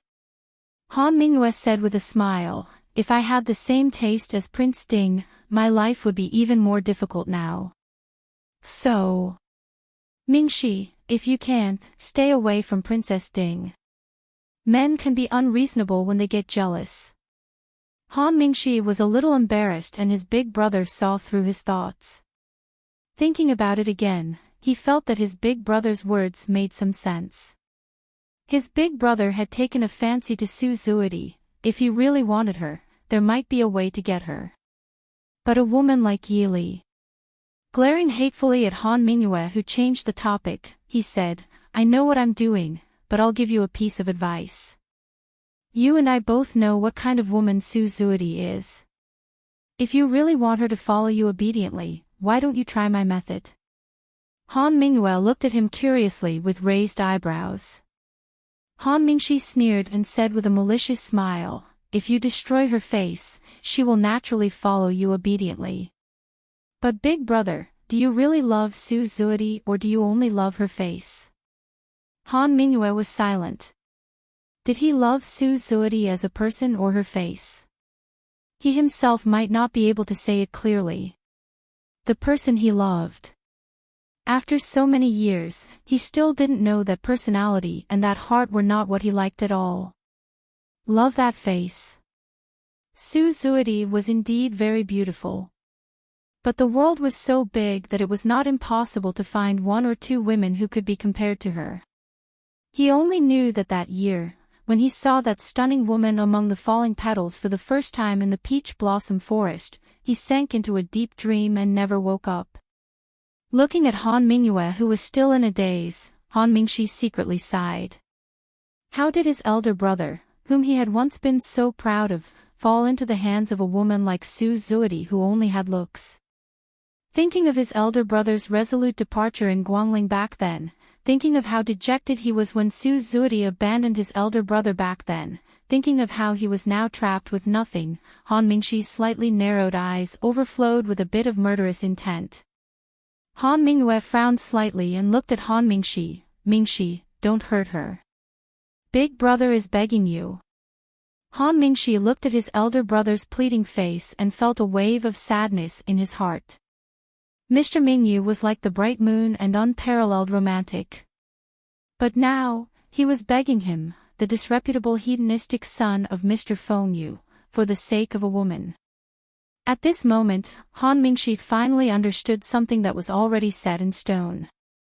The world would never see that cultured and elegant young Master Mingyu again. Big brother, do you really not regret it? Han Mingxi asked. Han Mingyue smiled faintly and remained silent. Now, it was too late for regrets. After a long time, Han Mingxi finally gave up. Nodding, he turned around and said, all right, I understand. Big brother, take care of yourself. If one day you are killed by that woman, I will kill her and bury her with you. Han Mingyue silently watched her brother turn and leave. In the end, she didn't say anything more. Although he had left behind a terrible mess, Mingxi had ultimately relied on herself to survive. As for him, he turned around and looked at the woman in white who was walking towards him. A faint, bitter smile tugged at the corners of his lips. Han Mingyue. Su Zuidi walked lightly to the corridor and looked at Han Mingyue, who was leaning against a pillar. Her expression was gloomy and her exquisite face was filled with displeasure. When exactly can we leave this damned place? Su Zuidi felt like she was going crazy. She had never regretted agreeing to Genom of Gojoseon to return to Dechu State to seduce Mo Xiaoyao so much. It was fine that she didn't succeed in seducing Mo Xiaoyao. These days, she had been moving around with the army. She had been eating plain tea and wearing the most ordinary clothes. The worst thing was that she couldn't stop to rest whenever she wanted to. Every day was exhausting. After finally arriving in Hangzhou, she originally thought that she could live a more comfortable life. However, Yili had people shove her into this small, simple courtyard and no longer cared about her. Other than the people who brought her food every day, there weren't even any maids to serve her. This made Su Zuidi's patience reach its limit. In fact, what Su Zuidi didn't know was that the reason why there weren't any maids or servants in this courtyard wasn't because Yili deliberately mistreated her. It was because Han Mingyue had dismissed all the people she sent. Therefore, Su Zuidi had to wash herself every day, tidy up her own room and even wash her own clothes.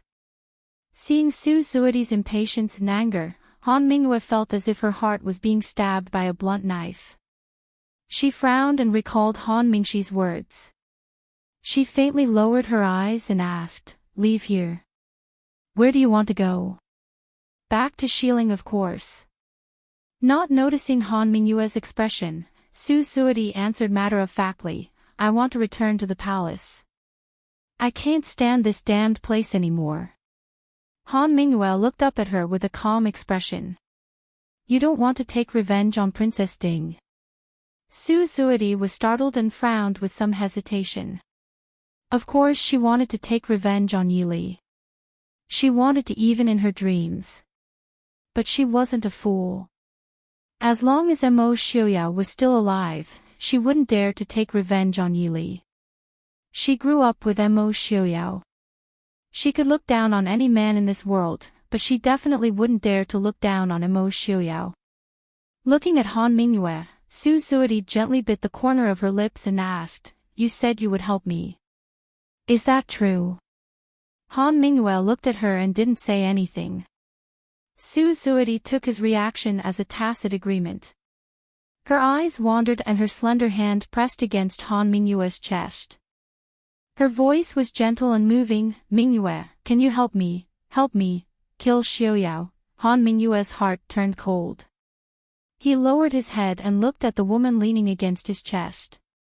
She had a face that was as otherworldly as a fairy from the ninth heaven, but the words that came out of her cherry mouth made people shudder. "I thought you couldn't forget Xiuyao." Su Suodi didn't care at all and said with a faint smile, "Of course I can't forget Xiuyao. Even if he dies, I won't forget him in this life." "Mingyue, do you still remember Xiuyao's appearance in the Chu capital? At that time, I knew that there wouldn't be a man more outstanding than him in this world. Unfortunately, at that time, he was only the second young master of the Ding Palace, Prince Ding's younger brother. If there wasn't Mo Xiuan, then it would be even more perfect. Unfortunately, even though he's already Prince Ding now, I can no longer see the elegant appearance that was famous in the Chu capital." Hearing Su Suodi's words that seemed to be talking to herself, Han Mingyue's heart suddenly jumped. He stood blankly in the corridor and didn't have the slightest reaction to the warm and fragrant jade in his arms, as if he had sunk into some kind of thought. Su Suodi also didn't really want Han Mingyue to express her opinion. She only continued with a smile, "Originally, I thought that perhaps one day, Xiuyao and I could still be together. But after this reunion, I finally understood. Xiuyao has already been seduced by that slut Yili. You've also seen how ruthless he is to me. Since I can't have him, then that slut Yili can also forget about having him."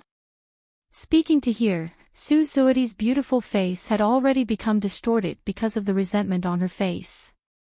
She raised her head and looked at Han Mingyue with eyes full of tenderness and affection. "Mingyue, help me kill Mo Xiuyao. Help me kill Mo Xiuyao and I'll be yours." Han Mingyue's eyes were empty and blank. "Kill Mo Xiuyao."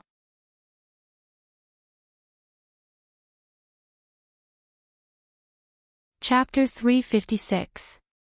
Su Suodi nodded and said softly, "You know, I only like the strongest man in the world. Kill Mo Xiuyao, to prove that you are the strongest man in the world." Han Mingyue was silent for a long time, then suddenly asked, "Do you want to come with me? You want to see Mo Xiuyao die with your own eyes?" Su Suodi's eyes flashed and she smiled sweetly. "I'll wait for you in the Emperor of Shilling City. Bring Mo Xiuyao's head to me. Then we can be together forever." Han Mingyue stared at her until Su Suodi couldn't maintain the smile on her lips. Then he slowly pulled her hand away and turned to walk into the depths of the courtyard. Su Suodi was startled and looked at Han Mingyue's back in confusion. She was too used to Han Mingyue's demands. In fact, Han Mingyue had never really refused her. Even when she left him for the Western Tomb, no matter how cold Han Mingyue was to her, as long as she asked, Han Mingyue would definitely do it for her. But this time, she suddenly felt a little uncertain. "Mingyue, Han Mingyue turned back, his handsome face full of exhaustion. Zuidi, have you thought about what would happen if I went to kill Xiaoyao? He was no longer the Han Mingyue who controlled the Tianyi Pavilion. Even when he was at the peak of his power, he didn't have the confidence to say that he could kill Han Mingyue. Su Zuidi frowned slightly, then smiled and said, I know this is very dangerous. Mingyue, I will naturally find someone to help you. Han Mingyue was unmoved. Do you know what will happen to the Dechu state if Mo Xiuyou dies? Su Zuidi frowned unhappily. What does the Dechu state have to do with us? Mingyue, are you going to help me or not? Han Mingyue shook his head heavily. Seeing Su Zuidi's expression suddenly change, he glared at her and cursed her for being useless, then turned and left. Seeing her leave without hesitation, Han Mingyue sighed. If he agreed, not to mention assassinating Mo Xiuyou, whether they could survive the night would be a problem. This was the woman he loved. The white figure was no longer in the corridor, Han Mingyue thought bitterly. In the study of the governor's office, almost all the generals of the Maoist army in the northwest, except for those who were leading the troops outside, had come. Yili sat in a comfortable chair, smiling as she listened to the general report on the situation of the war in the past few days. Although most of the generals who stayed in the northwest were relatively young and almost none of them were famous, the southern Marquis, who was considered dead by outsiders, stayed. Marquis Nan's experience were not comparable to the average young general. Although he could not go to the battlefield openly, he had taught Yili a lot of knowledge about marching and fighting. At the same time, he had taken a lot of pressure off her. 3 of the 11 cities in the northwest are in the hands of the West Hill. 2 of them are being fought over repeatedly. The other 6 cities are completely in the hands of our army. Princess, please give us your orders. Yili nodded with satisfaction. You have all worked hard to peacefully control the cities that were originally in the hands of the imperial court's garrison to the Maoist army. The effort spent was definitely not less than fighting against the West Hill people. In this way, the situation in the northwest was finally in the hands of the Maoist army. Even if the West Hill sent more troops to the northwest, they had enough room to deal with it. They did not have to worry about being attacked from the front and back and being schemed against by Mo Jingqi's people. Everyone stood up and said they did not dare. Yili smiled and looked at Marquis Nan, who was drinking tea. She asked, Marquis, what do you think about the upcoming war? Marquis Nan bowed to Yili and said, the northwest is about to enter winter. If the West Hill people do not want to waste time with us until next spring, I am afraid that they will intensify their attacks. I think that we do not need to be polite to them. We must fight back fiercely. The northwest is one of the 3 granaries of the Dechu state. If we continue to fight after spring, I am afraid that it will affect the people's farming. Marquis Nan was modest. He called himself a subordinate to a young woman like Yili. This already showed his current attitude.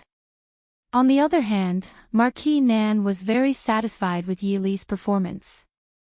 This Princess Ding was not like other women who were arrogant or greedy for power. She was even more like someone who pretended to know what she did not know. She was very clear that she was not good at mobilizing troops on a large scale, so she was never stingy with asking for the opinions of her subordinates. A true commander did not need to be able to charge and break through enemy lines. He did not even need to be able to arrange troops. He only needed to be able to make good use of capable people and be able to make the right choice at the crucial moment. No wonder Duqua praised Princess Ding so much. In Marquis Nan's view, although Princess Ding was a woman, she already had the air of a ruler.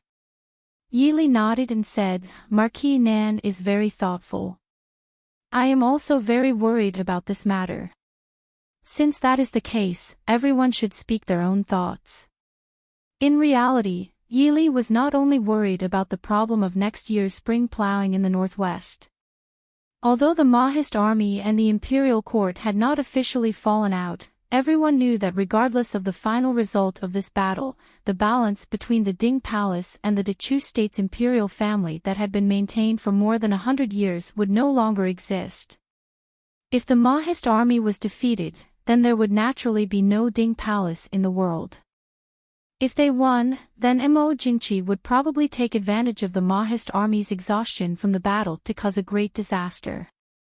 Therefore, Yili was very clear in her heart that the Northwest was not as simple as driving out the Wiling people. She also had to protect the entire Northwest for Mo Xiuyao and ensure that this land was in the hands of the Mahist army.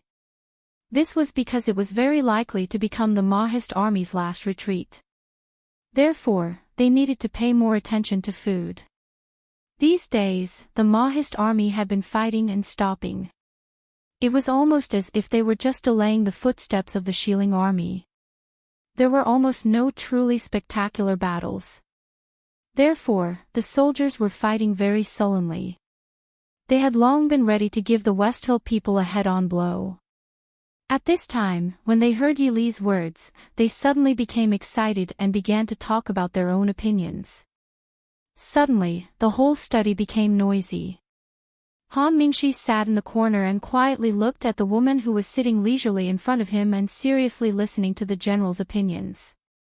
He naturally could not get a word in such a purely military meeting. He only sat quietly and looked at Yi Li's elegant face with an indifferent and calm smile. From time to time, she would express her own views and opinions to everyone's opinions. For some reason, Han Mingxi's thoughts gradually drifted back to when he had first met Yi Li a long time ago. At that time, the elegant youth dressed in men's clothing overlapped with the woman who calmly controlled hundreds of thousands of troops in front of him. Han Mingxi suddenly felt an indescribable bitterness in his heart.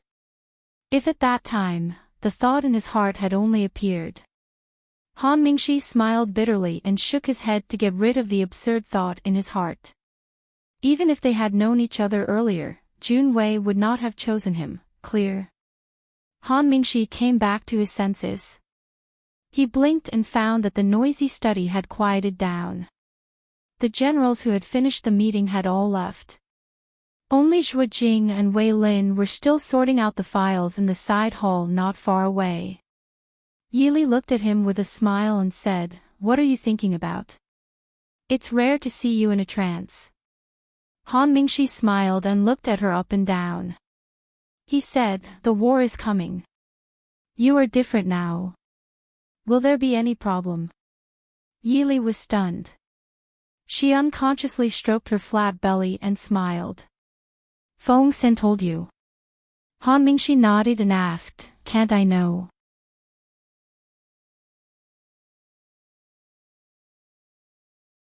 Chapter 357. Yi Li shook her head. "It's not a secret. It's just that it wouldn't be good if news of the battle between the two armies were to spread. You don't have to worry, I'm in good health. Moreover, I don't need to personally charge into battle." Han Mingxi glanced at her and said, "If you still want to charge into battle, you'll scare Feng San to death." Mo Xiuyao had not only left Feng Zhiyao behind to assist Yi Li in battle, but more importantly, Feng Zhiyao could be said to be Mo Xiuyao's most trusted subordinate. The main reason for leaving him behind was to comfort Yi Li. Yi Li smiled and sighed softly, "I hope this battle can end soon." Han Mingxi said, "I can't help you much. If there's anything you need me to do, just say the word." Yi Li looked at him and smiled, "I really do have something I need your help with." After saying this, she took out a file from the bookshelf behind her and handed it to Han Mingxi. "You and Leng Haoyu aren't here. Originally, I could only delay this plan. But now that you're here, you can take a look." Han Mingxi took the sealed file and flipped through it. He raised his head and said in a deep voice, "Is it worth it for you to do so much for Mo Xiuyao?" Yi Li smiled faintly, "I'm the emperor's consort, so I'm bound to him for good or ill. How can it be considered as doing it for him?" Han Mingxi's expression changed. After a while, he sighed and said, "I understand. I will take care of this matter." This is also good for the Han family, isn't it? Yili smiled faintly. It's been hard on you. I thought we were friends. Yili smiled. Yes, of course we are friends. At the beginning of October, Genum king of Gojoseon personally led 200,000 soldiers to attack Hongzhou. The Mahist army also fought with all their strength. It had been nearly 3 months since the start of the war in the northwest. This time, it was a real fight to the death. It also made the West Hills soldiers understand that the soldiers of the Dachu state were not as weak and useless as they had imagined. The Mahist army that had protected the Dachu state for hundreds of years was still a bloodthirsty sword. Originally, the difference in manpower between the two armies was not too big. However, unlike the Shilling army, which focused on attacking one place, the Mahist army had to defend the entire northwest. Therefore, the Shilling army still had the advantage in terms of numbers. Although the Shilling army was moving slowly, they still continued to move forward and gradually approached Hongzhou city. The originally peaceful Hongzhou city seemed to have become restless due to the impending storm. Many wealthy merchants and commoners brought their families and left Hongzhou city. The city was no longer as lively and peaceful as it used to be. Instead, it was a solemn and gloomy atmosphere before a great war. On the city tower, Yili leaned against the city wall and sat quietly. The warm early winter sun shone on her light green cloak. It was so comfortable that it made one feel drowsy. Yili had a set of chess pieces placed in front of her. She held a black piece in one hand and slowly pondered. The surrounding soldiers who were guarding the city gate tower looked from afar and felt a sense of tranquility and stability. Han Mingyue stepped onto the city tower and looked at the woman leaning against the city wall in deep thought. He was speechless for a long time. Yili raised her head and smiled at him. Master Mingyue, is something the matter? Han Mingyue silently walked to her and sat down. He stared at the chessboard for a long time before asking, "What do you plan to do?" Yili raised her eyes and asked in confusion, "What plan?" Han Mingyue frowned and said, "The 200,000 soldiers of Genum of Gojoseon are approaching Hongzhou. Don't tell me you don't know." Seeing Han Mingyue lose his composure, Yili smiled and said, "Master Mingyue, don't worry. Even if Hongzhou city is breached, I will send someone to escort you and Miss Su out of here before that happens." Han Mingyue stared at her and said in a low voice, "You have already predicted that Hongzhou city will be breached?" Yili shook her head and said, "No, Hongzhou city will not be breached. Hongzhou city is the last pass in the northwest of Dachu state. Behind it is the flat land of the Central Plains, and the hundreds of thousands of Mahist army that is currently fighting. Even if the 200,000 Mahist army in the northwest all die in battle, Hongzhou will not fall into the hands of the West Hill. Once Hongzhou was breached, it meant that they had left the backs of the hundreds of thousands of Mahist army in the pass to the West Hill. The consequences would be unimaginable." Han Mingyue raised his eyebrows and looked at the quiet woman in front of him in confusion. Although he did not know much about the art of war, he was good at analyzing information and could understand some things. "If you don't want Hongzhou to fall, why did you let the Shilling army continue to advance? Although the Mahist army has been wearing down the strength of the Shilling army, they have not really risked their lives. You don't have to hide it from me. Although the Tianyi Pavilion has not participated in the wars of other countries before, it does not mean that we have not studied it. The reason why the Mahist army was able to intimidate other countries was not only because of the prince who had ruled the country for generations, but also because of his excellent command of the army. The Mahist army's bravery and courage to advance without fear of death was more important. There were many historical records of the Mahist army's deeds. In order to defend an unimportant small city, they could all die in battle and would not retreat even half a step. In order to capture a pass, they could attack day and night. Even if there were piles of corpses under the city, they would not waver at all. The Mahist army today may be brave enough in the eyes of outsiders, but it was definitely not their true level. Yili casually threw down the chess piece in her hand and looked at the handsome man in front of her with a faint smile. Young Master Mingyu, are you worried about the Mahist army? Han Mingyue paused and said indifferently, Mingxi is my brother. I have to know if he can survive with the Prince Ding mansion. Clapping her hands, Yili stood up and said with a faint smile, Young Master Mingyu, you don't have to worry about this. I know what to do. Han Mingyue said coldly, I don't see what you know. The Mahist army clearly has the ability to block the Xiling army outside of Hongzhou. No. Yili shook her head and looked at Han Mingyue seriously. The Mahist army does have the ability to temporarily block the Xiling army. But, it is only temporary. Young Master Mingyu should know that the Xiling army invading the Dechu state this time is only about 500,000. But the Xiling army is more than 1.5 million. The Xiling people are brave and can recruit soldiers at any time. They don't need much training and can recruit at least 1 million people in a short time. At that time, even if the Mahist army can fight against 10 people, they won't be able to resist so many people. And, the Xiling people are not weak. In these days of battles, 2 of our people can at most exchange for 3 of their people. Han Mingyue frowned and said, if that's the case, won't you be inviting a wolf into the house by letting them into Hongzhou? Yili's smile was faint and cold, like the frost on the branches in the winter morning. Genom of Gojoseon won't send reinforcements to the northwest for a while. Han Mingyue raised her eyebrows. Now the whole world knows that the commander of the Northwest Mahist army is me, a woman who is not even 18 years old. If Genom of Gojoseon still wants to send reinforcements from the Xiling, even if he wins, his reputation will be completely destroyed. A Xiling war god who had fought for decades, and a teenage girl who had never been on the battlefield. If Genom of Gojoseon still wanted to send reinforcements, it would be tantamount to admitting to the whole world that Lei Jinting was not only inferior to Mo Lufang, but also to Mo Liufang's daughter-in-law. From then on, the name of Genom of Gojoseon would become a laughing stock.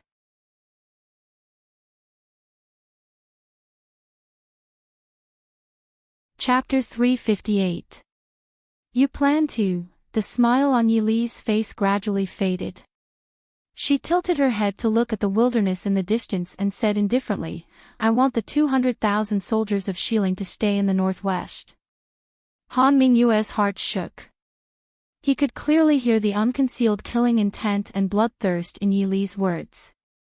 You want the 200,000 soldiers of Xiling to stay in the northwest? How can you dare to think like this? For the first time in his life, Han Mingyue clearly felt his voice tremble. Wanting to annihilate the entire 200,000 Xiling army, these words, how could a woman who had never been on the battlefield say it? No, perhaps it was because she had never been on the battlefield that she could say such arrogant words. Yili leaned against the city wall and looked at him with a smile. Why wouldn't I dare? These days, the Xiling army has been fighting for days. At most, no more than 100,000 have been able to reach Hongzhou city. This city will become the final place to bury them. Han Mingyue shuddered unconsciously, but a fiery feeling rose in her chest involuntarily. Looking steadily at Yili, Han Mingyue said, Now I finally understand why Xiuya likes you. Yili raised her eyebrows and looked at him with a smile. Han Mingyue said with some nostalgia, I still remember that year, when Xiuya first went to the battlefield. He was only 13 or 14 years old. He said that as long as he was given 3 or 4 years, he might be able to sweep through Nanzhao and bring peace to the south of Dechu state for 100 years. It's a pity. Hearing his words, Yili seemed to be in a good mood. She said with a smile, That's why I am Princess Ding. Genom of Gojoseon. After hiding for so long, this consort is also looking forward to this battle. Late at night in a certain commander's tent in the Mahist army camp, the candles were still quietly burning. Mo Xiaoyao sat behind his desk and looked at the booklet in his hand. His brows furrowed from time to time. Mo Jingqi's determination to destroy the Mahist army was not to be underestimated. These days, the 500,000 Mahist army had to face more than 800,000 enemies on the surface. Including the enemies in the dark, a conservative estimate was around 1 million. Even though Mo Xiaoyao was a genius at war, this situation still put a lot of pressure on him. Not only did they have to divide their forces to deal with the armies from Nanzhao, Xiling, and the Li King, they also had to keep Mo Jingqi at bay. In less than a month, Mo Xiaoyao had actually lost a lot of weight compared to when he was sick. Prince Jin, who had not been seen for a long time, appeared at the door. His young face was still as silent as usual. Mo Xiaoyao raised his head and asked, "Has the battle report from the northwest come?" Jin nodded and handed the battle report he had just received to Mo Xiaoyao. No matter how late it was, the prince always insisted on reading the battle report from the northwest every day before he could rest. Jin, who knew this, was used to immediately sending the news to the prince every day for him to look over. Mo Xiaoyao reached out to take the report. He lowered his head to look and couldn't help but frown. The news that the Mahist army had retreated all the way to Hongzhou made him frown deeply. This did not seem like something the Mahist army was used to doing. Also, the Xiling army was not powerful enough to make the Mahist army retreat at such a speed. Looking at the casualty figures on the battle report, Mo Xiaoyao rubbed his forehead. "Is this Li Li's idea? What are you thinking about, Li Li?" After thinking for a moment, Mo Xiaoyao raised his head and said, "Bring me all the battle reports from the past few days, and the maps." Jin was a little surprised to see his lord suddenly stand up with a change in expression. He hurriedly responded and hurriedly turned to get the things that Mo Xiaoyao wanted. Jin moved quickly. Soon, the maps and battle reports that Mo Xiaoyao wanted were placed in front of him. Mo Xiaoyao carefully picked up each battle report and pondered over every word. He looked at the map from time to time and then fell into deep thought. "Prince?" Jin called out worriedly. The prince's complexion was not too good. Mo Xiaoyao lowered his eyes. His expression was bitter and helpless. "Li Li." Mo Xiaoyao looked at the map filled with markings in front of him and felt very conflicted. He understood Yi Li's plan and her intentions. But it was because of this that he felt exceptionally pained. His beloved wife, his Li Li, should have been the princess consort of Ding who was envied by everyone. But now, she could only lead thousands of soldiers and horses in a bloody storm in a desolate place like the Northwest. All of this was because of his incompetence. Cut off the Xiling army and the Xiling border guard's pity, wipe out 200,000 Xiling army. Li Li, Li Li. Mo Xiaoyao's heart suddenly seemed to be pulled by something. It was so painful that he could not breathe. Mo Xiaoyao's heart jumped when he finally calmed his churning thoughts. Li Li's plan may be good, but Xiling Genom of Gojoseon was not an ordinary person. If he saw through Li Li's plan. Suddenly standing up, Mo Xiaoyao said in a low voice, "Go prepare the horses. I need to go out. The generals will be in charge of the army for now." Jin stilled and looked in confusion at Mo Xiaoyao. It was already the middle of the night.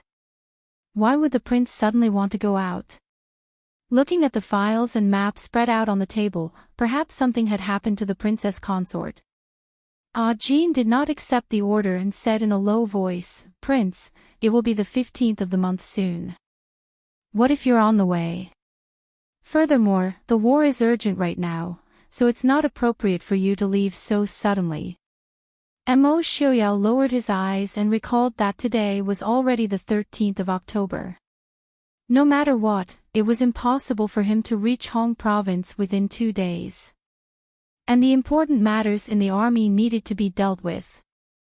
After thinking for a while, Mo Xiaoyao quickly came back to his senses and said, "Tomorrow morning, inform all the generals above the rank of general to come see I. Also, inform Mo Hua to immediately take people to the northwest to protect the princess consort. If necessary, take the princess consort away from the battlefield at all costs. Set out immediately." "Yes, Prince."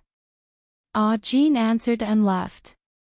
Mo Xiaoyao weakly fell back into the chair and murmured in a low voice, "Lili, you have to be safe. The war in the northwest seemed to have been suppressed for too long and finally exploded in an instant." After entering Hongzhou, Genom of Gojoseon quickly found that the Mahist army's attacks were getting fiercer and fiercer.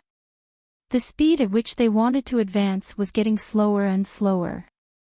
Looking at the distant Hongzhou, Genom of Gojoseon's gloomy face never saw a clear sky again. He knew that he had been tricked by Yili and lured to the northwest. But so what? Even if the Xiling army lost soldiers and generals, the Mahist army would not fare better than them. He did not believe that he would lose to a woman if they had the same number of soldiers.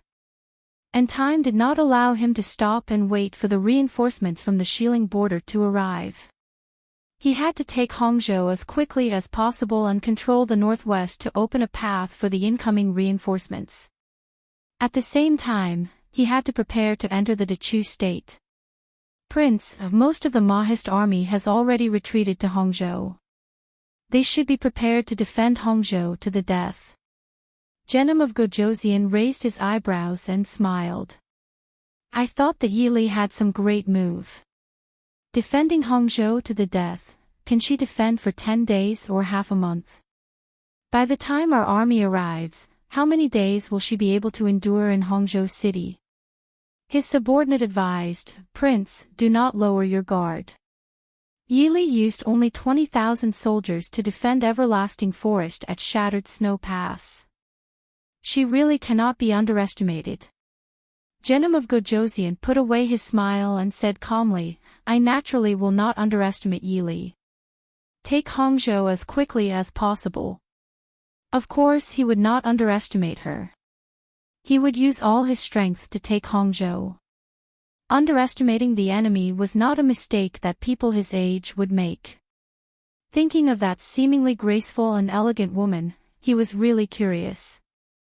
When he took Hongzhou and stood in front of her, would she still be able to maintain her composure?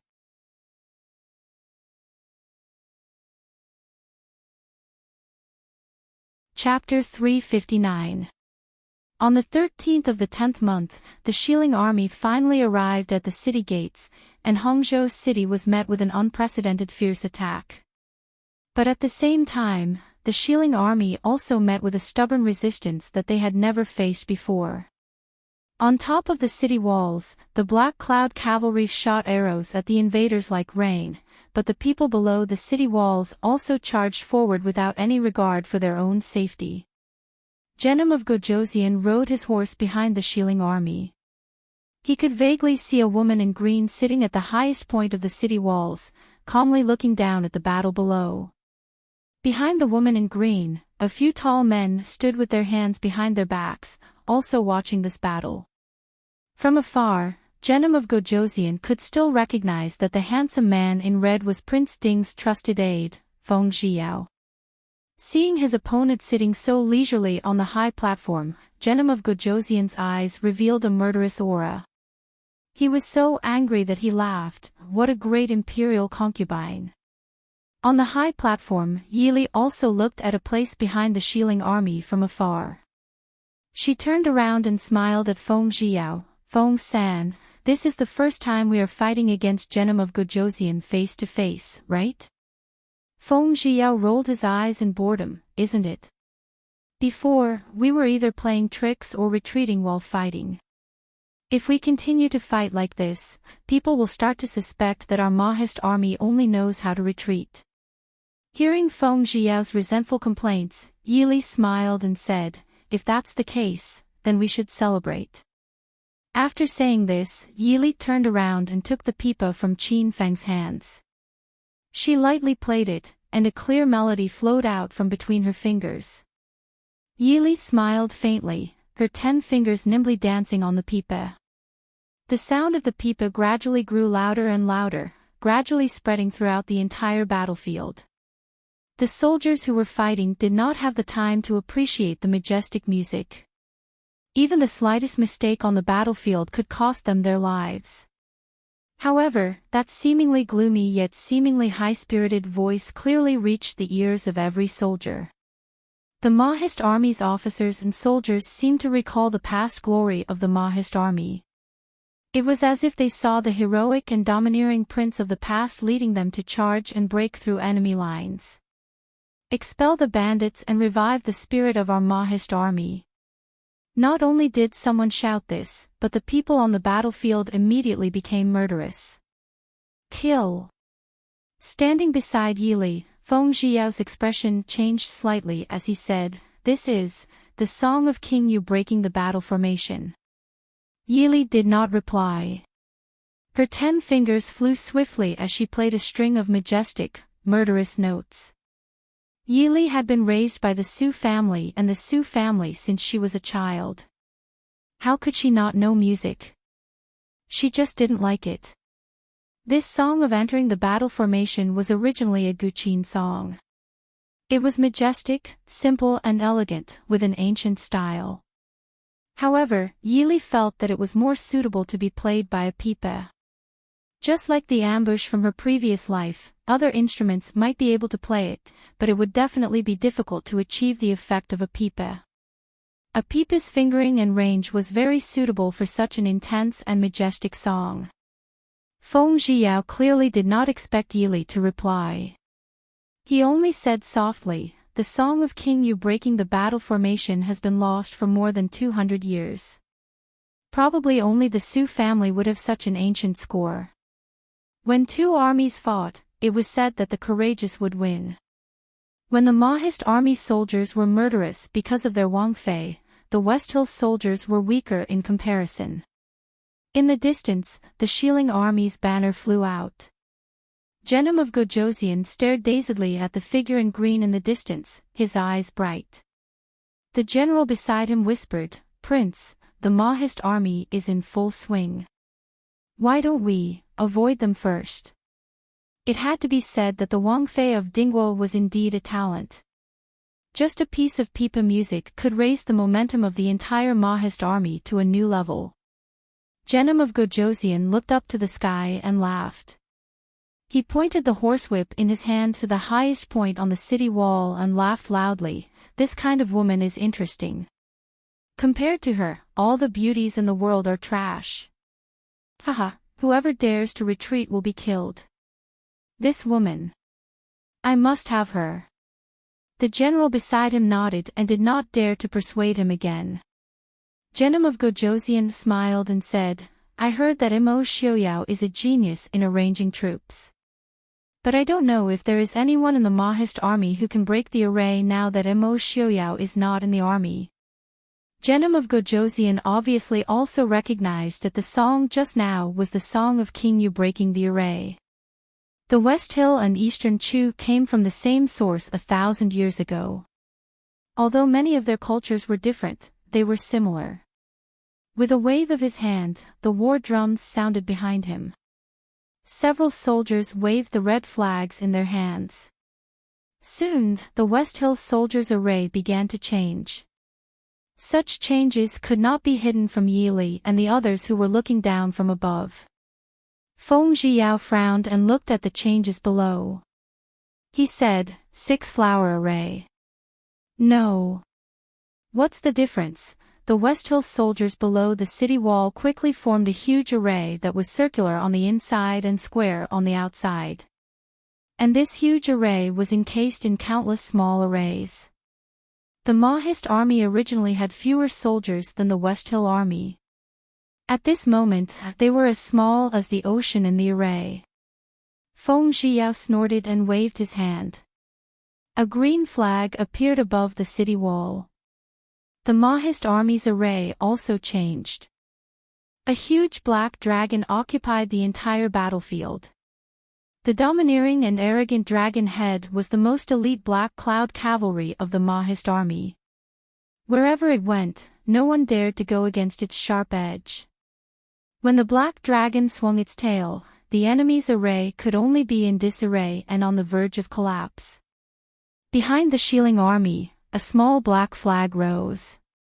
The six-flower array on the battlefield changed into a giant rock's sharp claws and quickly grabbed the black dragon's body. In an instant, the giant dragon was cut in two. Damn it! Feng Zhiyao cursed in a low voice. The flag on the city wall changed again. The giant dragon of the Mahist army immediately turned into countless black arrows and rushed towards the giant rock. Yili stood up and looked at the battle below the city wall. The so-called arrays of modern warfare had long been lost and were not really needed. So Yili was very unfamiliar with them. Although she had seen a lot of them in military books, she knew nothing about them in practice. At this moment, when she saw Feng Zhiyao commanding the army's array, she finally had some real ideas in her heart. At the same time, she lowered her head and thought of a way to break the array. Array formation was not a knowledge that could be mastered with just a little bit of knowledge. At the very least, it was very difficult for Yili, who was currently on the battlefield, to help Feng Zhiyao in this regard. Even if she could understand and come up with some ideas, she would definitely not be able to let the Mahist army under the city wall understand her intentions. Moreover, Yili was only a beginner in array formation. No matter what, she would not be so arrogant as to think that she could immediately go up and compete with Genom of Gojoseon, who was known as the war god of Westhill, to see who was better at array formations. Standing on a high place, Yili stared at the battlefield below without blinking.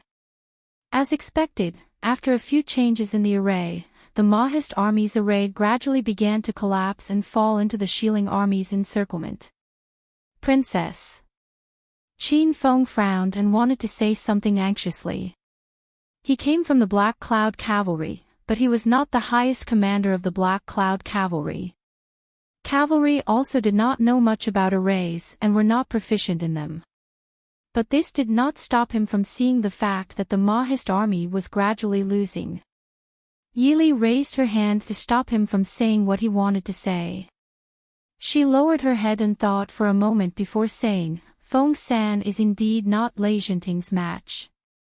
Let's end it here today.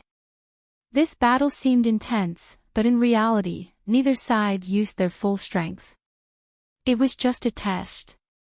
Qin Feng said, Our army has already fallen into the West Hills array. I fear it will not be so easy to get out.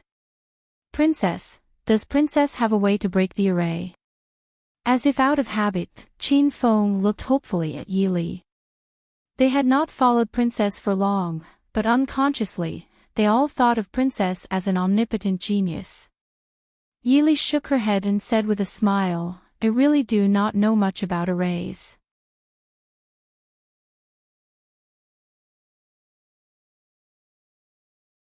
Chapter 360. Hearing this, Qin Feng was slightly dejected. No matter how powerful Wang Fei was, she was only in her teens.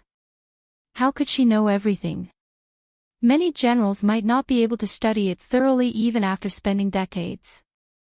This time, the ones remaining by Wang Fei's side were all young generals. The only experienced Marquis Nan had been sent out by Wang Fei to carry out other missions. Also, in Qin Feng's view, even if Marquis Nan was here, he would not be able to defeat Genom of Gojoseon. Yili rubbed her fingers thoughtfully and smiled faintly. Since technology and intelligence cannot solve the problem, then we can only solve it with violence. Qin Feng stilled and did not understand Yili's meaning. He saw Yili slowly walk down the high platform and walk to Feng Zhiyao, who was watching the battle from the city wall. Before Qin Feng could think, a bright red flame rose into the sky with a sharp howl. Then an earth-shattering sound of horse hooves sounded from the southwest. Like a black tornado, it swept through the entire battlefield. At the same time, the Mahist army that had been split up by the Shilling army connected in an extremely short amount of time. They broke out from the enemy's belly and formed an even larger formation with their comrades around them. Like a sharp arrow, they drew a crack in the Shilling army's enormous formation. The Black Cloud cavalry that had just arrived did not remember to kill or leave. They moved back and forth on the battlefield and immediately tore the neat formation into pieces. After the Shilling army, where the middle army stood. The Shilling general looked at the sudden arrival of the Black Cloud cavalry and his expression changed. What kind of formation is this? Jinan Wang withdrew the smile on his face. He thoughtfully looked at the distant city wall and said, "This isn't a formation." In front of absolute power, any formation was just empty talk. The Mahist army was slightly stronger than the Shilling army. What they lacked was military strength and truly skilled generals. If they wanted to compete with the Mahist army, they were prepared to pay the price. At this moment, with the addition of the Black Cloud cavalry, the outcome was hard to predict. The general beside him suggested, "Should we let the army at the back press forward and completely annihilate the Mo army outside the city?" The South Protecting King shook his head and said, "It's too late. They are about to retreat." As expected, the sound of retreating echoed from the walls of Hongzhou City. The gates of Hongzhou City were instantly opened. Under the cover of the Black Cloud cavalry, the Mahist army that had just charged out of the Shilling army's protection charged into the city. The Black Cloud cavalry behind them also charged into the city. What greeted the pursuing West Hill soldiers was a rain of arrows from the Mahist army guarding the city. Seeing this scene, the generals around Genom of Gojoseon began to curse one after another. The Eastern Chu people are truly despicable. They can't beat us, so they run. Genom of Gojoseon was not angry, but instead laughed and said, "If they can't beat us, the most important thing is to run." However, Yi Li's actions made I understand one thing. In this Hongzhou city, there really isn't a general who can take on a big role. With just one Feng Zhiyao, after a few more years of training, he might be able to take charge. Right now, he's too inexperienced. The generals thought, wasn't it so?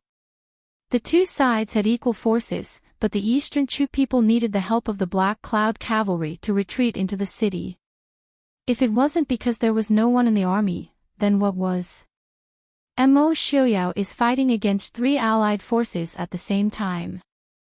No matter how strong Mo Xiuyao is, he won't be able to do anything. I'm afraid that the Mahist army's generals have all followed Mo Xiuyao into the pass. Isn't that so? Mo Xiuyao actually handed the northwest to a woman. It can be seen that the Mahist army really has no one. While the generals were discussing, Genom of Gojoseon turned his gaze back to the light green figure on the walls of Hongzhou City. These days, the Mahist army's successive defeats and today's victory made the generals of West Hill look down on the Mahist army. However, as the commander, Genom of Gojoseon didn't.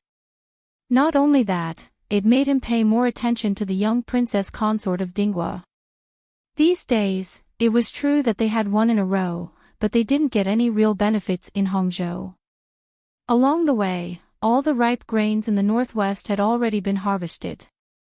Even the few that couldn't be harvested had been burned to the ground. These days, the Mo family's army was said to be resisting, but it would be more accurate to say that they were obstructing them so that the people of Hongzhou could snatch the food. According to the information he received, Yi Li even sent the Mo family's army to help the people snatch the food. This invisibly increased his need to capture Hongzhou as soon as possible. In another month, the northwest would truly enter a severe winter. At that time, many places would be snowed and roads would be blocked. Even if there was grain, it might not be able to be transported over. On the other hand, it was impossible for their rations and military supplies to last until next spring. The closer they got to Hongzhou, the more Genom of Gojoseon had a hunch that the Mahist army deliberately led them to Hongzhou. But he couldn't understand the Mahist army or Yi Li's idea. Behind Hangzhou was the flat land of Guanyi. Judging from Yi Li's performance these days, it didn't seem like she had the strength to keep him out of Hangzhou city. The Mahist army didn't even have a master of strategy. In fact, Genom of Gojoseon didn't understand. He always thought that he valued Yi Li enough, but when he thought that there was no independent general in the Mahist army, it was already a kind of contempt. He also didn't think that Yi Li's goal wasn't to keep the Xiling army out of Hangzhou city, but to wipe out all 200,000 Xiling army in Hangzhou. Looking at the green-clothed woman on the city gate tower who seemed to nod at him, Genom of Gojoseon's heart suddenly skipped a beat. A strange sense of uneasiness instantly stunned his mind. But after repeatedly calculating, he still couldn't find the source of this uneasiness. After thinking for a while, Genom of Gojoseon turned around and returned to the camp. Quickly pass down the order. Order the 300,000 soldiers stationed at the border of Xiling to rush to Hangzhou as quickly as possible. The general following beside him was startled. He hesitated and said, "Prince, the speed of the army escorting the large amount of grain." The soldiers stationed at the border were carrying enough grain to last the entire winter for the 400,000 soldiers. If they wanted to transport it all the way to Hangzhou, their speed naturally wouldn't be fast. Genom of Gojoseon snorted softly and said, "It's fine as long as they can make it in time. If you are any slower, the army might have already arrived before you have taken Hangzhou city." The generals following him couldn't help but blush and show their dissatisfaction. If they couldn't even beat a woman, they wouldn't have the face to return to Xiling. "Within 5 days, we will definitely take Hangzhou. I will wait and see." In Hangzhou city, Feng Zhiyao looked at Yi Li with a face full of sweat and said with a smile, "If Wang Fei hadn't made preparations today, the Mahist army that went out of the city to fight probably wouldn't have made it back. I am still too lacking." Yi Li looked at him with a smile and said, "Even though you have been on the battlefield since you were young, you haven't fought in many years. In terms of experience, compared to Genom of Gojoseon, who has been on the battlefield for half his life, you are naturally lacking. Today's lesson has taught us that it is best not to compare our weaknesses with other people's strengths." Feng Zhiyao helplessly spread out his hands and said, "In a face-to-face battle, the best thing to do is to arrange troops and formations. If we directly let the soldiers charge in groups, we will die even worse. But Wang Fei is right. We will only be at a disadvantage if we fight like this. If the two armies are equal in strength, what is tested is formations. If it was back in the south, Mo Jingli's motley crew, who would care about formations? They could just charge in and scare those shrimp soldiers to death."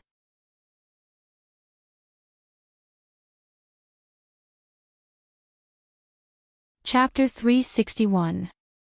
Yi Li was also helpless. The most experienced soldier in the army, Marquis Nan, was sent out by her. As for the others, they were probably not as good as Feng Zhiyao, who had been learning from Mo Xiuyao since he was young. Even though she understood some of the meaning, for someone who was more familiar with modern warfare, it was very difficult to understand the essence of these ancient formations. No matter how many books on the art of war one read, it was useless if one could not truly integrate into the battlefield. Not everyone who read the 36 stratagems of Sun Tzu's Art of War could become a famous general. Lowering her head to think, Yi Li said, "Try to avoid fighting face to face like this. How are the preparations for the matter I mentioned a few days ago?" Feng Zhiyao nodded and said, "Everything has been arranged according to Princess's wishes." "Princess?" After hesitating, Feng Zhiyao asked, "There is nothing important in Hangzhou right now. Will Princess consider entering the pass first?" "Entering the pass?" Yi Li raised her eyebrows and turned to look at Feng Zhiyao behind her. His young and handsome face was filled with worry. Yi Li shook her head and said, "I can't leave Hangzhou right now. If I'm not in Hangzhou, Genom of Gojosian might be able to detect our intentions. I'm here to make him believe that the Mahist army will defend Hongzhou to the death. But Feng Zhiyao said worriedly, if it was before, I wouldn't be worried. Even if we were caught in a chaotic battle, with Princess's abilities and Qi Lin, we would be able to escape safely. But now, if there is an accident. Although it could not be seen now, the princess consort was pregnant after all. The battlefield was constantly changing, and no one knew what would happen. Yili said in a low voice, other than that, send someone to send Han Mingyue and Su Zuodi away. As for Qi Lin, I have other uses for it.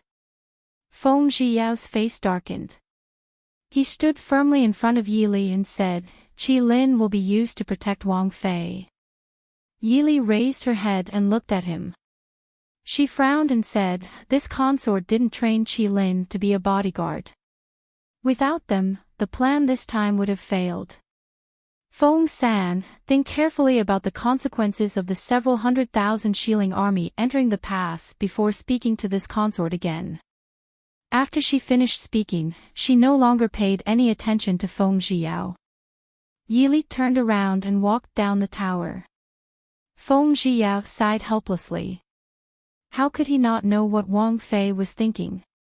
Not to mention the Xiling army's invasion of the Central Plains, not to mention the damage to the Dechu state's territory caused by the Xiling army's invasion of the Central Plains, just the threat of the Mahist army in the Guanyi Pass alone was enough for them to do their best to stop these bandits outside Hongzhou city. But, no matter what, they could not let anything happen to Wang Fei. Feng Zhiyao simply didn't dare to imagine what kind of reaction Mo Xiuyao would have if something happened to the princess consort. General Feng. The subordinate following behind him reminded him in a low voice. Feng Zhiyao rubbed his brows and said, increase the number of bodyguards by Wang Fei's side by 2 times. They don't have to do anything. Once Hongzhou city is breached, immediately escort Wang Fei out of the city. Yes. At this time, in the imperial city of Dechu State, the dazzling imperial palace was even colder and quieter than usual. In the imperial study, Mo Xiuyao's expression was dark as he stared at the man kneeling on the ground. He said coldly, Mo Xiuyao has turned to the Guanyi Pass and ordered Wang Fei to lead 200,000 soldiers to resist the Xiling Genom of Gojosian. The man kneeling on the ground shuddered at the coldness in his voice. He said in a trembling voice, replying to Your Majesty, the news from the northwest is like this. Wang Fei led the Mahist army guarding the northwest and retreated to Hongzhou. I'm afraid she plans to have a decisive battle with the Xiling army near Hongzhou. Several generals near Hongzhou and the Guanyi Pass have submitted petitions to support Wang Fei. Shut up. Mo Jingqi said coldly. Because of his rapid breathing, his chest was heaving up and down. Supporting Ding Wang Fei. After winning this battle, would Ding Wang Fei gain the reputation of not losing out to men? After so many years, he had finally crippled Mo Xiuyao. Who would have thought that not only did he stand up again, he even had a Wang Fei who could fight? Yi Li. Mo Jingqi regretted countless times in his heart. Why did he marry Yi Li to Mo Xiuyao back then? Suddenly, he thought of something. How is the situation of the Su family in Yunzhou? The kneeling official's heart tightened. He secretly glanced at the emperor and carefully said, the Su family. Old Master Qing Yun and Master Hong Yu are still teaching at Lishan Academy. There is nothing strange. His heart beat wildly. He suddenly had a feeling that the high and mighty emperor might have gone crazy. The Su family was the head of the world's scholars. If it was a peaceful time, it would be fine. But now, Dechu state was filled with internal and external troubles. The emperor actually wanted to make a move against the Su family. It had to be known, at least half of the world's officials were Master Qing Yun's students. Furthermore, the Su family had no evidence that the emperor could use against them. Mo Jingqi was silent for a long time before he finally spoke. We understand. You may leave. Your Majesty, the Guanyi past generals petitions for battle. Mo Jingqi's cold voice made one's heart turn cold. You may leave. We will deal with it. This official will leave. Inside the imperial study, Mo Jingqi sat on the high throne. His expression was dark and gloomy. After a long time, he finally spoke. Tell Marquis Muyang to immediately enter the palace to see us. The servants in the imperial study knew that the emperor's mood was not good. They did not dare to say anything and quickly turned to leave. Marquis Muyang came quickly. In fact, ever since his only beloved son followed consort Ding to the battlefield, he had not been at ease. Even the news of the Marquis Nan manor, which had always been at odds with him, being raided and the Marquis Nan and his son dying an unnatural death did not make him feel at ease. The Marquis Muyang manor was absolutely loyal to the emperor. It was because of this that Muyang followed Princess Ding to the battlefield. Although he had received 2 letters from Muyang asking for his safety, what was the use? The northwest was thousands of miles away from the capital. If something really happened, by the time the emperor sent people over, his son's corpse would have rotted away. More importantly, Marquis Muyang understood the young emperor's personality very well. His paranoia was rare in the world. These days, Muyang did not report any news that was unfavorable to the Prince Ding mansion. This was definitely not in line with the emperor's original intention. At that time, the emperor might even suspect that Muyang was colluding with the Prince Ding mansion. At that time, the Marquis Nan manor would be the example of the Marquis Muyang manor. Therefore, after receiving the news from the servants, Marquis Muyang only tidied up a little. He did not dare to delay and entered the palace to see the emperor. This official greets the emperor. Stepping into the imperial study, Marquis Muyang saw the emperor's gloomy expression. His heart trembled. He did not delay and knelt on the ground to greet him. He was obviously very satisfied with Marquis Muyang's respect. His gloomy expression eased a little. My beloved official, you may rise. Mo Jingqi hated the fact that his officials had special rights and treatment. For example, the Ding mansion. He had cursed more than once in his heart for the decree that his ancestors had passed down to the previous generations of Prince Ding and Princess Ding not to kneel in front of the emperor. They were all his officials. Why did the Ding mansion's people not have to kneel? For example, there were old officials above the age of 70 who were given the grace of not having to kneel in the palace. However, none of the old officials, including Duke Hua who had outstanding military achievements, had ever received this grace. Mo Jingqi enjoyed the feeling of all the servants kneeling in front of him.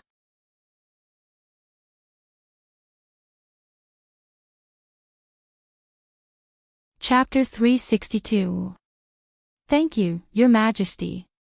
May I know what instructions Your Majesty has for me? Marquis Muyang stood up and asked respectfully. Mo Jingqi did not say anything. Instead, he stared at Marquis Muyang thoughtfully. Although Marquis Muyang was anxious and worried, he did not dare to show it on his face. Instead, his expression became more and more respectful. After a long time, he heard Mo Jingqi ask in a deep voice, "Have you received your son's letter of safety?" Marquis Muyang quickly replied, "Your Majesty, I have received it. The most recent one was half a month ago." Oh. What did the letter say? Mo Jingqi asked lightly. My son only reported his safety and mentioned that Prince Ding had already rushed to Xinyang to join forces with Princess Ding. I think, the reclaiming of the Northwest is just around the corner. Marquis Muyang said. Actually, how could Mo Jingqi not know what the letter said? Looking at the trembling Marquis Muyang, Mo Jingqi suddenly smiled and said, "Don't be nervous, Mu Qing." Muyang too, only wrote 2 letters after such a long time. Aren't you afraid that your father will be worried at home? Do you know where Muyang is now? Marquis Muyang said cautiously, I don't know. It's just that my son went to war with the army. He should be in front of Prince Ding's army right now. Mo Jingqi snorted, that's right. Prince Ding is now leading 500,000 Mahist army and fighting against Nanzhao, Xiling and Prince Li's army. Your son is the vanguard. Marquis Muyang's heart skipped a beat.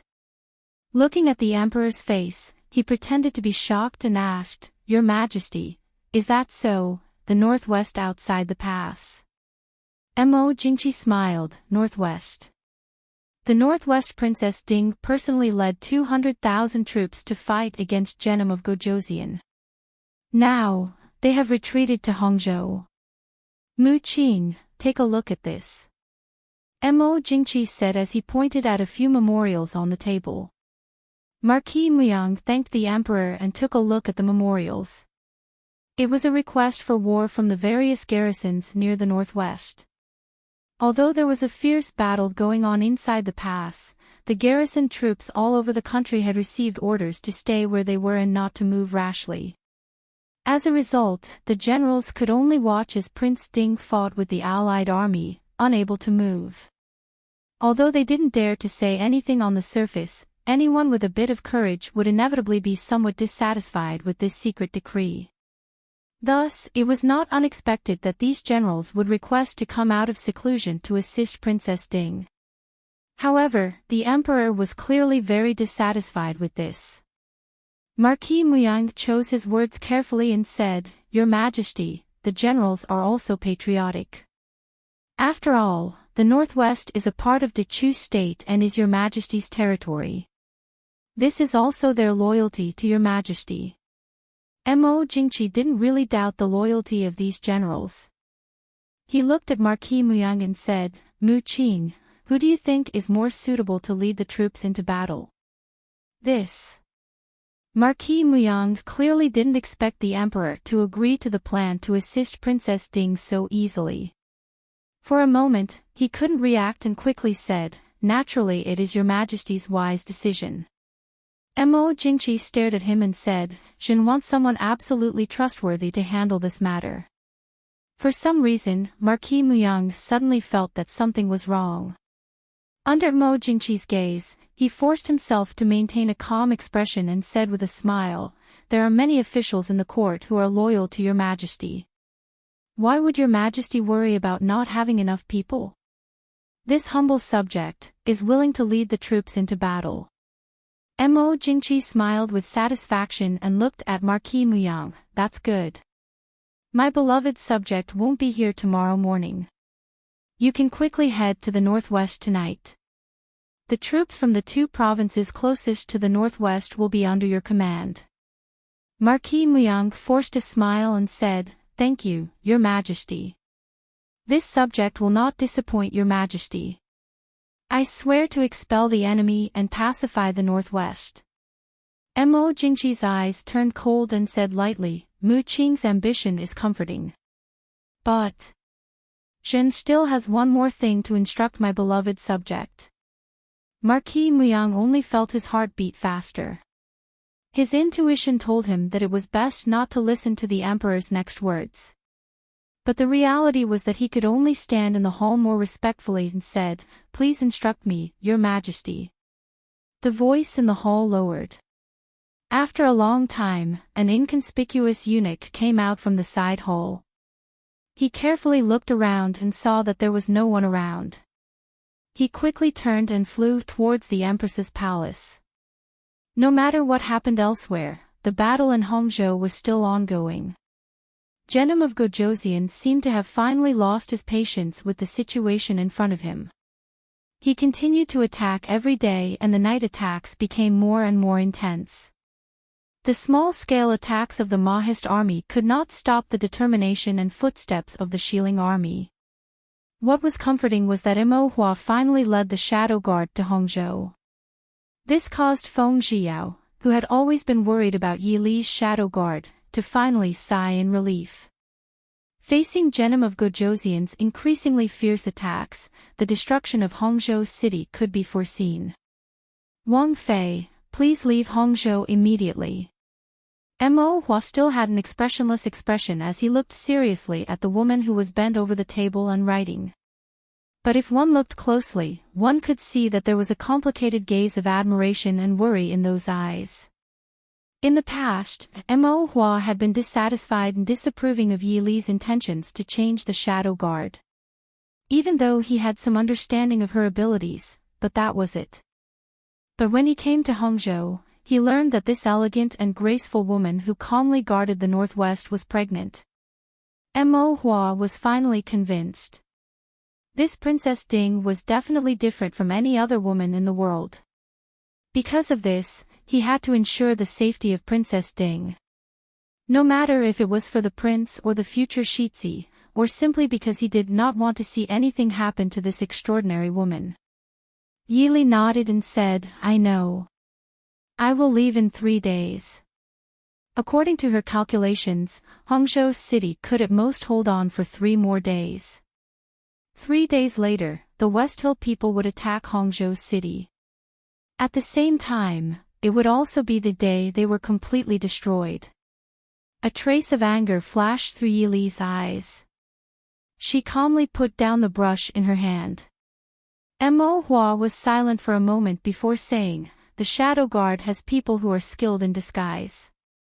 They can disguise themselves as Wang Fei and stay in Hongzhou." Yi Li helplessly shook her head and said, "Do you think this can escape the eyes of Westhill Genom of Gojoseon?" Mo Hua, you don't have to worry. I will leave Hongzhou before then.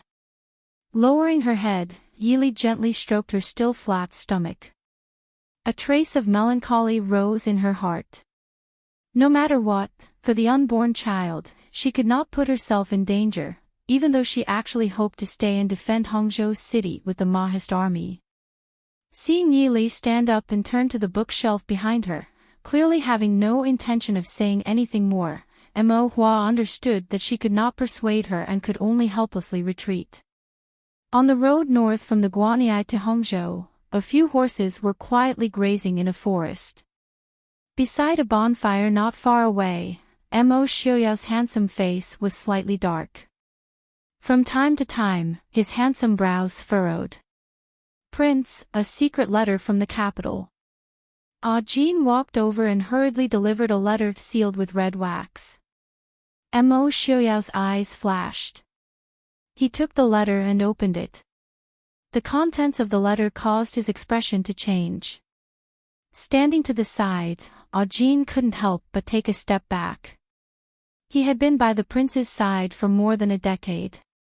In Jin's memory, the prince's expression had never been so ugly. "Prince, the capital, what happened in the capital?" After a long time, he heard Mo Xiaoyao grit his teeth and say, "Mo Jingqi." Jin's heart jumped. He was not an intelligent person and did not understand many of the twists and turns. But this did not prevent him from understanding that the relationship between the emperor and his prince was not as good as the common people thought. Had the emperor done something to provoke the prince?